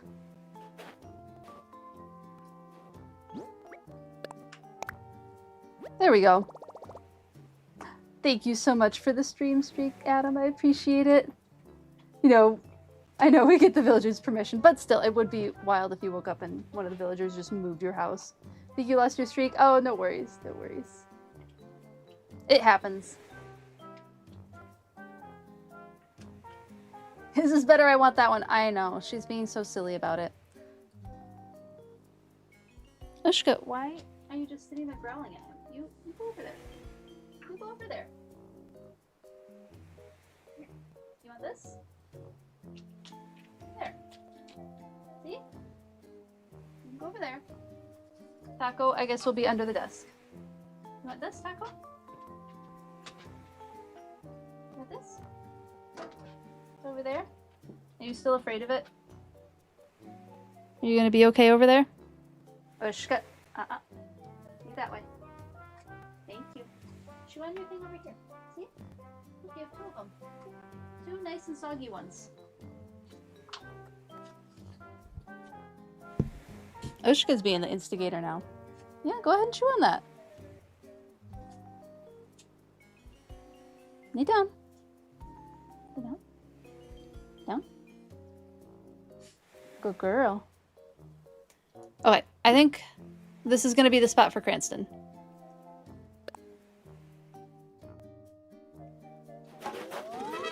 And then we'll be able to decorate this area too. This is gonna kind of be the bamboo area is my thought.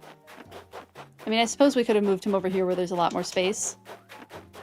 But I wanted him near the water. That was the big thing, is I wanted him near water. And then as far as maybe the ramp can go here. I don't think I can do both at the same time. But maybe the incline can go over here. I think I like that. And I have to decide where the other incline is gonna go. Maybe here-ish? I could put another incline here.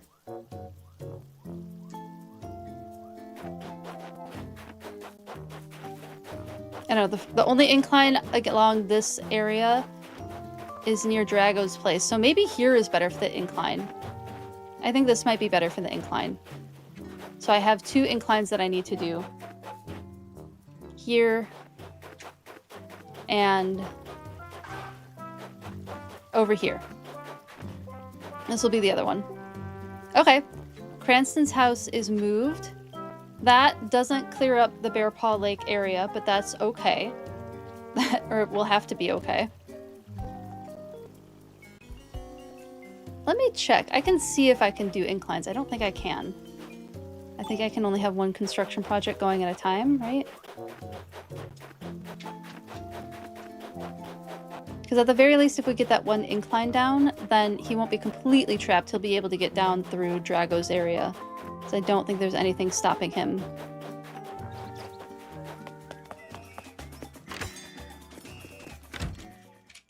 You can move a house and do a bridge or incline? Excellent. Let's do an incline then. I think I might need money. No, I don't need money for an incline. You two are being so silly today. Just should show you what I can see.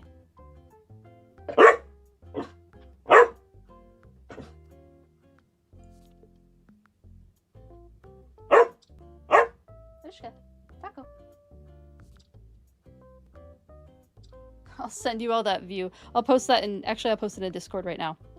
You can see what my current view is with these 2 sillies. I'll put it in pets. It'll go in pet pics.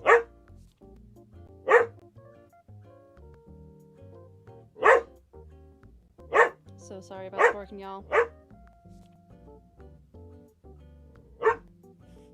And all the shredded cardboard all over the floor that they do not seem to care about at the moment.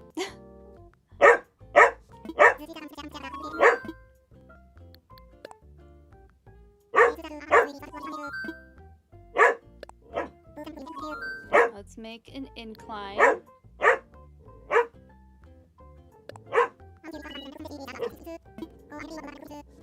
Okay, so for Cranston's area, I almost think the log staircase might look nice. I feel like this would look good with some of the bamboo decorations that we're going to do in that area. I can always demolish it and do a natural ramp, but I'm feeling... Or stone staircase. I'll throw a pole in there. Let me know what you think between the log and the stone staircase for Cranston. I think I'd be happy with either of them. Log was my initial thought, but I can be convinced on stone.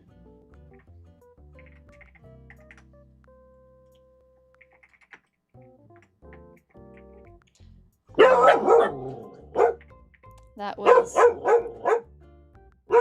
something that I can't control, which is noises outside. Thank you, Taco. Thank you. Good, thank you. Good, thank you, puppy. There's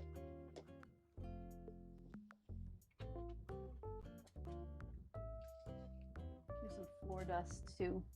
That'll get them sniffing. Get them using their little noses and their little noggins. Okay, poll is starting. That is there. Let me know what you think.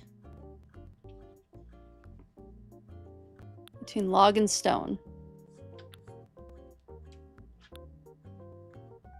As the 2 options. Oh, we're at 50-50.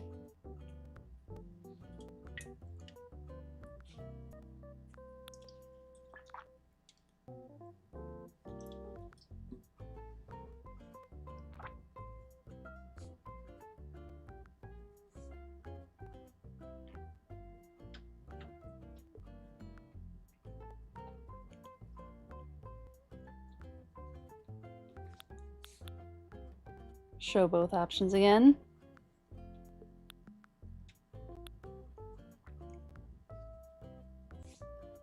All right, getting close. Looks like Log is still in the lead. Thank you for participating, everyone. We will go with Log.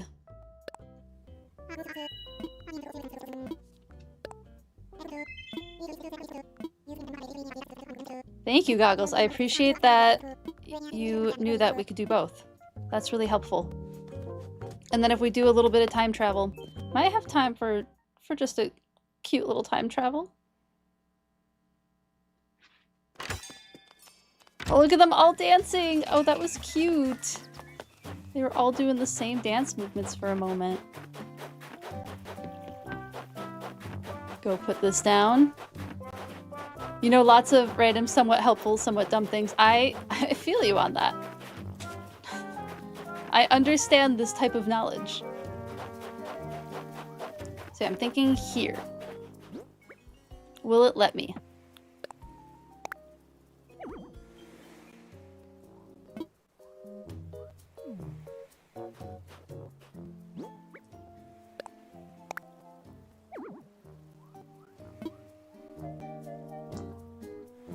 All right, we'll just do a very quick little design space situation.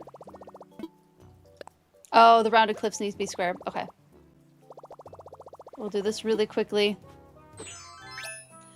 And I will put on the construction outfit. We don't want to ruin our nice festival outfit.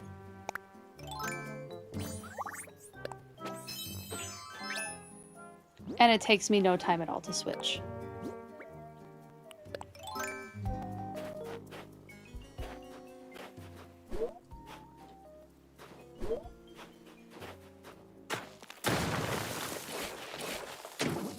Alright, let's see if it likes this. All these feathers that I have. Yeah. Let's imagine it.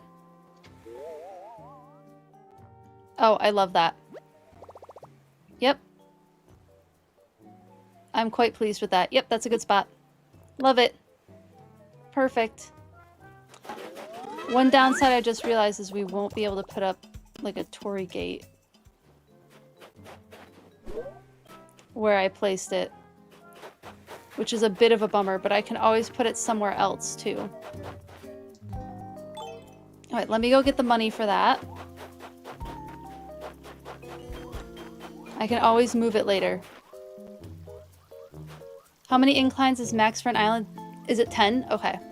Is that a combined max of 10 for inclines and bridges, or is it 10 inclines and 10 bridges? That's something that I've never quite been able to figure out.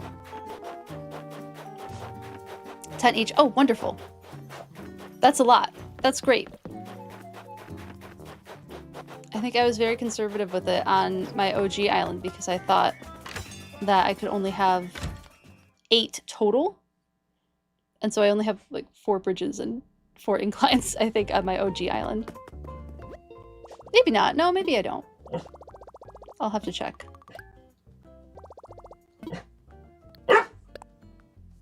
We'll just pull out some money. Pay off that Lloyd, and then do some cute little time travel and move another house. It was 8 each at first, but it was updated to 10 with the 2.0 update, I believe. Awesome.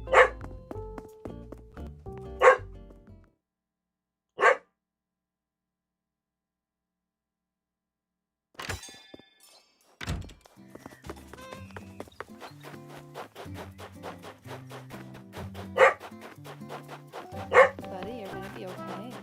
Promise. Good boy. Good boy. I know you're frustrated, but you just did a good thing.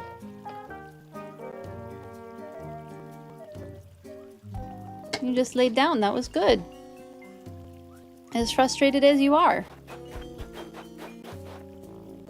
You still want more inclines? Your island design demands it. Need even more inclines. No, it's bridges. Oh, wait.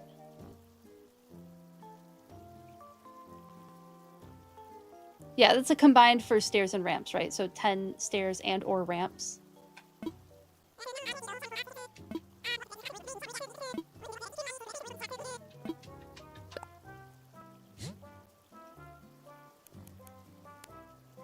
We'll get that going.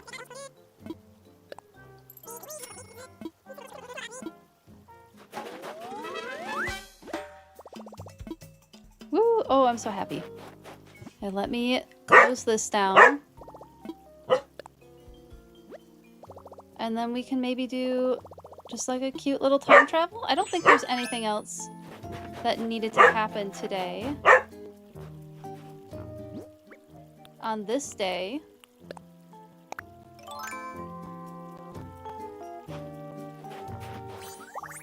And I am probably going to end right at 6 today, my time. Just because, like I mentioned earlier in the stream, I did some volunteering this morning, and so I'm feeling a little bit tired from that. So, okay. Thank you for the lurk!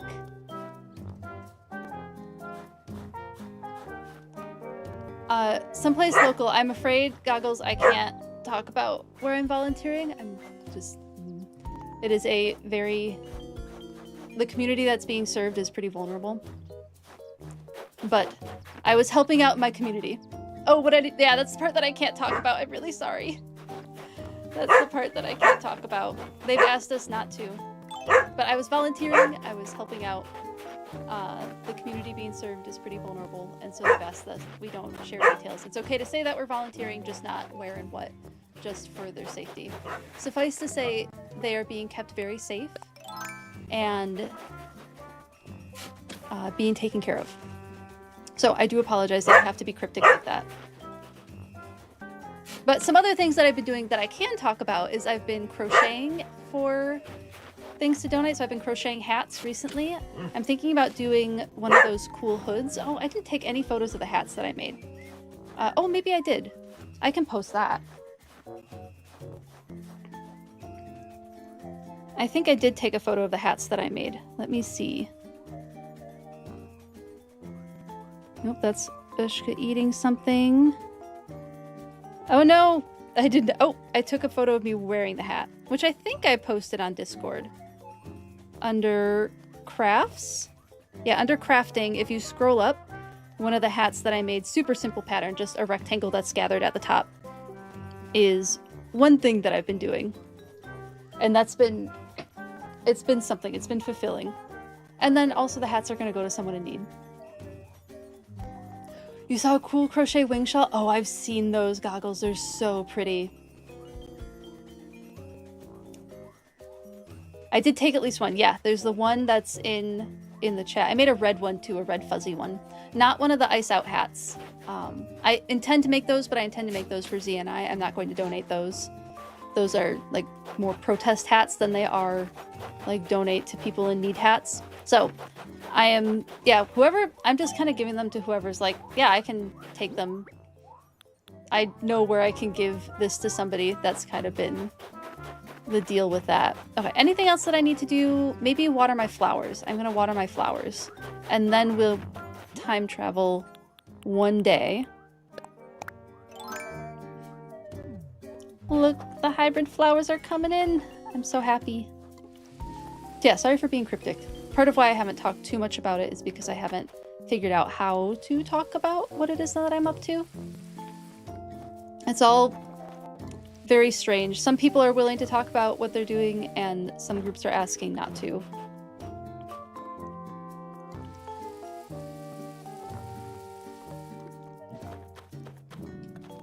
But I am starting to be more willing to talk about like what's going on in Minneapolis now that I kind of have my own bearings around me. So some questions, I probably can't do a ton of questions, but I am willing to take a few more questions now about what's happening in Minneapolis. If that is something that you have a question about. I kind of had to center myself first, you know. I think it was in Nature is Neat. You posted a neat lizard that you found on a random wiki walk. Pretty jet black with a gorgeous pattern in the midsection. Oh yeah. Let me take a look. You posted in Nature is Neat? My apologies for missing it.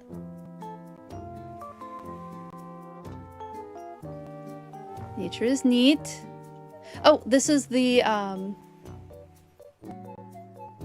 that's cool. The Hydrosaurus. And then, whoa. That's a cool lizard. Let me show y'all what this looks like. Quite the big flag on its tail. I don't think that's what it's called, but that's a really cool looking lizard. The Sulawesi black sailfin lizard. That sounds about right. Native to Indonesia. That's gorgeous. Thank you for sharing that lizard. That's really fun. Yeah, Z also goes on like Wikipedia dives. He calls them dives more than walks, but both work. Wikipedia walk, Wikipedia dive. But yeah, Z does that with cities and like how different cities and countries relate, and then he'll just go on a spiral of who knows what he's looking up. Thank you for the lizard redeem. Thank you, thank you. Most people go with walk for alliteration. Oh, that makes sense. Question, is cosplay just for pics in progress shots? Or can you can absolutely ask for help, Goggles. Absolutely, you can ask for help in there. Thinking of making new cosplay in a very different style and having trouble with like getting started. Yes, please feel free to ask questions in the crafting chats. Me or someone else with cosplay experience will definitely be happy to chat with you about that and troubleshoot with you. I know for me, my experience with cosplay is very like, I'm gonna wing it, but I am getting better with not winging it and going with a more structured approach. So I can do what I can to help, and then I have friends who are also in the Discord who I'm sure would be willing to help as well. So yes, please feel free to ask. Okay, let's do a cute little time travel here in the last couple of minutes. Nothing else I really need to do. We're not fully ending. I'm just gonna time travel. Do you see that DOG up there? Look at how cute they're being right now. Finally settled down. Threw a tantrum and went to sleep. To be fair, some of the best things happen when you YOLO it. Sometimes. Sometimes it does happen that way, Adam. Sometimes it doesn't. I've had both happen. I've had very successful YOLOs, and I've had very, very not successful YOLOs.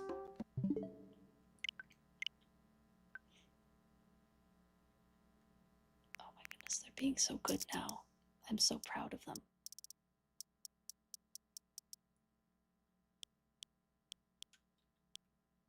Nope. We'll just synchronize the clock. And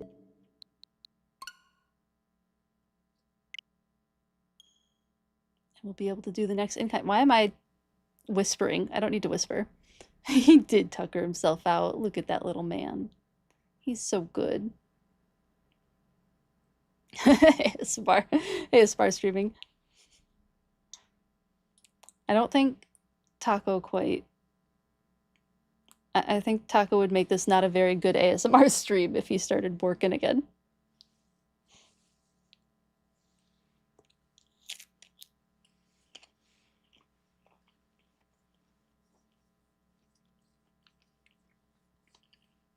Yeah, I actually have a con coming up.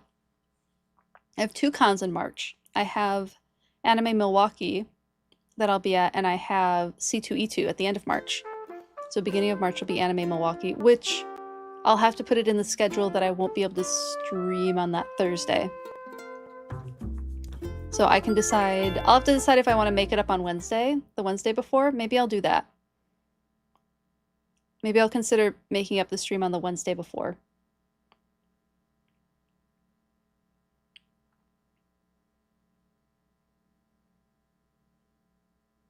Do I still do the Pokebio panels at cons? I won't be at this one. I was going to, and then life just happened, and I was like, I don't have the brain space to set that up this time. Oh, and it's Lunar New Year. That's right. And we have a visitor at the campsite. Excellent. Ooh, we can see who it is. We can gamble on a visitor at the campsite. Let's get the incline set up first. But, and I don't need to be in this outfit anymore. Let me change. You don't even have a con coming up or anything? You just want to work on a very long-term project? Totally valid. Yes. You do not need to have a con coming up for a project to get started.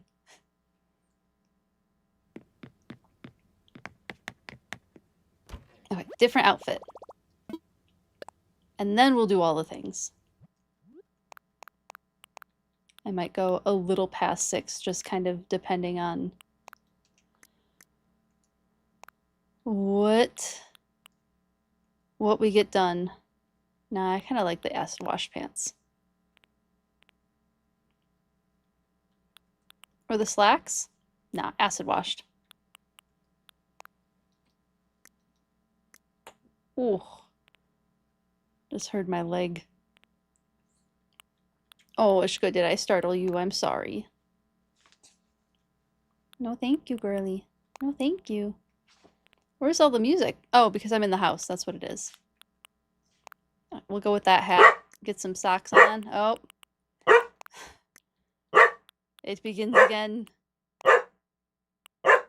We'll do these boots.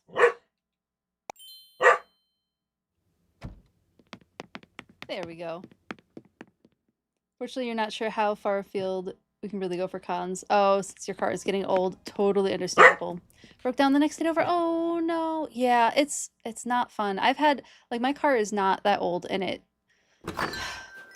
we kept accessing the trunk too often during the con, and it caused the battery to die on, like, the car battery to die, which is just frustrating with, I have an electric vehicle, and the regular old car battery died. I have a hybrid electric. So frustrating.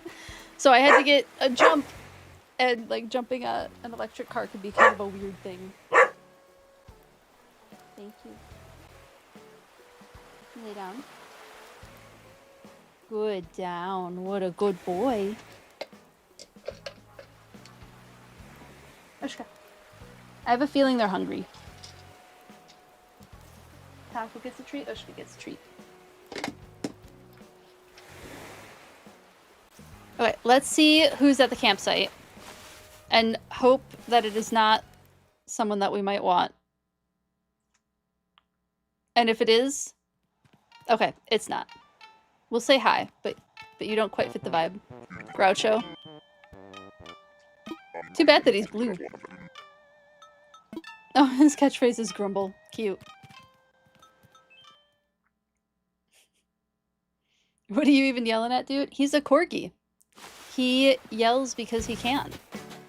That's just part of having a corgi. Ooh, I could buy more things. Okay, that's stuff I can do off stream. We need to get this incline.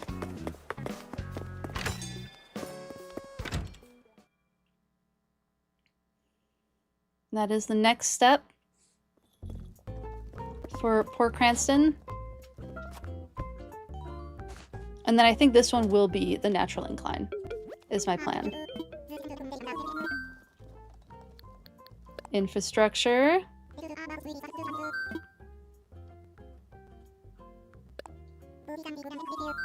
Let's build an incline. Yes. This one's going to be the natural ramp.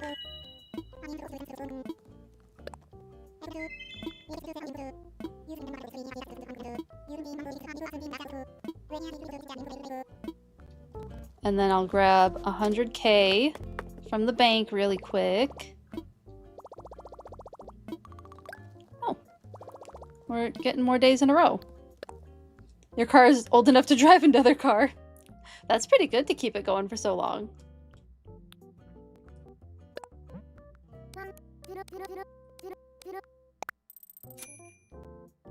And some of those cars can be a little bit easier to maintenance too.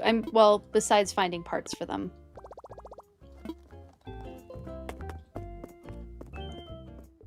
I have some folks in my life who prefer older vehicles because they can do the maintenance on them themselves.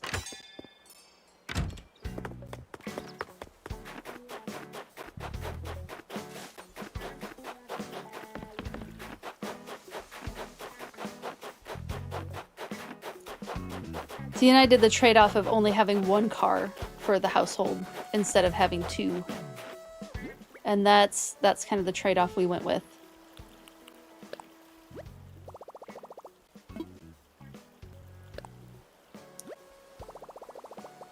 Hello, Nana Emil. Did I say your name correctly? And if not, please correct me. How are you doing today? Thanks for hanging out in chat. How would I rate the biological accuracy of animals in Animal Crossing? They're inspired. They're inspired by them. But there is a lot of stuff that is actually pretty accurate in Animal Crossing. Like Blather's facts that he gives are all ones that so far I've confirmed that all true statements. And the way that the museum is set up is just absolutely beautiful. Like from just the standpoint of how you set up a museum, it is one of the most stunning in a game that I have seen. So I'm a huge fan of that. Thank you, Taco. Thank you. I guess let's put it here. Put this incline here. Let's imagine it. Thank you, buddy. Can you lay down? Both of you down? I should get down. All the way down. Good girl. I think that's a good spot for the ramp. Do we like that? Or any thoughts on if it should go someplace else? I'm pretty happy with that location. I didn't have like a really inspired thought about this one in mind. Good with it? Your day's been fine so far. Oh yeah, I think my day's been pretty good too. And call you Nana. Thank you for letting me know that. Okay, we'll go with it. That's where the other incline will go. And as far as like other accurate things in the game, like the insects, some of the insect names are a little wonky, and that I think just has to do with common names being a wonky thing in science in general. Thank you, buddy. I know, you are so hungry. I know. Thank you, buddy. I know, you two are very hungry.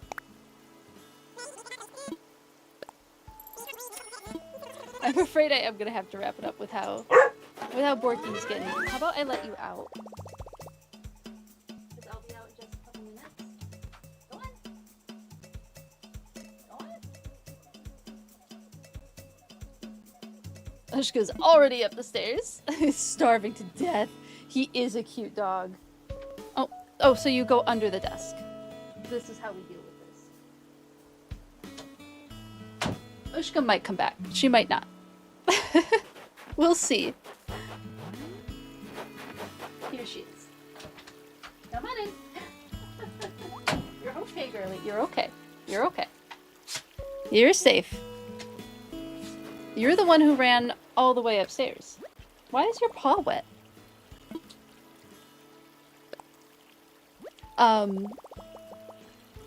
What was I saying? Oh, some of the insects have like kind of wonky common names. Like the emperor butterfly is, we've determined it's a blue morpho butterfly, but I have no idea why they didn't go with blue morpho as the name. Because that's the proper name of that species for at least English-speaking countries, unless it's different in a different English-speaking country and I'm just not aware of that. That's also very possible. But otherwise, like, most of the stuff that this game does is... There's a lot of actually good educational content in the Animal Crossing games. And Pokemon, too.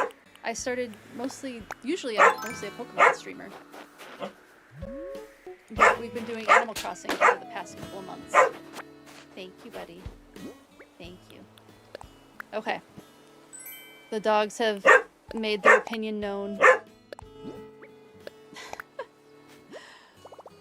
They're forcing me to wrap it up.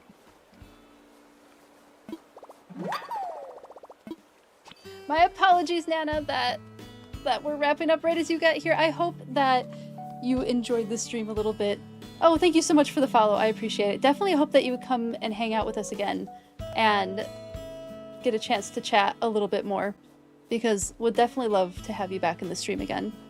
So let's go to just chatting while I desperately hope these dogs don't scream again like that. Okay, buddy, you're getting air jailed. Come here.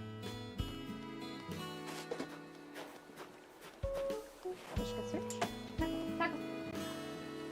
me try again. Search. Tackle, come. You're coming up on my lap. Oh my goodness, big boy. Just for the end of stream. Thank you all so much for watching. I appreciate you all. Thank you, thank you, thank you. Let me catch up on chat. Please take this as a compliment because it definitely meant it as one, but you're exactly what I expected when I read that you're a biologist. I do appreciate that. Thank you, Nana. I do appreciate that. I'm glad that, because, you know, not everybody does expect someone like me to be a biologist. Especially wearing makeup and fancy clothing, so I'm glad that that was something. Oh my goodness! Hello, Luke! Oh no, we're wrapping up. Thank you so much for the raid, Luke. How are you doing? So good to see you. How are you doing today, Luke? Really, really great to see you. Last minute raid. I appreciate it. Got a raid and run. Enjoy your raid and run. Absolutely no worries. I will take your raiders on a raid train and we'll go say hi to someone else. Hello, hello. But thank you so much for hanging out. If you do not know me, my name is Dewfeathers. I'm a former wildlife research biologist who plays video games, currently Animal Crossing, and talks about nature and animal facts while playing. Lots of fun redeems for nature and animal facts as well on the stream. So thank you so much for hanging out. Thank you for the follow, Elko Foxy. I really appreciate it. If that's something that you're interested in, please feel free to drop a follow. But we will be raiding out again. Absolutely no worries about having to raid and run. Please get some after stream self-care. Thank you so much for trusting your community with me. I really, really appreciate it. Thank you, thank you. Yes, definitely, hopefully talk soon. See you later. Thanks for the raid. I don't remember what I was saying. Hi. I'm going to put a poll in the Discord about community game night. I'm thinking maybe we'll do it next Tuesday because I'll be in the Corgi Kigu because we reached the follower goal. So maybe I'll do that. I think that sounds fun. Maybe we'll do, oh my goodness, dog hair. We'll do community game night next Tuesday. I'll throw that in the Discord. And I'll find a way to put it somewhere on the stream as well. And I'll figure out what that looks like over the weekend. Give myself some time. You're accumulating DIYs? Oh, thank you, Goggles. I really appreciate it. I really appreciate you doing that. That's really sweet of you. And then I'll use both islands, I think, so that we can have, like, we can only have 8 people on this island. And then on, you do it, dude. My OG island could have the 12 people. We'll do maybe a dream island for that. So, let me see who is streaming. Who is on currently. Ooh, we might have to find someone new. Which is fine. No worries about that.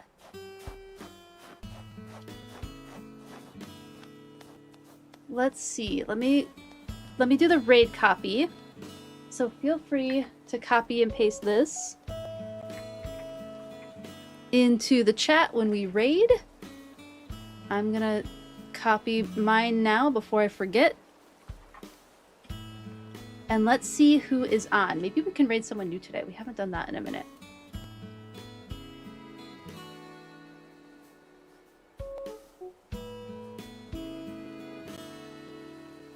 Let's see. There's lots of Animal Crossing, of course.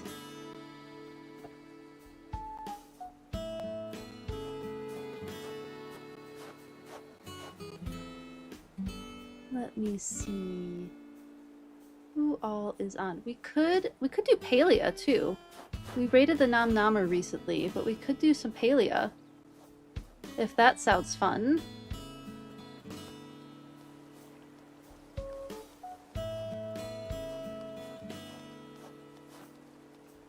Let's see. There's also Fields of Mystria. I've never raided this person, but someone that I used to raid pretty frequently used to raid them, so we could raid Torchy Grove, which I know is kind of a cozy streamer. They're playing Fields of Mystria. Let's do that. Let's raid Torchy Grove. So, once again, thank you so much for hanging out with me today. I appreciate you all so much. I hope to see you on Thursday, and Thanks so much for being here. Have a great rest of your evening. Taco, are you gonna say goodbye or you're just gonna ask for pets? Taco says bye. Night night, everyone. Let's do this raid. Oh, it refreshed on me again. Here we go.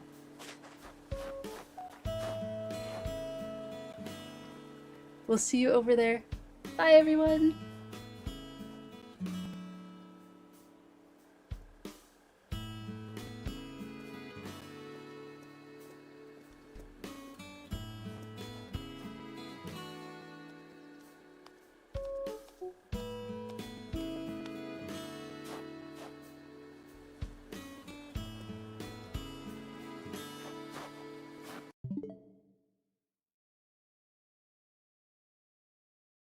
Guys, by Dew Feathers Zoological Society, we bring snacks and animal facts. Okay, that is the cutest thing I have ever heard. Welcome in, everyone. How are you? My name is Tori or Torchy. If you're new here, I am a cozy. I can't talk tonight. You guys are just gonna have to ignore that fact. I'm a cozy variety streamer here on Twitch, and tonight we are revisiting Fields of Mystria. It's a game I haven't played in a while, but I've been inspired by a lot of other creators recently to give it a shot again. So we're doing